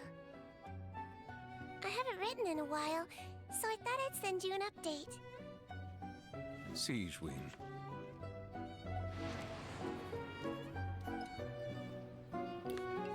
The Duke tells me that you're always asking after me. Please, don't worry. Everyone at the Fortress of Meripede is really nice to me. Walsey, we've had it with you. What even is this? It's completely inedible. Suck it up and eat it. The food here is delicious, and the people are super friendly. The other Melusines come by to visit me sometimes. They're always full of praise for the fortress, and they get along great with everyone here. Sneaky sticker for you. This one's really cute. Let's give it to a cute person. Let's give it to a cute person. We have to discover the meaning of life for ourselves. I think you're completely right. Life at the fortress is often pretty uneventful, so my infirmary is empty a lot of the time. He's down! He's down! Ha! Too easy. But everyone trusts me, which is really great. She's so I really pure-hearted. like being a head nurse. Anyway, the Duke and I are planning on taking a trip out, so we'll definitely see you soon.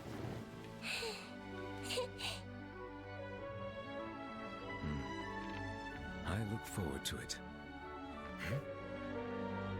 Is it them? Hope you're not too busy. We're here. She's so cute. Oh, she's so cute. That was good. I like that. I wasn't quite sure about the characterization from the demo, but again, they used the teaser to supplement that, and I think it worked out really well. Gosh, the demo was just adorable.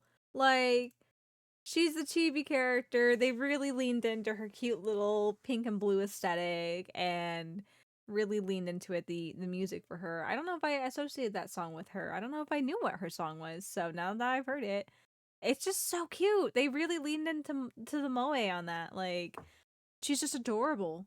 And I love that about her. That was one of the reasons why I pulled for her. I was just like, oh man, I don't usually go for just like cute in general, but I was just like, Sijwen is so cute in her role in, you know, helping support Riosley and also being connected through Nuvolette.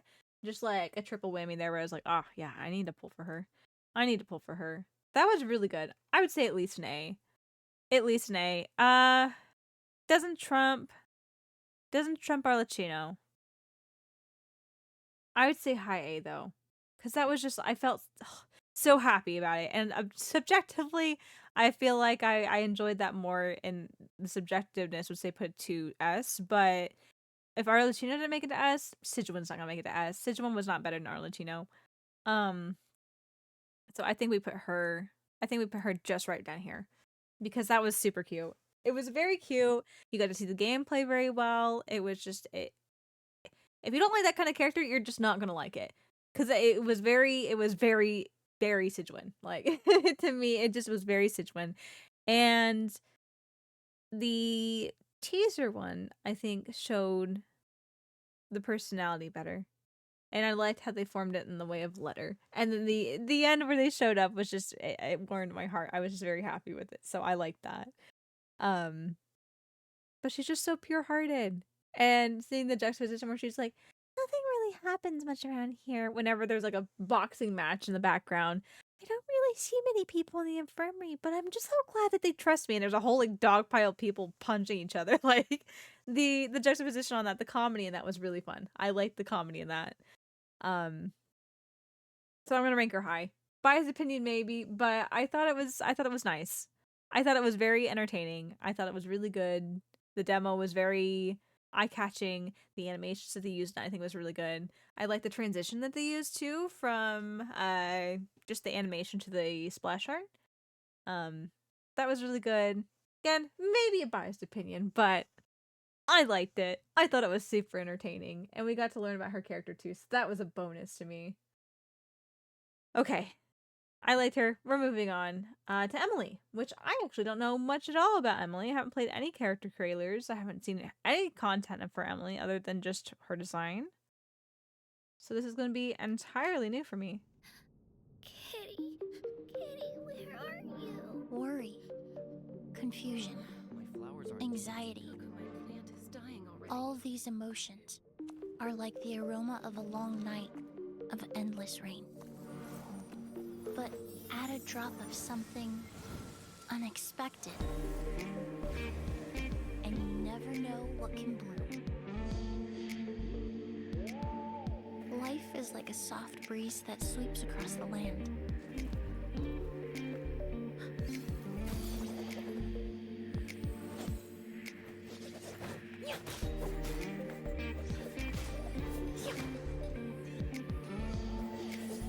When spices are abundant, it all comes down to careful selection.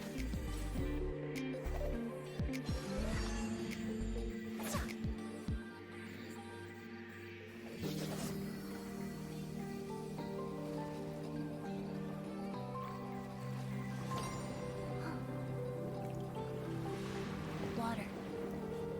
Yes, the most important part of perfume is the easiest to overlook. Pure water.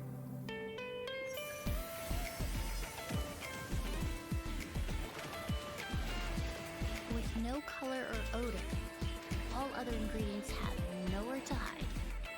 Removing all distractions allows the true form to take shape.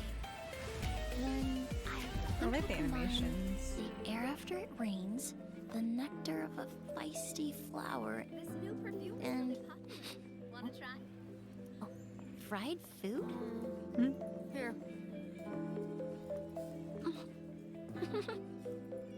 Ah, with a base note of pure satisfaction. That's cute. Not particularly inspired though. She suffers from, thankfully doesn't suffer from the "Hi, I'm so and so and this is what I do" problem, but again, not a very fleshed out. She has a 5-star too, actually. Hold on, we got more to watch. I was so uninspired by that. I thought she was a 4-star. Hold on, we got one more to watch. Let's see. Let's see if it gets better.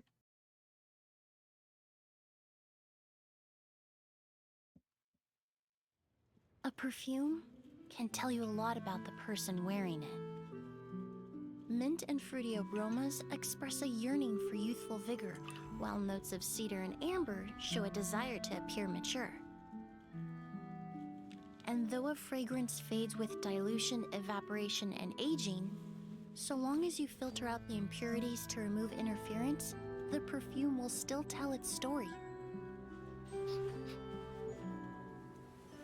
The top note is citrus and tea leaves, with neroli and roses coming through in the middle note, and a grounded, woody base note. A very heavy fragrance with great longevity, rather on the expensive side.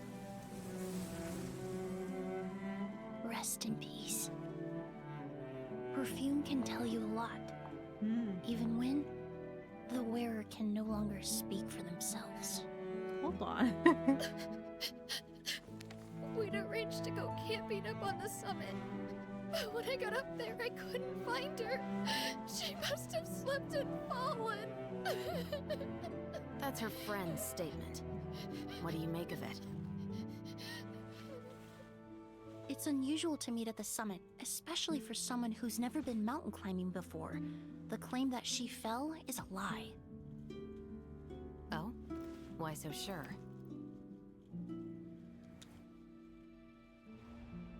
There was no sweat among the impurities present, and no lady in their right mind would apply such a heavy fragrance before a climb. That was an interesting switch. I have no clue if that's actually part of her characterization and or her storyline. It was an interesting switch though. Didn't really get more insight into the character for me though, more so than what the character does versus her personality. So, well, interesting. She was just kind of talking about perfume, and that's her. Her personality is perfume, unfortunately. So I'm not super. Well, I'm just a bit underwhelmed. A bit underwhelmed with her. Again, like I said earlier, I was like, oh no, we gotta go back and watch this because I thought she was a 4-star at first and only had the demo. Was not great in my opinion. How do we rank it though? She's kind of a nothing burger though, to be honest. She just talked about perfume the whole time. That was her character trait, perfume. So I feel like she probably falls into the D rank. I wonder if they thought she would have been carried by her design. I wonder.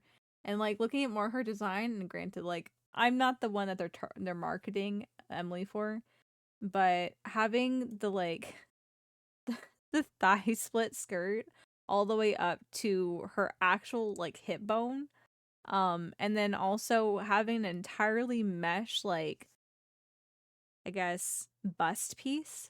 Like no, like just seeing her boobs quite literally through the mesh. Like no, I'm not a super big fan of the design. I like if she was more clothed and had some better clothing choices. I wouldn't mind her. I think she has an interesting design. The blonde with the pink in her hair. I like the glasses and her little hat. Cool, cool. But yeah, she doesn't really have much about her. I see why people were kind of underwhelmed. And I don't know about her gameplay. The demo didn't really entice me about her gameplay at all either. So a little underwhelmed on that one. So I think she probably falls down here. Where do we rank her here though? Also, hi Lux. Welcome in. Welcome, welcome. How are you doing tonight? Hope all goes well. Where do we put her? Trying to remember Chevrous's. Chevrouse was mainly about her job. Her gameplay was very underwhelming too. There was some fun stuff. Like some fun, I guess, cuts and some animation in it.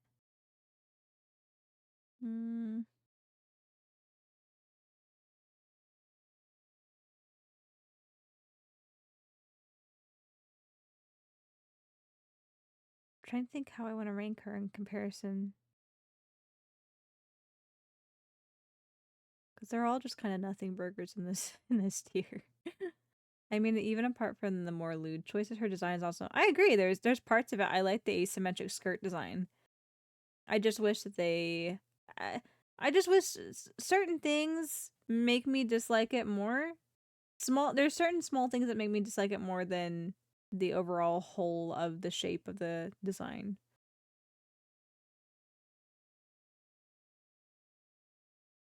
But especially too, she has no personality. It's typically the I have to really enjoy the character design, like really enjoy the character design for me to not care about the character's personality. Personality plays a pretty big factor into me at least enjoying a character. Where do I want to put her though? You know what? She didn't fall in. She's better than Yunjin at least because she didn't fall into the. Hi, I'm so and so. This is what I do. This is my entire personality. She just talked about perfume. So she didn't fall into the like, I'm talking to the audience about introducing myself in my VTuber intro. Even as a target audience, I was not excited for it. That's sad. That's sad. I saw her design come out before I really critiqued her. I thought she was very interesting looking, so I was hoping more from her, but she really is kind of like a 5-star that's just I don't know, the same way they kind of like make 4 stars and just toss them in. They don't really have any contribution to the main storyline and nor to the world around them. I feel like that kind of how I feel like she is as a 5-star, and it's sad. It's kind of sad. I wish she had a bigger part. I haven't played her character quest yet, so I don't know too much about her in that regard. But it doesn't seem like it doesn't seem like she's very fleshed out in any regard. Okay, do we put her above Goro? I'm trying to remember Goro's. It's been a whole week and Goro was so long, so many characters ago. We watched so many videos since then.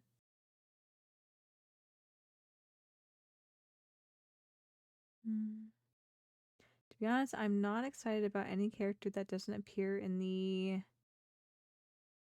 main story quest. Yeah. Well, there's some characters that I can appreciate that aren't in the main story quest. Like, well, I guess Toma made an appearance and Toma didn't contribute. You know? You know what? I like Chongyun. I appreciate Chongyun. Chongyun did not show up in the main story quest. Shinjo had a very minor appearance. I like Chongyun. Gameplay is not the most exciting, but I appreciate him a lot as a character. I will say that. And unfortunately, he's not on our list because he did not get a demo.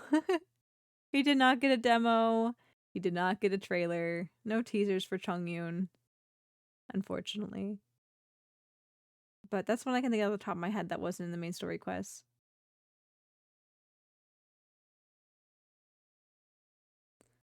Okay, Emily. Where do we put you? Or Dendro's just kind of like thinking up here. Yeah, main story. I'm too Final Fantasy 14 brained right now. It's all good. I had to stop there and think for a second and like, is that meant to be message? Is that meant to be, what's an acronym for that one? Oh yeah, main story. Okay, let's compare it to Chevreuse.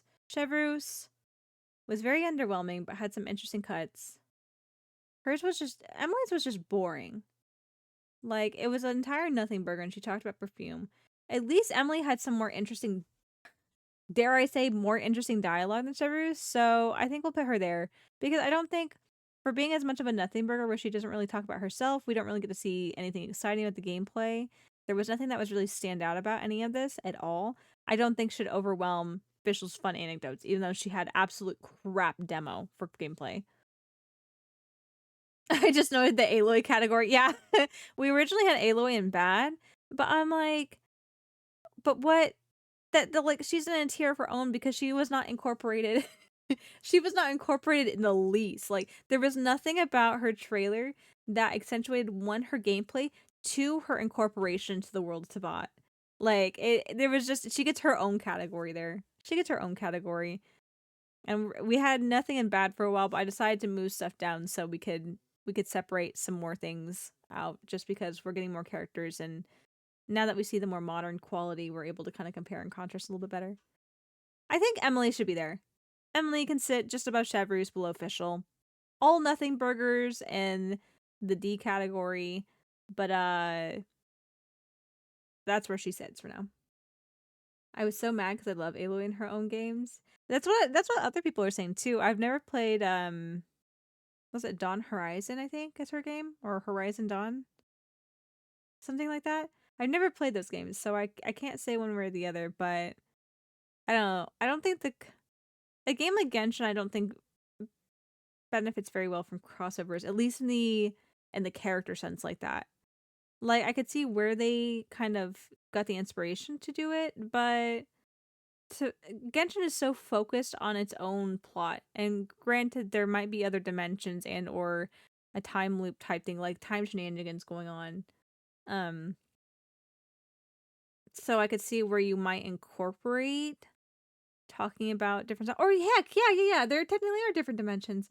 Because you get Star Rail has got different items from Genshin and Tears of Themis and stuff like that. So there are different dimensions. Canonically, in the Hoyoverse, haha, there are different dimensions because you see on the space station, whenever you first start playing Star Rail, you get to that one room that has like the different relics, or not, maybe not relics, but like the artifacts and stuff in it. And you see some Genshin stuff in there, I think. I can't remember which one, but I swear you see Genshin stuff in there because you see Themis stuff in there, and it has to be. It says it's like from another dimension or something, another time and space. So yeah, so there are different dimensions. So I can see where they might want to incorporate that. But Genshin is so focused on its own story. There's so much its own story that's telling that they didn't do a very good job in trying to incorporate her in, and she really is an outsider in this. It really is. I really would be very hard to incorporate her in. Genshin is also indirectly referenced in Honkai Impact 3's lore. I'm not sure what IIRC is. I'm not sure what that is, but yeah, I think it's interesting to see that the crossover between, and I have to wonder if that's why Hoyo, I guess Hoyo rebranded their name, because they were MiHoYo for a while. You know, they were MiHoYo, now they're Hoyoverse. So I have to wonder if that's one of the reasons why we're expanding our games. We want to be able to cross them over and things and such. And I know that they had an Impact Honkai Impact 3rd. They had Fischl. I'm pretty sure they had an event, a crossover event where Fischl was a playable character. And did they include Yai? Was it Fischl and Yai? Or am I just thinking of the other Honkai Impact 3rd character that looks a lot like Yai? Or Yai looks a lot like that Honkai Impact character. But I know Fischl at the very least was in Impact 3rd, so... Yeah, Impact 3rd does the best crossover stuff because the game story is all about different dimensions. I could see where that works a lot better. Honkai Impact 3rd is MiHoYo's original hit before Genshin. It was big, but not to the level of Genshin. Yeah, Genshin was the one that took off for them. Genshin was their cash cow. I don't know how much of a cash cow it still is, but original other way around. Yeah, Miko was an Impact 3rd first, technically. Yeah, because she's like Sakura or something.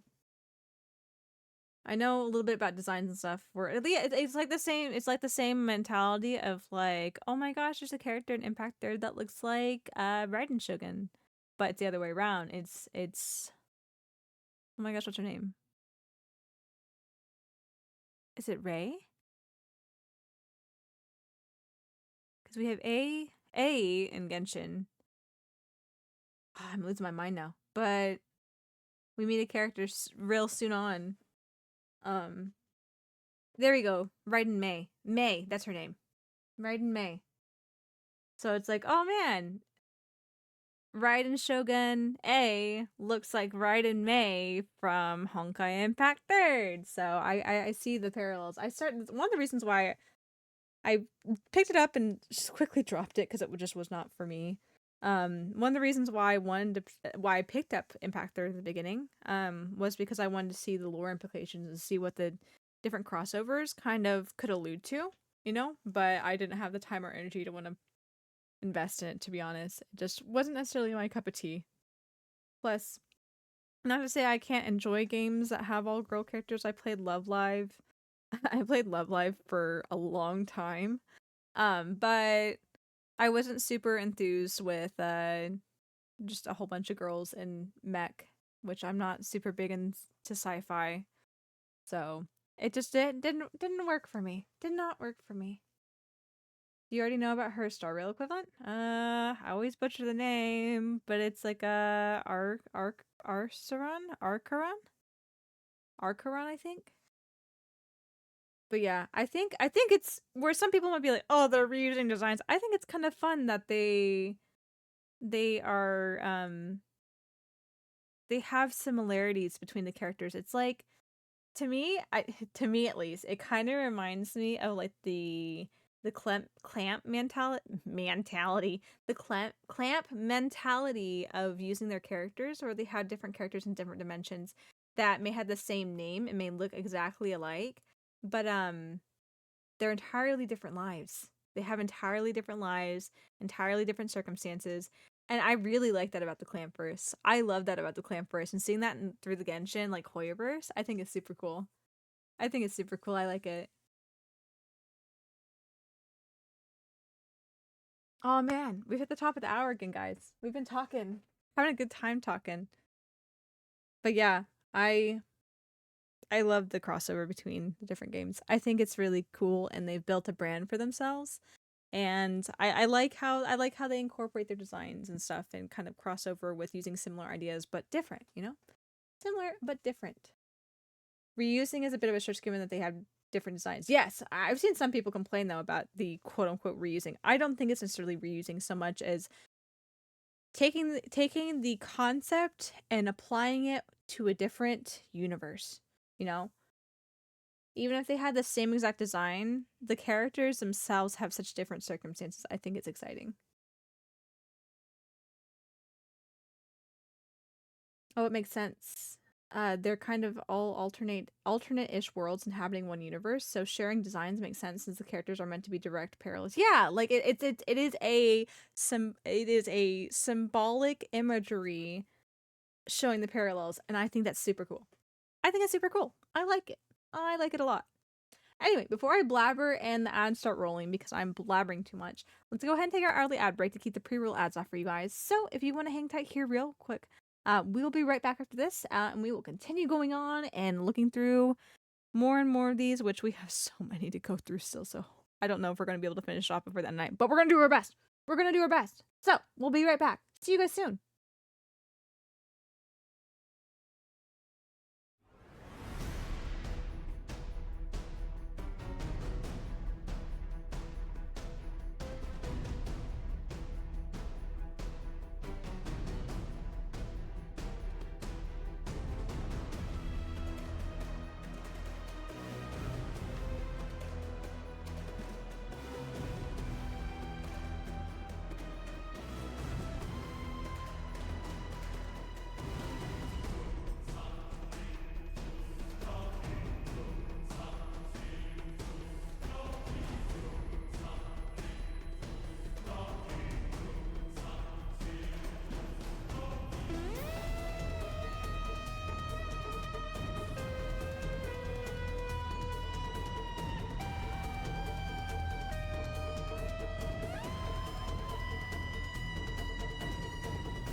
Alrighty. Let's get back here. Welcome back, Asfar. Who did I miss? And should cry because they're my favorites. Probably the only one that you would cry over would be Arlecchino. That's probably the only one. You chose Chevy last? Yeah. Arlecchino's probably... Oh, Jean Yun too, maybe. Jean Yun and, Arlecchino. Yeah. But look. I did her justice. She is... right here. I put her in the A rank. I put her in the A rank here. Right there. Hey, yes. Also, that's an interesting fact, Kazu, about the Danganronpa characters. I would like to challenge though characters like Sakura and Nidai. And I guess even Tsugumi. You can hear like Hifumi. Those would be outliers though. But I could definitely see where you're coming from, where a lot of the characters at least are based off of what's the word? Based off of Sayaka and Leon.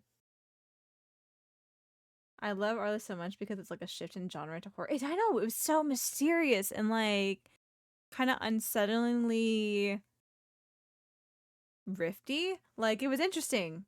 And the teaser to back it up too, I'm like what she there was intrigue in the so here, now that you're back, I'm gonna supplement for you because you asked the question earlier if the characterization is a heavier weight in it. This transition to splash art was good. But to add a supplement to my answer on whether characterization has a heavier weight, to where what I'd said earlier was if the character is below meets expectations, then for how far it is below meets expectations, it exponentially carries heavier weight to me.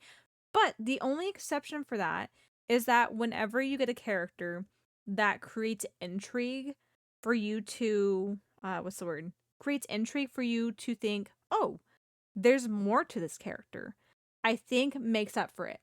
Because while we did have the teaser that helped supplement Arlecchino's characterization and some of her, I guess, motives, if you would, which maybe put her so much higher, which the demo was great in general, but if we're just going off the demo, there was some like bits and pieces to her character here and there, but it was very mysterious and it wasn't very like in depth.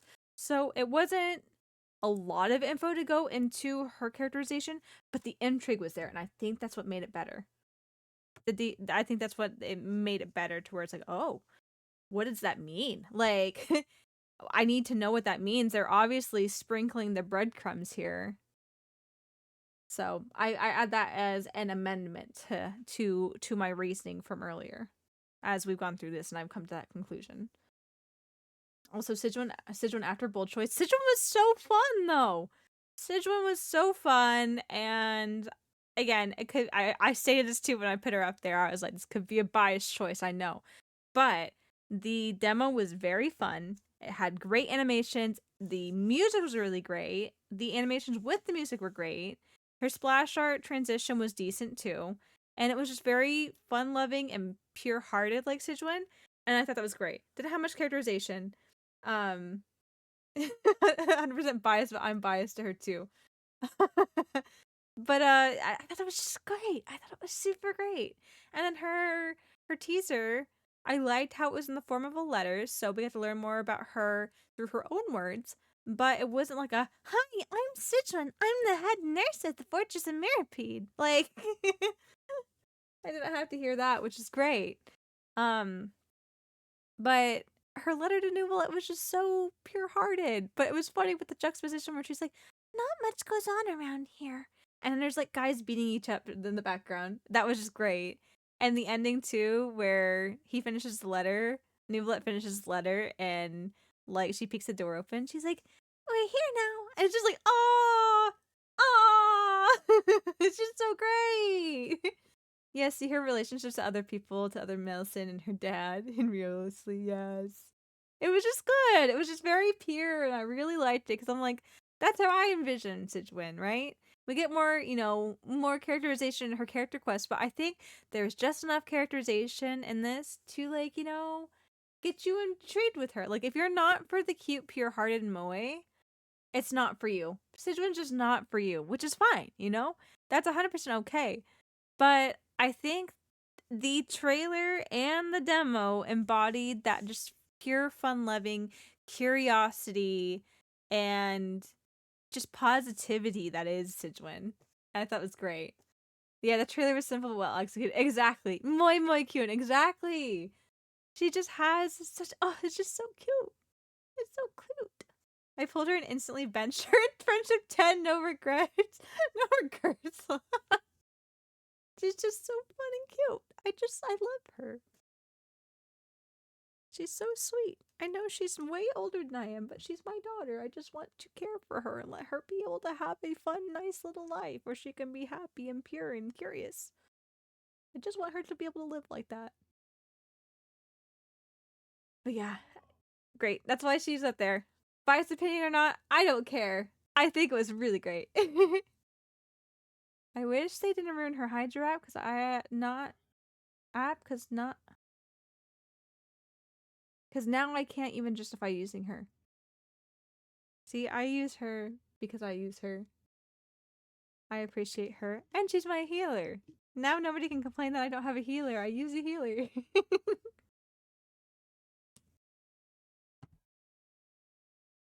But yeah, that's why she's up there. That's my justification why she's up there.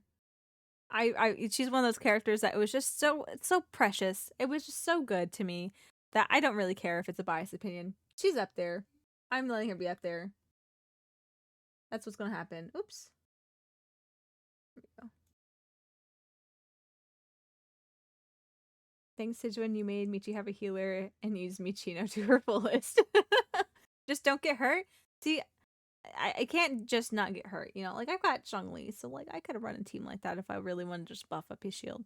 But, you know, I was living off of the food bag, and everyone was giving me hell that I didn't have a healer and was just eating food. So when Sichuan came out and she stole my heart, I was like, you know what?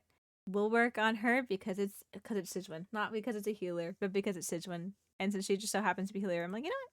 Cool. We'll use it. We'll use her. Just don't get hurt. It's not like Honkai Star Rail. Yeah, with Star Rail, I really had to think about it. It's a team comp. And I'm not really that, like, I'm still, story-wise at least, I'm, gosh, maybe like 3/4 of the way through Penacony. But in regards to, like, team levels and stuff like that, don't look at my characters, please. Don't look at my characters. They're not great. I have worked at collecting some of the characters, but yeah, we made it to Notland. Sorry.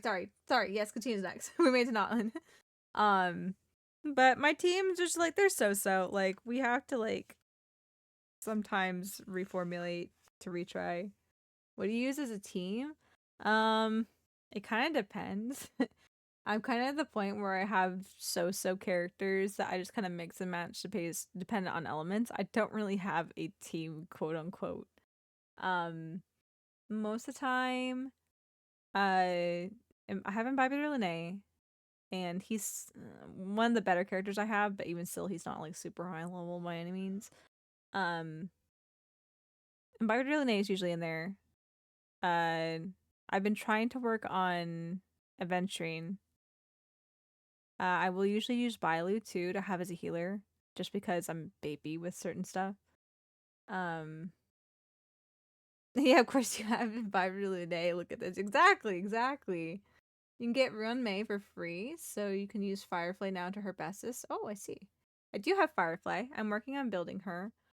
She's not to the point yet where I can really just use her free reign yet, but I definitely would like to use her at some point. Venturing would make it so you can't die at all. Don't even need Bailu anymore. Well, yeah, I just gotta get my Venturing to that point. My Venturing is not to that point. My Venturing is very baby. I'm surprised what he can do. I'm surprised what he can do at his baby levels. But I need to put more work into it. That's very different from how they. I'm not sure if that's a cutoff sentence or not, or if I'm just misunderstanding. Bailu's baby. Yes, I appreciate Bailu. At first, I was like, "Gosh, Bailu is just like the Chi-Chi for Honkai Star Rail." And I'm like, no, I can't go in with that mentality. And then I met Bailu and I used Bailu and I'm like, you know what? That's great. You know what? I appreciate Bailu. I think I think I have an Eidolon on her. And I think I also have her light code. So I'm like, whatever. It's fine. This is fine. Sorry, wrong chat. Don't look at me.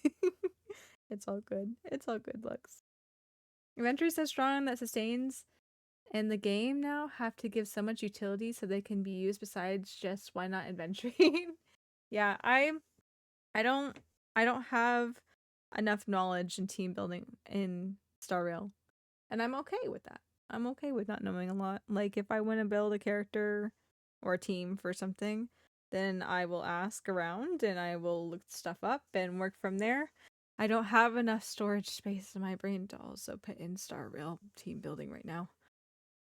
I'm proud of myself for getting to a point in Genshin where I can think of how I want to formulate different things, and before even looking up a build, think, oh, maybe you know what, this character would work well with this character because of XYZ reason, or oh, this particular set would work well in this character because of XYZ reason. I'm proud that I've gotten to that point, even though I'm not like a pro.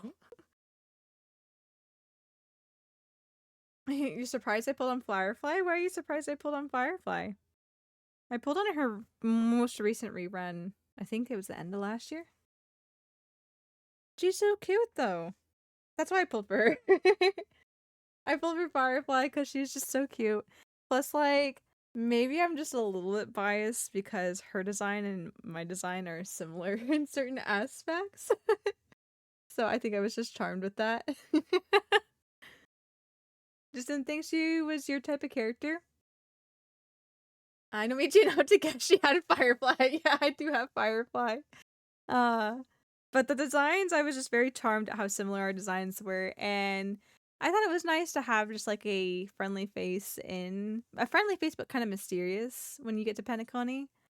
Of course, I've just now gotten to the point where I found her secret out, but I've been spoiled by that way long ago. Like when she first came out, I was already spoiled by that right as she came out.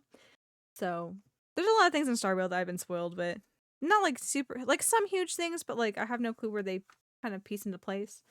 But I still enjoy Firefly, not because of she's a tank. Like it's nice that I have like a strong character that I can kind of lean back on, so I don't as the super casual player that plays so casual that in certain stints of playing and not playing, I come back and get like Stellar Reunion, or is it called Stellar Reunion in Star Rail? I don't know. Where it's just like, hey, it's been a while. We're gonna give you rewards. Like, oh gosh, I've been away that long. But it's nice to be able to have those characters to come back to, so I can just enjoy the game. You don't get context to not fully spoiled. Yeah, it's just like I was kind of peeved when it first came out. Like I've simmered down since then, but I was kind of peeved to originally learn that this character that we met is Sam. I was like, are you fucking kidding me? The Stellaron Hunter that we've been talking about for a while in the background, you just casually spoil is the character that shows up. It's like, oh, you guys fucking suck. Like, fandom, you fucking suck. I'm like, I wasn't even looking for it. I don't even follow Star Rail stuff. It was on Facebook of all places that I don't even follow like nerd shit on. I was like, you guys suck. You guys are the worst. She literally came out like, I don't even know. It was days after she came out. And I was like, gosh, peeved about that. I love mecha and I love waifu, so magical mecha waifu is my jam. That's fair. That's fair. I didn't see her splash art there. I specifically tried to stay away from most of it, and I still got spoiled. So people got that from leaks, but kept spiking at 2.0 saying it's just speculation, trying to cover where they got it from. So at least that's easy to avoid. Yeah, I try to avoid everything, different designs and stuff like that. Like if I'm waiting for something, like for Genshin stuff even, I don't look. I try my best not to, because I just want to be able to enjoy stuff, Even if I come across something, if I see anything remotely Genshin looking, I will usually scroll past it. I will just scroll past it if it's like a new version or something dropping. anything, or even like fan art stuff too. And I'm not like scrolling on Twitter, so it's typically a lower chance of being spoiled for stuff.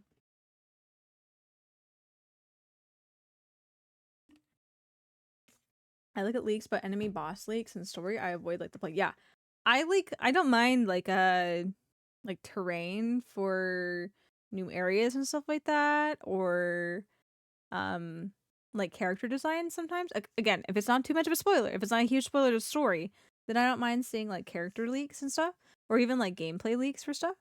But if it comes to like story and lore, just general base things, then I try to avoid that because I don't want that ruined for me.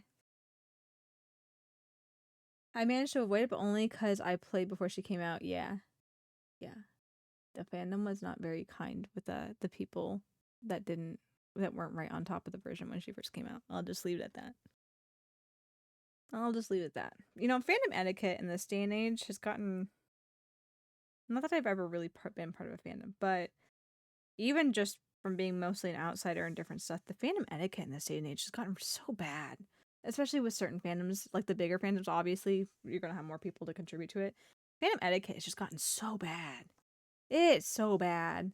And it makes me so sad because, like, some of these are really good, enjoyable series or games. I did not say your name, phone. I know that was, at least that particular word was closer to your name than some of the other things I've said that's triggered you. But yeah, one of the many reasons why I will never be a part of a fandom again. I will be a fan of something, but I will never consider myself part of the fandom. I don't want to be included in a group like that.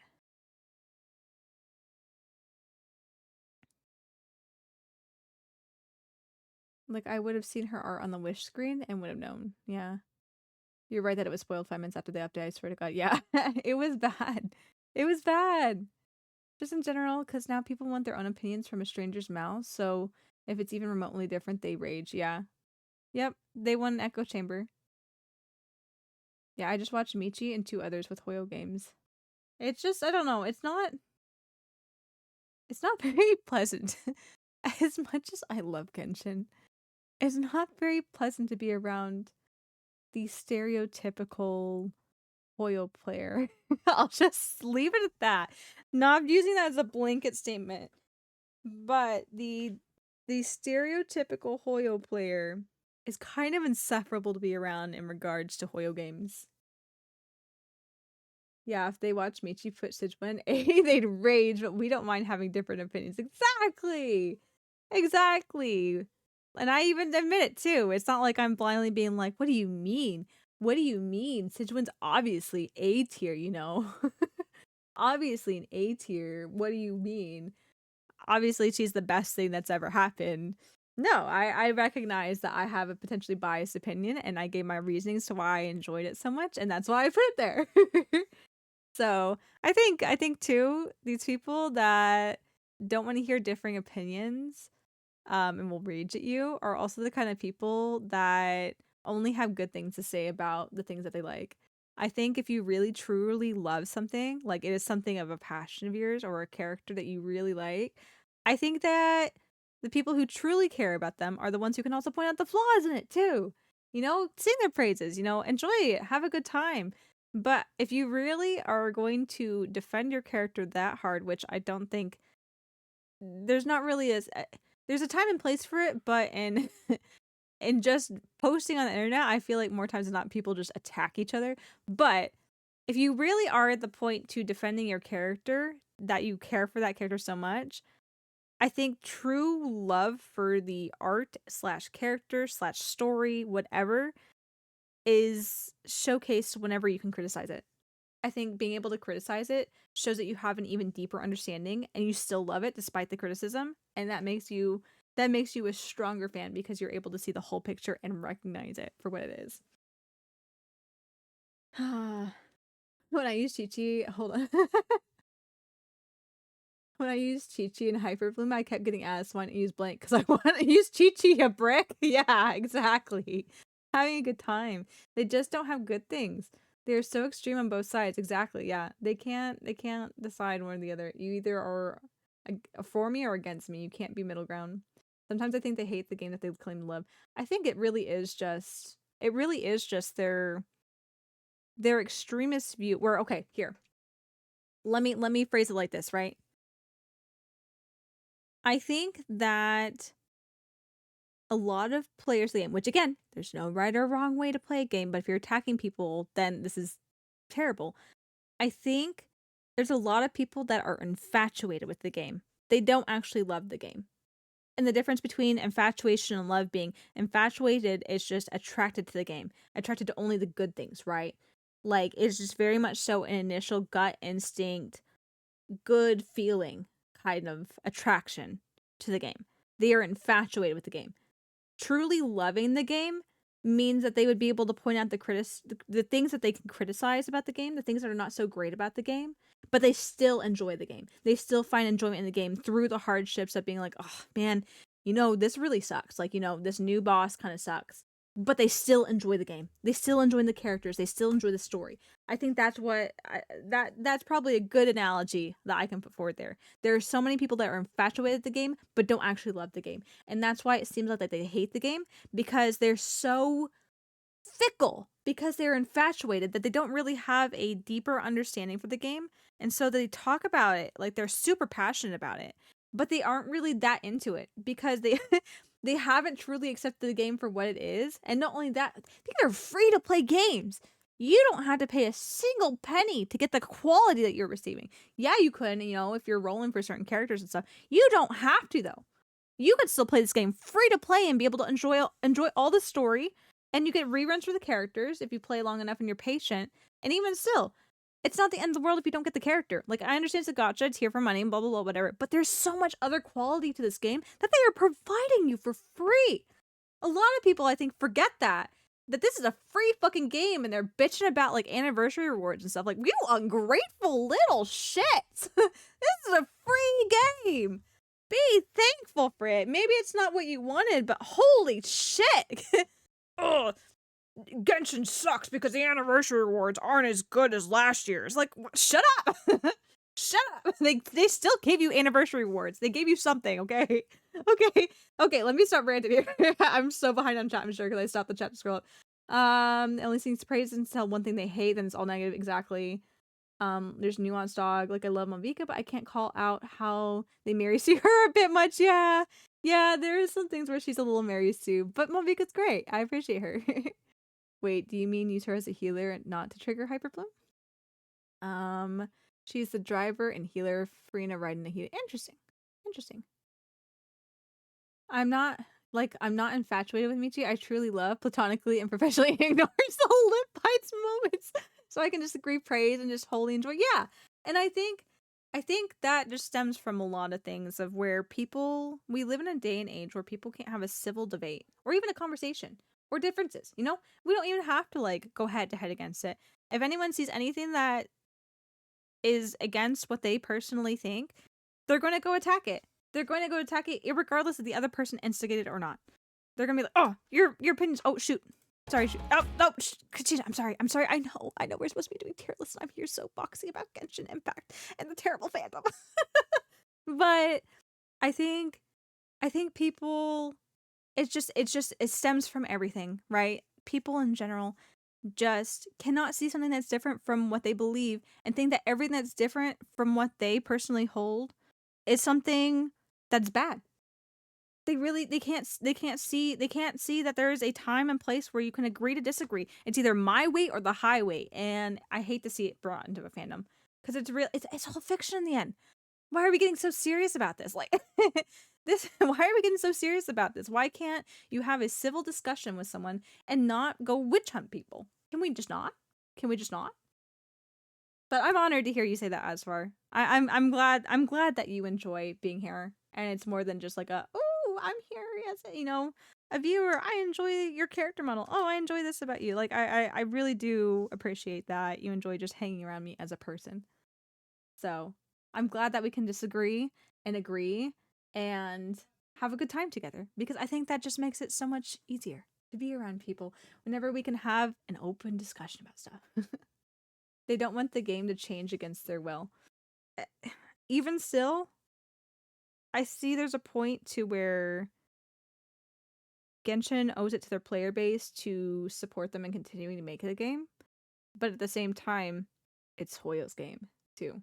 So I could see it both ways on that one, depending on the situation. But at the end of the day, I don't think that, at least in Genshin, I can't attest to the other games because I haven't played in the other games enough to really know.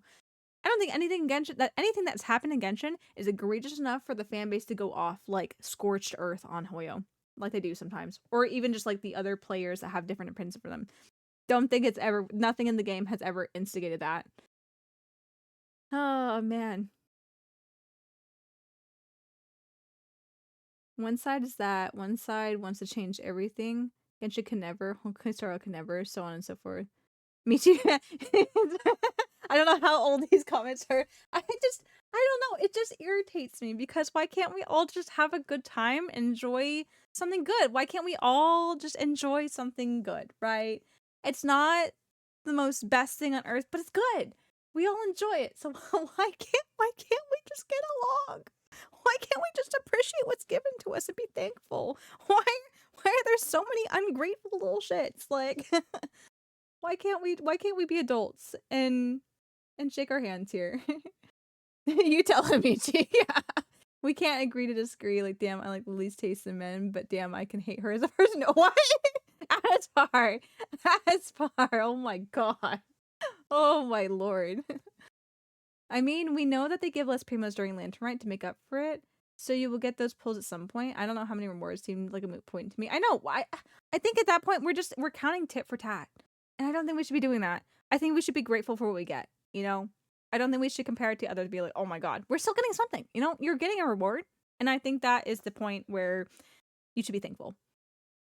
It's a free game. It is a free game. I think we should just be thankful for what we get and enjoy the content that they continue to produce, the high quality content that they continue to produce, that it gets better and better every year, might I add. Like I can't watch some streamers because say they play WoWa and anything remotely cool happens, Genshin could never, and it's like annoying to watch. Yeah. Exactly. Why can't we be friends? Why can't we be friends? I agree. You know what's free? The gift says I would give, not now because I'm on mobile and it's a 15% markup. Oh my god. I appreciate anything gifted. Nothing is expected though, as far. I appreciate the sentiment at the very least. But yeah, I don't know. I love Genshin, but I could never be a part of the fandom. It's too big. And there's too many rotten eggs that just really ruin a lot. So I'm perfectly fine staying in my own little corner of the world, talking about Genshin and a group of people that can agree to disagree. You know, we can agree together, we can disagree together, and we can have a good time and move on. Because that's just I don't see need to make any more strife when there doesn't need to be strife. They also are not promising anything they are not giving. Seems fine to me. Exactly. People just have such high expectations. Yeah, like Notlin, a corner outside of Tabat doing their own thing. Nice segue. Exactly, yeah. We should probably get back to working through some of these. We're probably going to have to do a part 3 and then clean up on the part 3, to be honest. Which we're not going to... we might be able to schedule it next week. We'll have to see. I don't think I'll be able to do it Friday night because I've got other plans Friday night, but we'll see. I'm usually not a part of fandoms of things I'm a fan of. Yeah. I've decided to forgo. Not that I was ever really part of any fandoms to begin with. I also have a personality that's very, what's the word? I'm not like other people, and I don't mean that in the way of like, oh, I'm not like other girls, like type of way. But it's just I don't deal with drama. I don't like being a part of drama. I don't like talking about drama. I don't like whenever people are ganging up on other people. I don't like when things get cliquey. And a lot of people are like that, at least in the spheres that I've witnessed over the last decade and a half. So, not really my... I put a lot of effort into trying to make friends, and I found some fun friends. Like, I found Arya.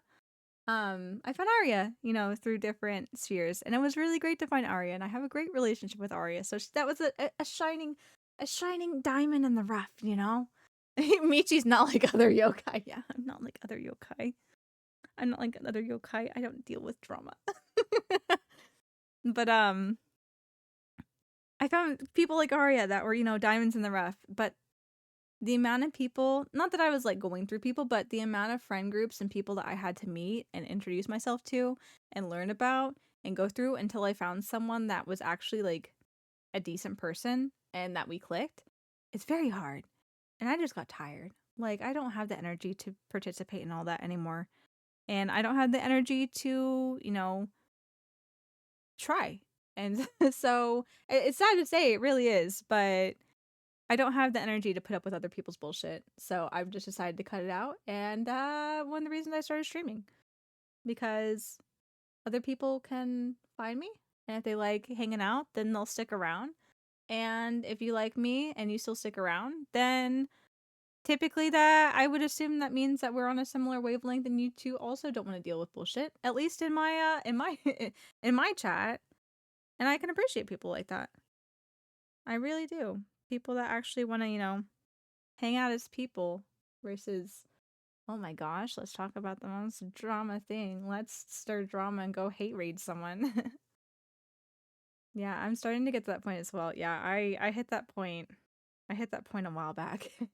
I hit that point quite a while back, and it's just not worth the strife, in my opinion. I would much rather have I have a nice small group, you know, a small handful of people that I converse with consistently, and I'm okay with that. I'm definitely the type of person that's quality over quantity. I've never had a big friend group even before I was more entrenched in the internet, but um yeah, even though there's more selection on the internet, it's still very hard to find people that I jive with. It's very hard to find people I jive with. And so I've gone through many different fandoms, many different groups, many different things of things just kind of crumbling apart. Many group chats that everyone left mysteriously except for me. And certain friends told me, "Oh, well, everyone's here except you now." I'm like, "Oh, wonderful. I'm so glad that there's a new group chat without me in it." But it's fine. It's fine. I don't need to be a part of that life. Those people don't want me. I don't need those kind of people in my life either. So that's how I just leave it at. We've gotten on some like philosophical bullshit. Philosophical bullshit for probably the last 30 minutes or so, haven't we? Oh my god. I got on my soapbox a little bit tonight, haven't I?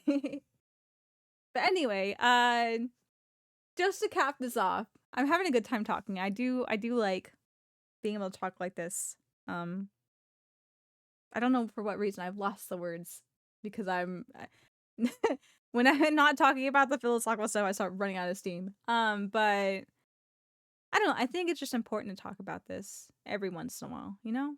Not all the time, but I think it's important because not only does it kind of solidify not only does it solidify where I stand as a person, you know? And if you guys jive with that, but also because I think it's important to share these thoughts with others too, because if you're in a situation like that where, you know, whether it's a fandom, a friend group or whatever, and I just want to impress on people that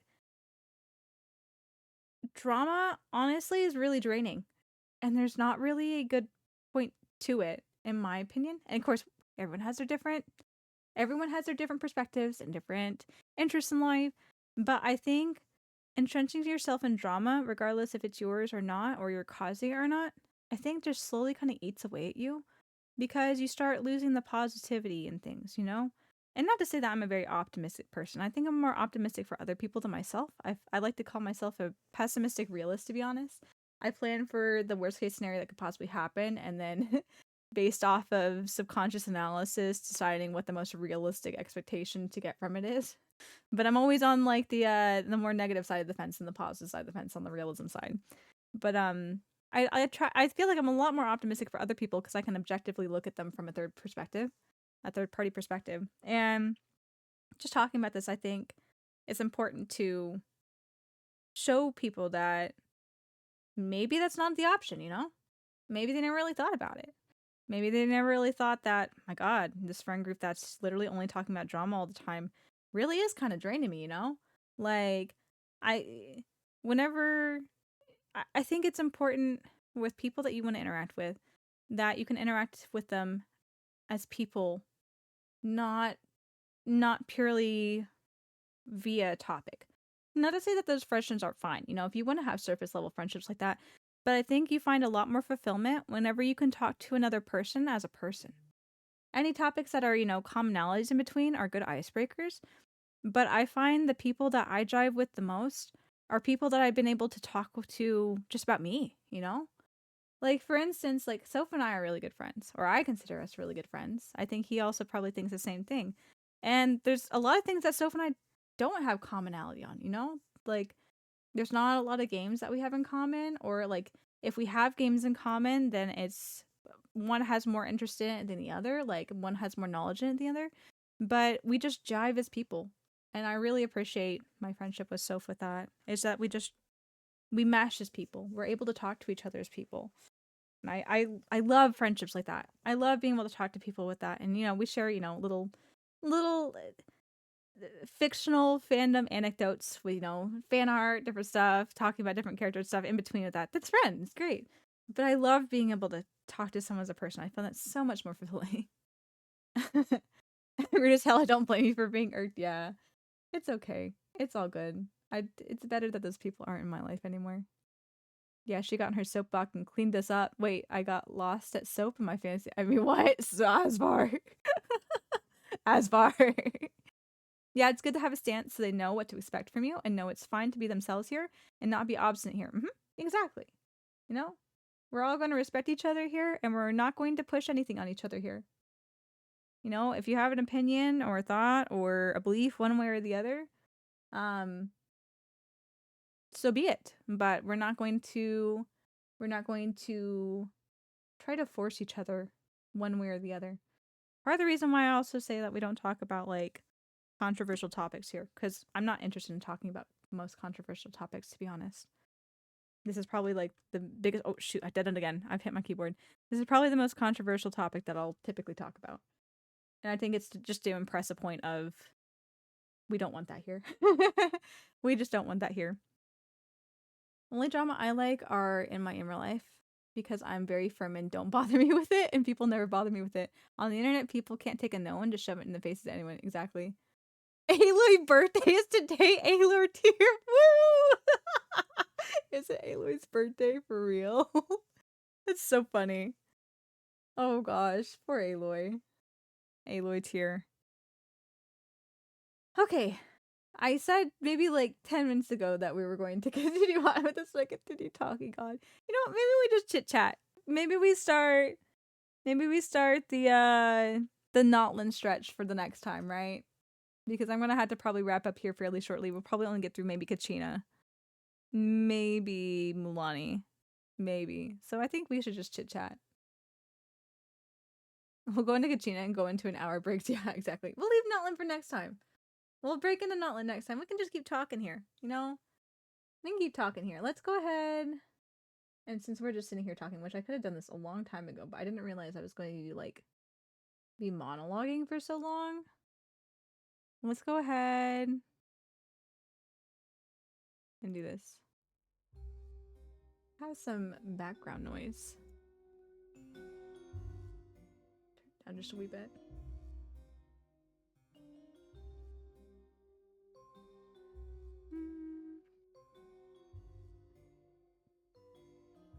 I think that's okay. If you just want to talk, did you play the new event yet? No, I haven't touched anything with the new event. I updated to be able to continue doing dailies and stuff. It's so good, won't spoil anything else. Yeah, I haven't touched any of it yet. I haven't done any of the quest stuff. I was hoping to— honestly, I haven't even gone into the new area in Notland yet. I was hoping to plan a stream to go do that, because I like to do new world building stuff on stream if I can. Events and stuff I'll probably do in my own time, and I think I'm starting to get to the point where I'm doing character quests on my own time, just to be able to— I find it much more enjoyable. Like, not that I don't enjoy streaming with you guys, but I get through it in a timelier fashion doing it by myself. And also, I can enjoy it just in my own time, you know? And I don't have to be like, oh my gosh, I'm so behind on Genshin. I want to catch up with this before I do this, but I have to do it all on stream. Without that stress of like, oh, I have to do it all on stream, it makes it nice. If I just keep it to, you know, big world stuff and maybe like some events here and there that are fun, I'm a-okay with that. I am a-okay with that. You know, we're chatting. We should go to the chatting screen. We should go to the chatting screen. Let's see here. Big, small? Something like that. There we go.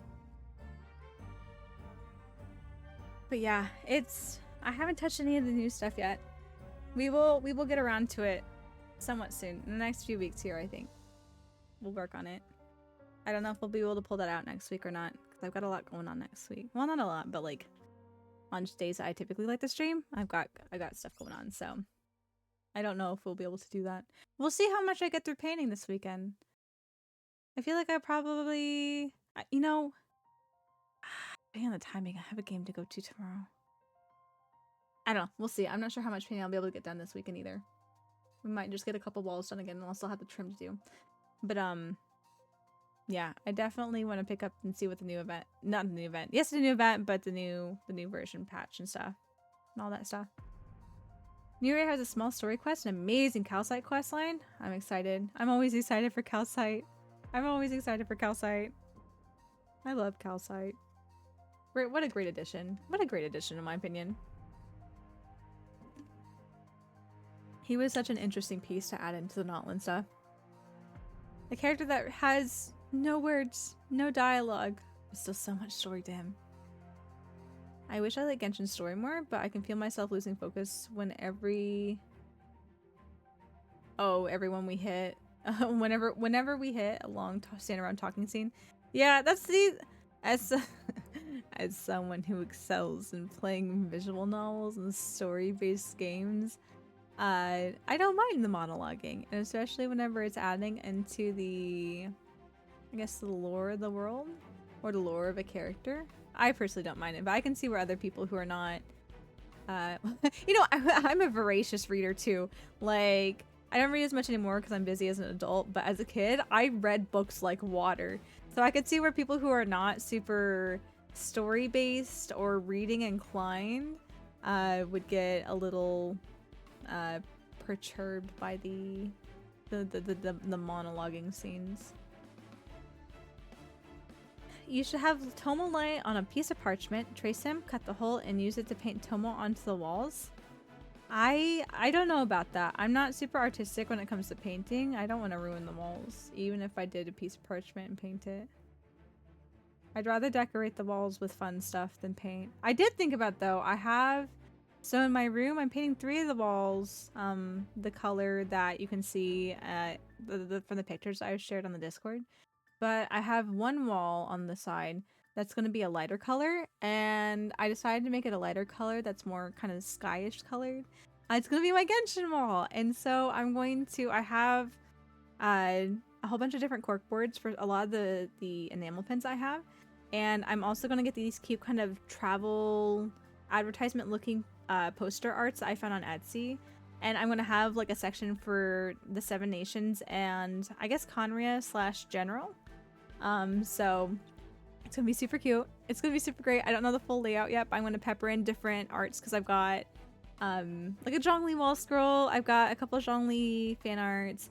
I've got like a Diluc fan art, Kaza fan art, and stuff like that I'm gonna kind of pepper in. But I'm keeping it all centric around the different nations, and it's gonna be super fun. It's gonna be super fun here. I'm just happy the camera has energy. Look at Star Rail standing around in camera view 1 and camera view 2 and back to 1. That's funny. Honkai Star Rail has way more standing around. Maybe it's still early for you, but it's only standing arms out, cross arms, arm out. I don't know if it's just the pace it seems or what. I did that as a kid with my body, pasted the cut parchment onto the wall and used a roller paint so I was on the wall. My dad caught it after a year and made me paint over it. Oh my gosh. But yeah, I'm not going to take any creative liberties with paint on my wall because that seems like it's going to be a huge pain in the ass if I don't like it and I need to fix it. I'd rather just get the paint on the walls and be done with it. I'll put up fun pictures and arts on the wall to make up for the creativity in my room. Imagine Tomo forever stuck on a wall. He'd be so sad. Also, we're Tomo Cam. I don't know if we really have a Tomo Cam. Because he doesn't like to stay in the room that often whenever I'm streaming. And whenever I bring him in when it's late at night, he'll typically go bury himself in the bed. So he's not a very good stream companion. I'll leave it at that. He is hanging out in the bed right now though. He's staying asleep, yeah. Yeah, I would do a Tomo Cam if there was a place that Tomo just hung out while we stream. Alas, it's not though. You wiener shit soul. I know. He gives me so little love sometimes. I'm the one that owns him. I'm the one that takes care of him. I'm the one that buys his food and cares for him with it. Such a spoiled little brat. Such a spoiled little brat.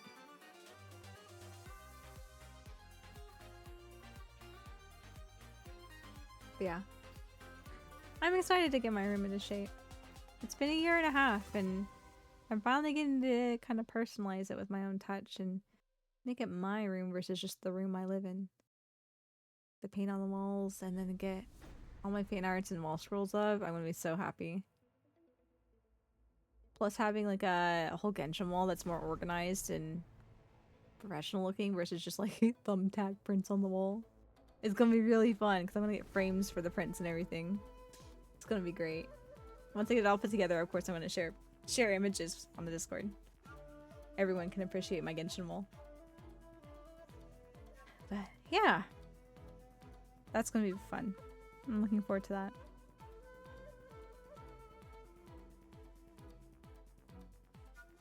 Yeah, it is definitely almost midnight. I can feel myself winding down. We'll talk for a few more minutes though. We'll run out into the ad break. And then we'll write out from there. I'm actually not sure who's streaming right now, to be honest.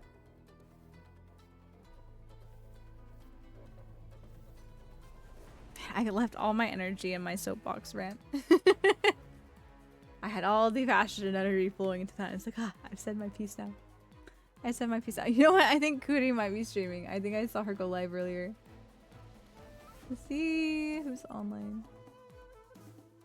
Yep. Kuri started like 12 minutes ago. Definitely have an option there. We'll probably read out to Kuri in a few minutes.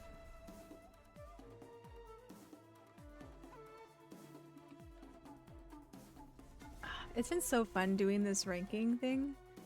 I really enjoyed being able to watch these with you guys. I could have done this on my own and had a good time and just like ranking it, but I think bouncing ideas back and forth with you guys in chat and also just being able to, I don't know, I guess if I did it by myself, I wouldn't sit here and work through it and voice certain justifications. So I think it makes for a better decision. I think it makes for a better decision on certain stuff whenever, regardless if you guys give me feedback or not on certain things. Just having the thought that there is chat there, someone watching, giving me reason to justify certain things I say, I think makes it a much more informative decision in hearing these. Make sure to post on Twitter when you're done. Yeah, sure. We'll post it on Twitter. We'll share it in the Discord. It'll be great. It'll be great. It was very fun though. I'm glad to finally go through these because I haven't seen a good portion of these teasers or demos. Brand new territory for me. Insight into the characters I already know and hopefully love.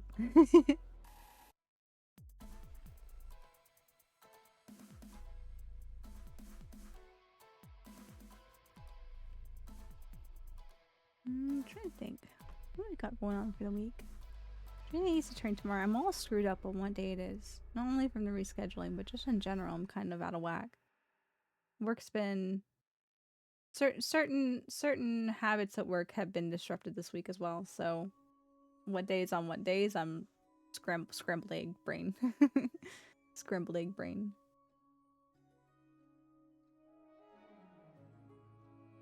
Man, I still need to set aside a day to get my new computer parts put in. I got a new case and some new computer parts, and that was like a month ago. That was like over a month ago. So I'm super keen on trying to get a day where I just sit down and reseat everything in my new case and get the new components in. Get that all squared away. Shit, I need to check how to build a PC. Costs and stuff? I'm not sure how the costs would be in your area of the world, but it typically is cheaper to be able to build your own, at least for, you know, if you're looking for certain specs and stuff. It's typically it's cheaper. And not only that, but I'm not sure how well like things like Facebook Marketplace or just like the used market for parts is where you're at. But you might want to consider looking into just like components that meet the requirements that you're looking for and purchasing someone else's secondhand PC. Maybe I need to go on Bumble and make a tech literate friend. But yeah, you should I think if you have a decent secondhand market over there, I think it would definitely be worth looking into buying someone else's PC if you have just like your PC in general is just kind of dying.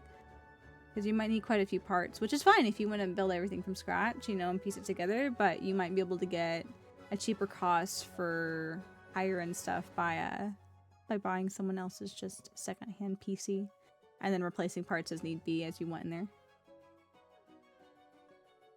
Date someone. No girlfriend, I'm not cheating on you. Go on a date to a PC store, have her help me. Then break up just for the point of getting you a PC. Oh my gosh.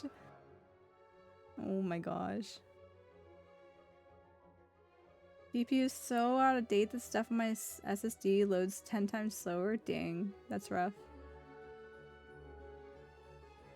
If you're buying secondhand in the US, then you don't really have to worry about that too much.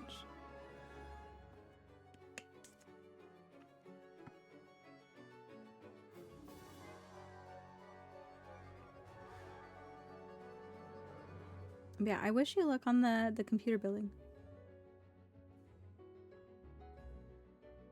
I wish I was a little more literate in it. I have like I feel like I have a decent sense for it, but I wouldn't say that I'm a tech guru by any means.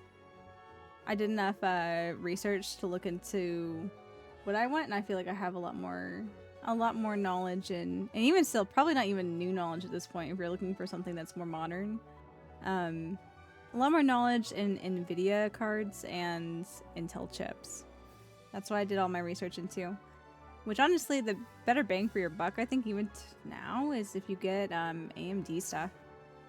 You get AMD chips and AMD graphics cards. I think it's typically a better bang for your buck. Depending on what generation of stuff you get to.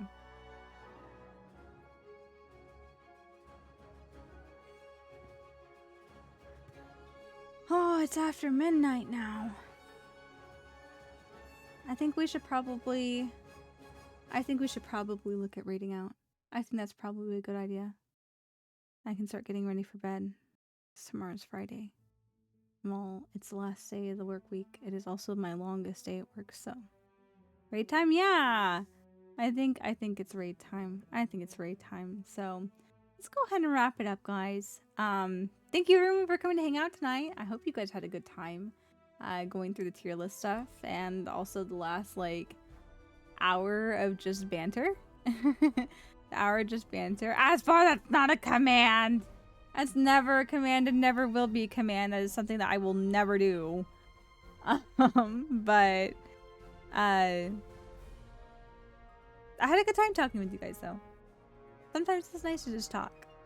I feel like every once in a while, you know, I'm due for like a kind of philosophical, I don't even know if that's philosophical so much as just guess it's kind of philosophical. It's just like my philosophy on how I see things, and most people don't really... If they think that way, then you don't really come across that many people that practice what they preach, you know? And so, I don't know. I like talking about it. It gets it off my chest every once in a while, and hopefully imparts some wisdom upon someone else. Share the knowledge that I have. I did not say your name, phone. My phone is very sensitive to thinking its name's being called. But it's just, being able to talk like that is kind of nice sometimes, you know? We're not just, as much as I love talking about games and stuff, again, back to the, I like talking to people's people. I do appreciate talking to people's people, and I feel like that's an instance where I'm talking to people's people. And hopefully making their lives a little bit better, you know? Or at least providing a different thought to maybe incorporate into the way that they approach things in our life. But yeah, anyway, I'm getting off topic again. I'm babbling again. Tomorrow, we've got Ace Attorney tomorrow. We had a schedule shift. Ace Attorney is going to be tomorrow night at 8 p.m. Eastern Time. And so feel free to come tune in for your weekly dose of Ace Attorney as we continue through Ace Attorney Dual Destinies. I believe, are we starting a new case? I don't know where we're at. It's been a week and I've had work and many things, so there's lots of things that I don't quite recall at the moment. But we'll be doing it with Soph and Arya, as usual, doing funny voices and working through the dialogue. And having a good time figuring out the insanity that is the logic of Ace Attorney sometimes. So feel free to come tune in and watch us do funny voices and suffer a little bit. Other than that, that's the only other stream I had this week. If you want to check out the schedule, you can check it on the... As far as Lovely put the link for Twitter and Discord here too. But you can check the pinned tweet on Twitter, which actually is not out of date at this moment. I need to update that with the revision. But if you check the Discord, though, feel free to join the Discord to continue making shiny memories with us off a stream. I'm terrible with social media and or communicating with people because I'm a tired, introverted person, but I do my best to try to interact with stuff. At the very least, if you're into Genshin, watching this, our Genshin channel is usually going pretty good in there. But yeah, feel free to join the Discord to continue making shiny memories. I also have my schedule posted in the announcements channel in there too. Along with it does have the revision for this week, so that's a good place to check there too. Hey, yippee! Thank you for the donation, as far last minute dono. Thank you. Thanks for the $5. But feel free to check those links. Feel free to join those. Tomorrow's the last stream for the week. I am going to do my best to be painting this weekend and watching baseball. I'm enjoying watching baseball games, so I'm excited about that. And yeah, I think we should finish it off here. Let me go ahead and give you guys the raid messages because we're going to raid out to Cootie. Here's the general raid message. And here is the raid message for subscribers. So please clutch whichever one is applicable to you. And we're going to... Actually, what is Cootie playing tonight? I didn't even check. I just saw Cootie was live. I'm like, ah, yes, Cootie. Very good. A Rose in the Twilight. Something about platforming and her title? So, I don't know.